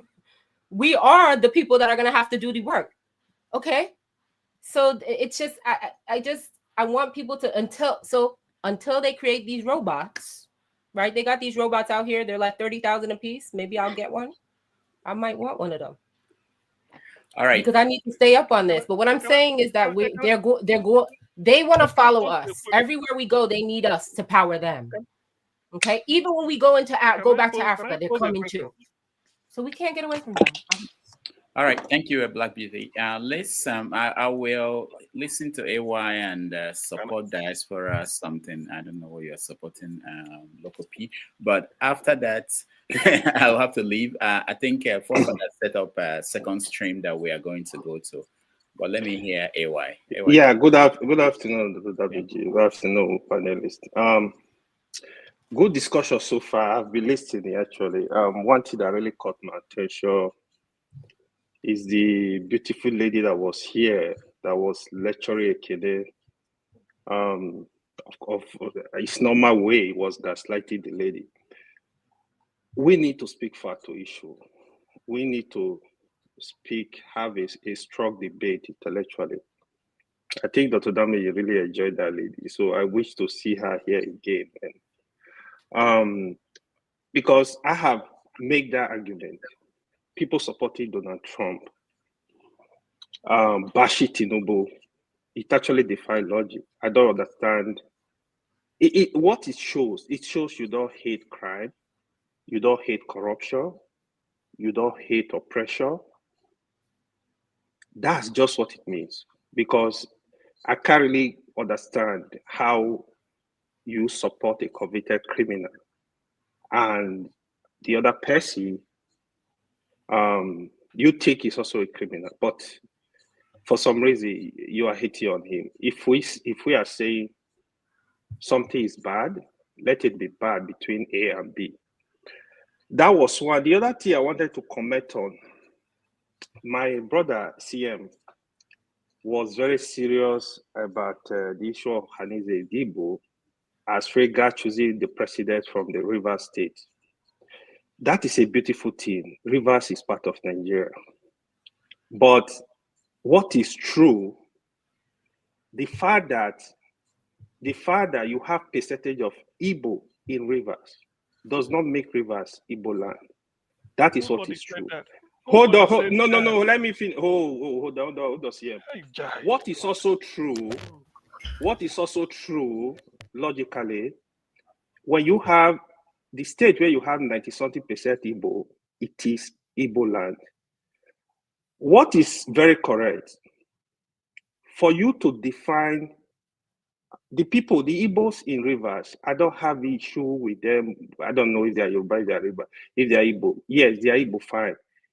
If they decide, if you want to do a referendum, at any point, you go to Rivers, you conduct referendum among those Igbo people, if they want to join the East or they want to remain in the South-South.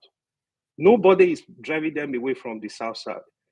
For me, if I'm the president of Nigeria, to be honest, the Igbos that are even in the East, if you want to conduct a referendum, that decide to say they want to be part of Nigeria, give them freedom to live anywhere in the land held by Nigeria. That's just the truth. So I just want to, this debate it keep going on because it's not heading anywhere. Because tomorrow now you go choose another Igbo man from Edo to head Ohaneze Igbo, then you say Edo is Igbo land. We need to stop this kind of argument. Hold on. The one final thing I want to point out. Sorry, where they carry on? Hold on. No. American politics before. Where they carry on? You guys should hold on now. So the one final thing, right? I understand a lot of us like Trump. A lot of us like foreign country. A lot of us live in foreign country, including me, which is true. But what is also very true is you are in Nigeria. Stop deceiving yourself. If you like, hold any other passport all over the world, you are in Nigeria. One day, I hope it doesn't happen, they will tell you, even with your passport, pack your load and go. Where are you going to go? Don't forget, there is nobody in Nigeria that will tell you, pack your load and go out of this country. Nobody will tell you that. But they can tell you with your passport in America, you are not an American. Pack your load and go. There is nothing you can do. If anybody tell you pack your load and leave Nigeria, you got to fight. I will fight with my last blood because it's my father's land.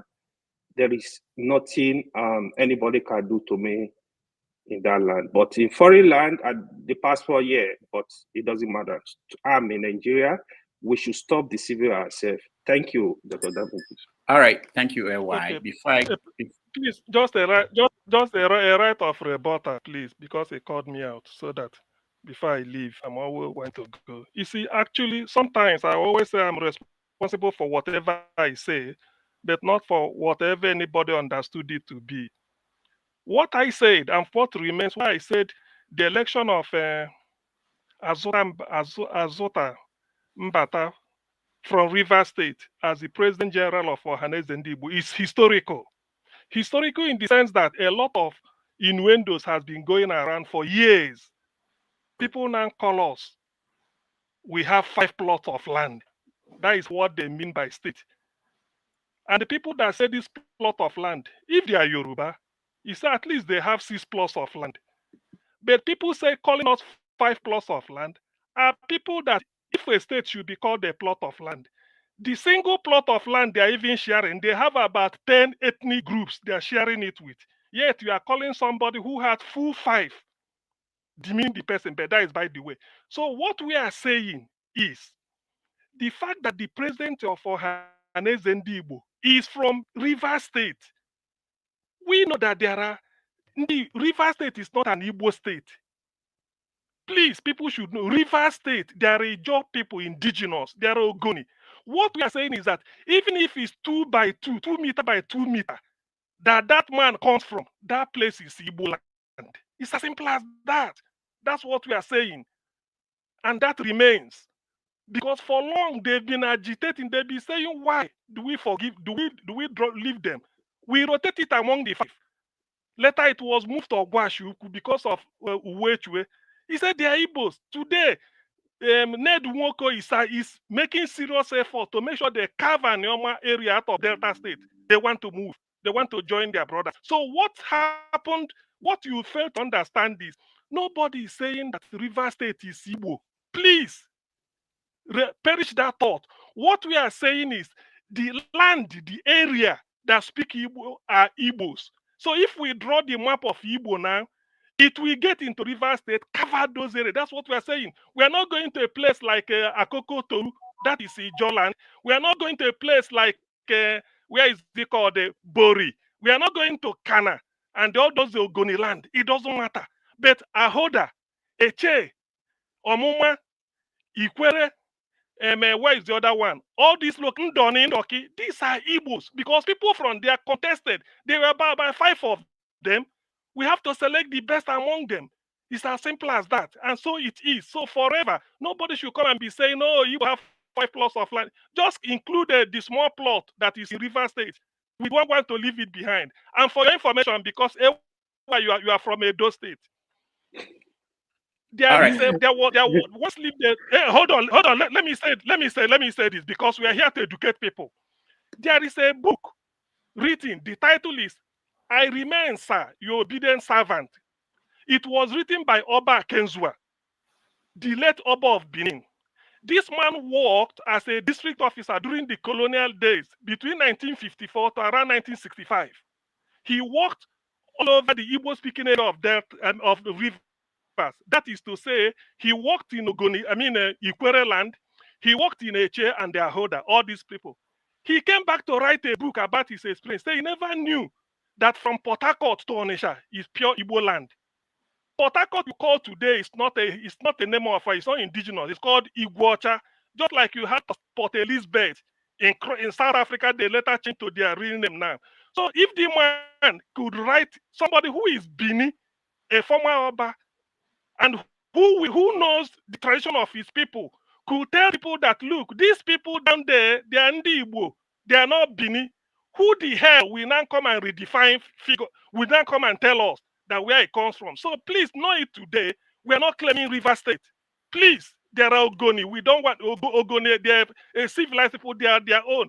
But all those areas speaking Igbo, they are part of Igbo land. So if they are drawing the map of Ndibo, just like you want to draw for Yoruba, you don't stop in the C state in the Yoruba. You have to move to Ofa in Kwara State and include Ofa, include the Ilori as Yoruba land. So you have to move down to Port Harcourt and include from Port Harcourt down to all the Ikwere area, Igbo-speaking area. They are all Igbos. It has been settled because the leader of Ndibo worldwide, over 70, 80 million people, is from there. I beg your pardon.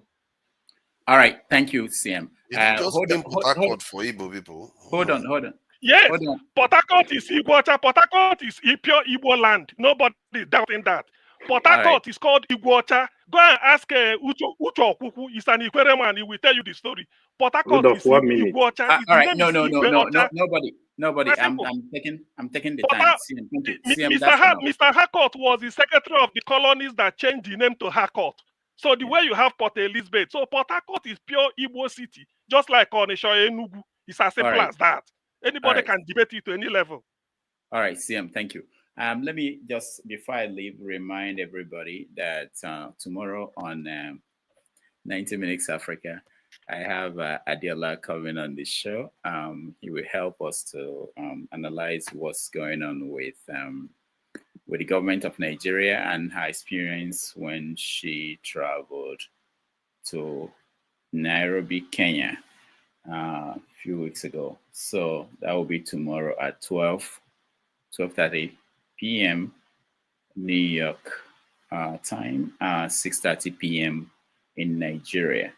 And on Monday, we have Simon Ekpa's Chief of Staff, who is now the Deputy Prime Minister of the United States of Biafra.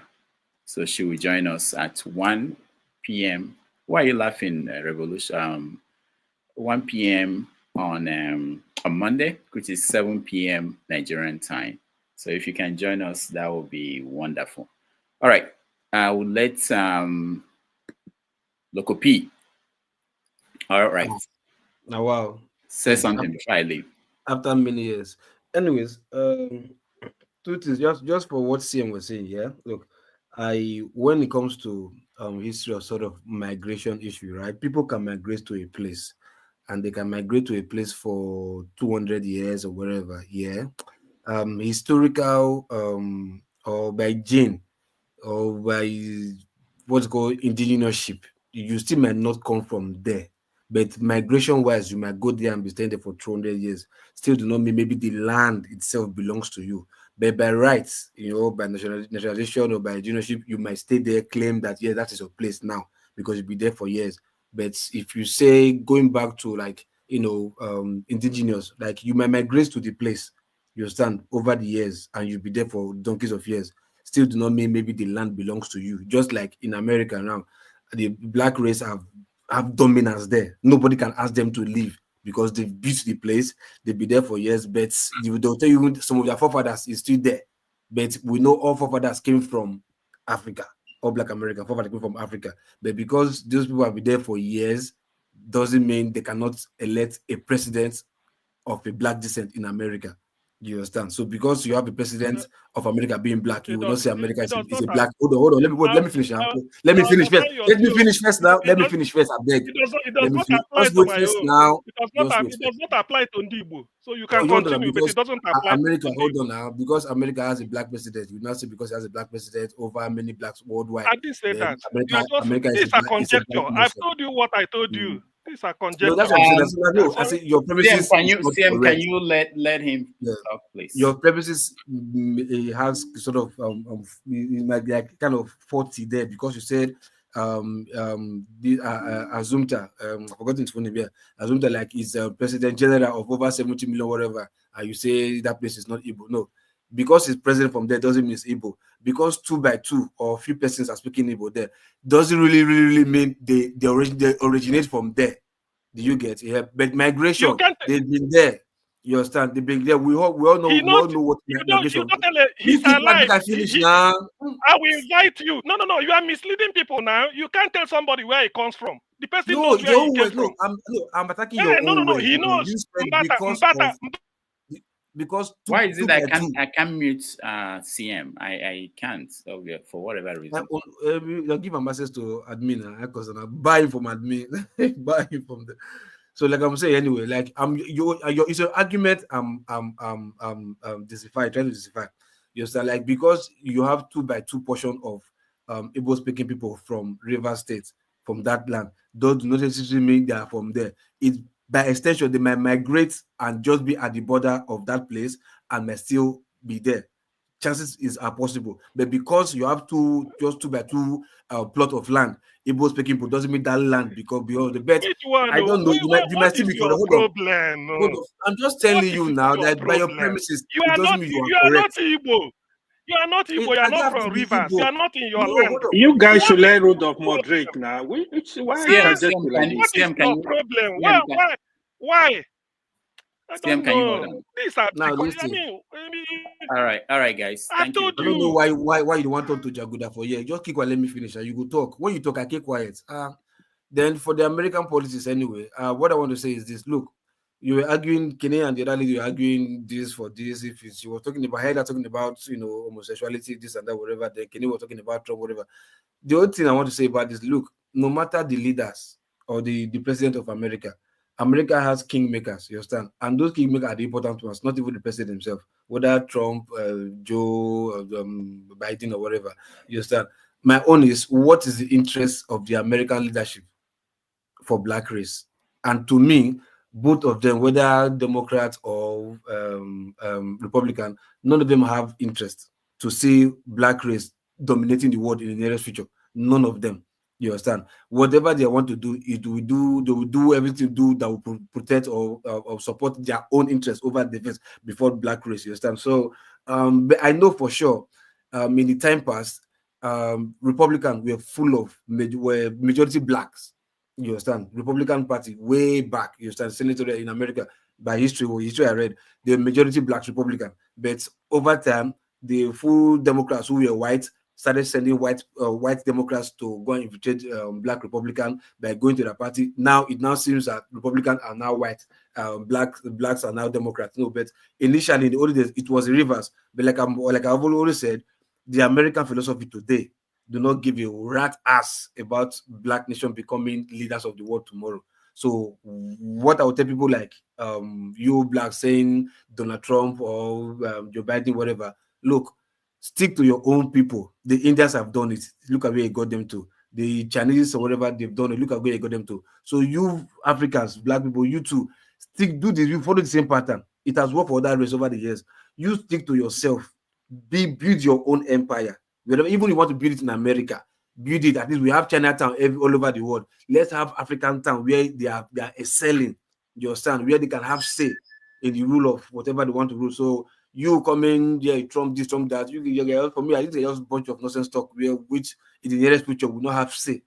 You understand? Like Show always said, it's a shame that all when they're talking about G20 or G7, as old as black nation is, we don't even have one that's representing us. G27 will not even get. It's only South Africa that's even trying to push his head to go and join the Africa. The rest of Africa is just taking the back seat, which is a shame.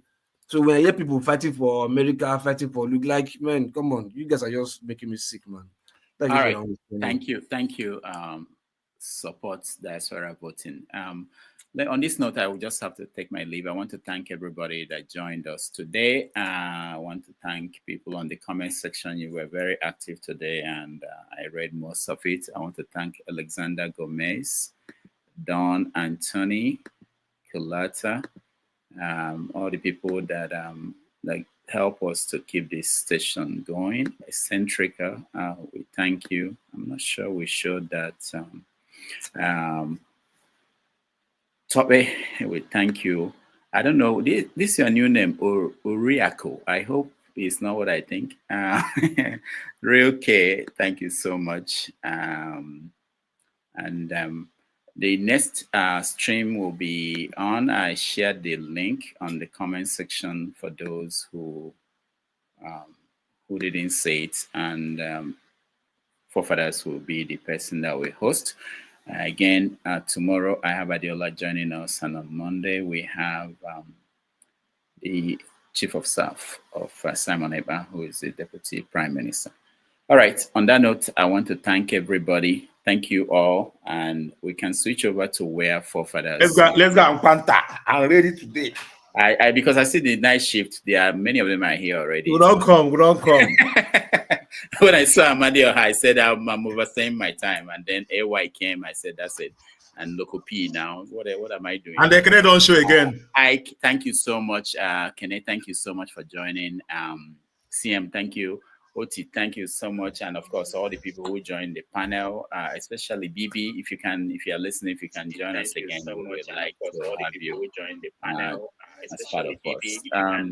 On that note, I thank everybody, and we will now switch over to. Let me also say that the female show, the ladies show is off for today. Please, can you beg Forefathers to be nice on me, please? What is that calling? Okay.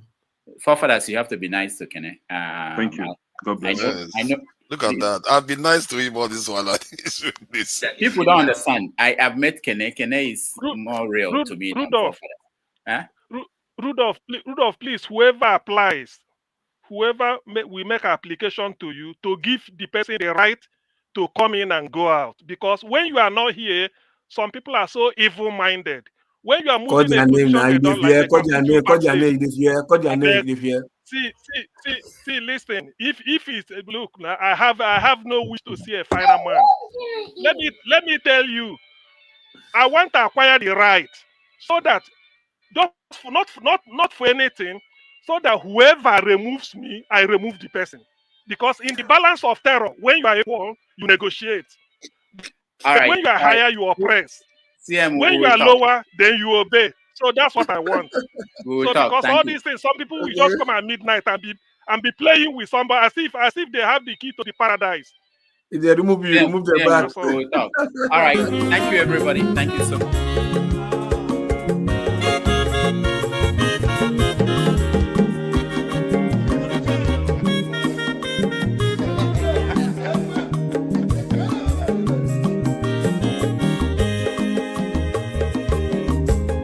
Onye ọma zoro bio akwa nwa zoro bio Max ịbịa bunyego kwanu mo n'ofube n'azụ ụlaga n'ịbịa zigo mmanwụ ụlaga do n'ịbịa zigo akwa nwa ilochi yo biko rapụ zoro ka ọ nabazi ya. Onye ọma zoro biko abọmma wazoro dosari ịbịa onye nịgwana m ụlagado n'ịbịa zigo mma ụlagado n'ịbịa zigo abọmma wilochilo biko rapụ zoro ọ na-abazi ya.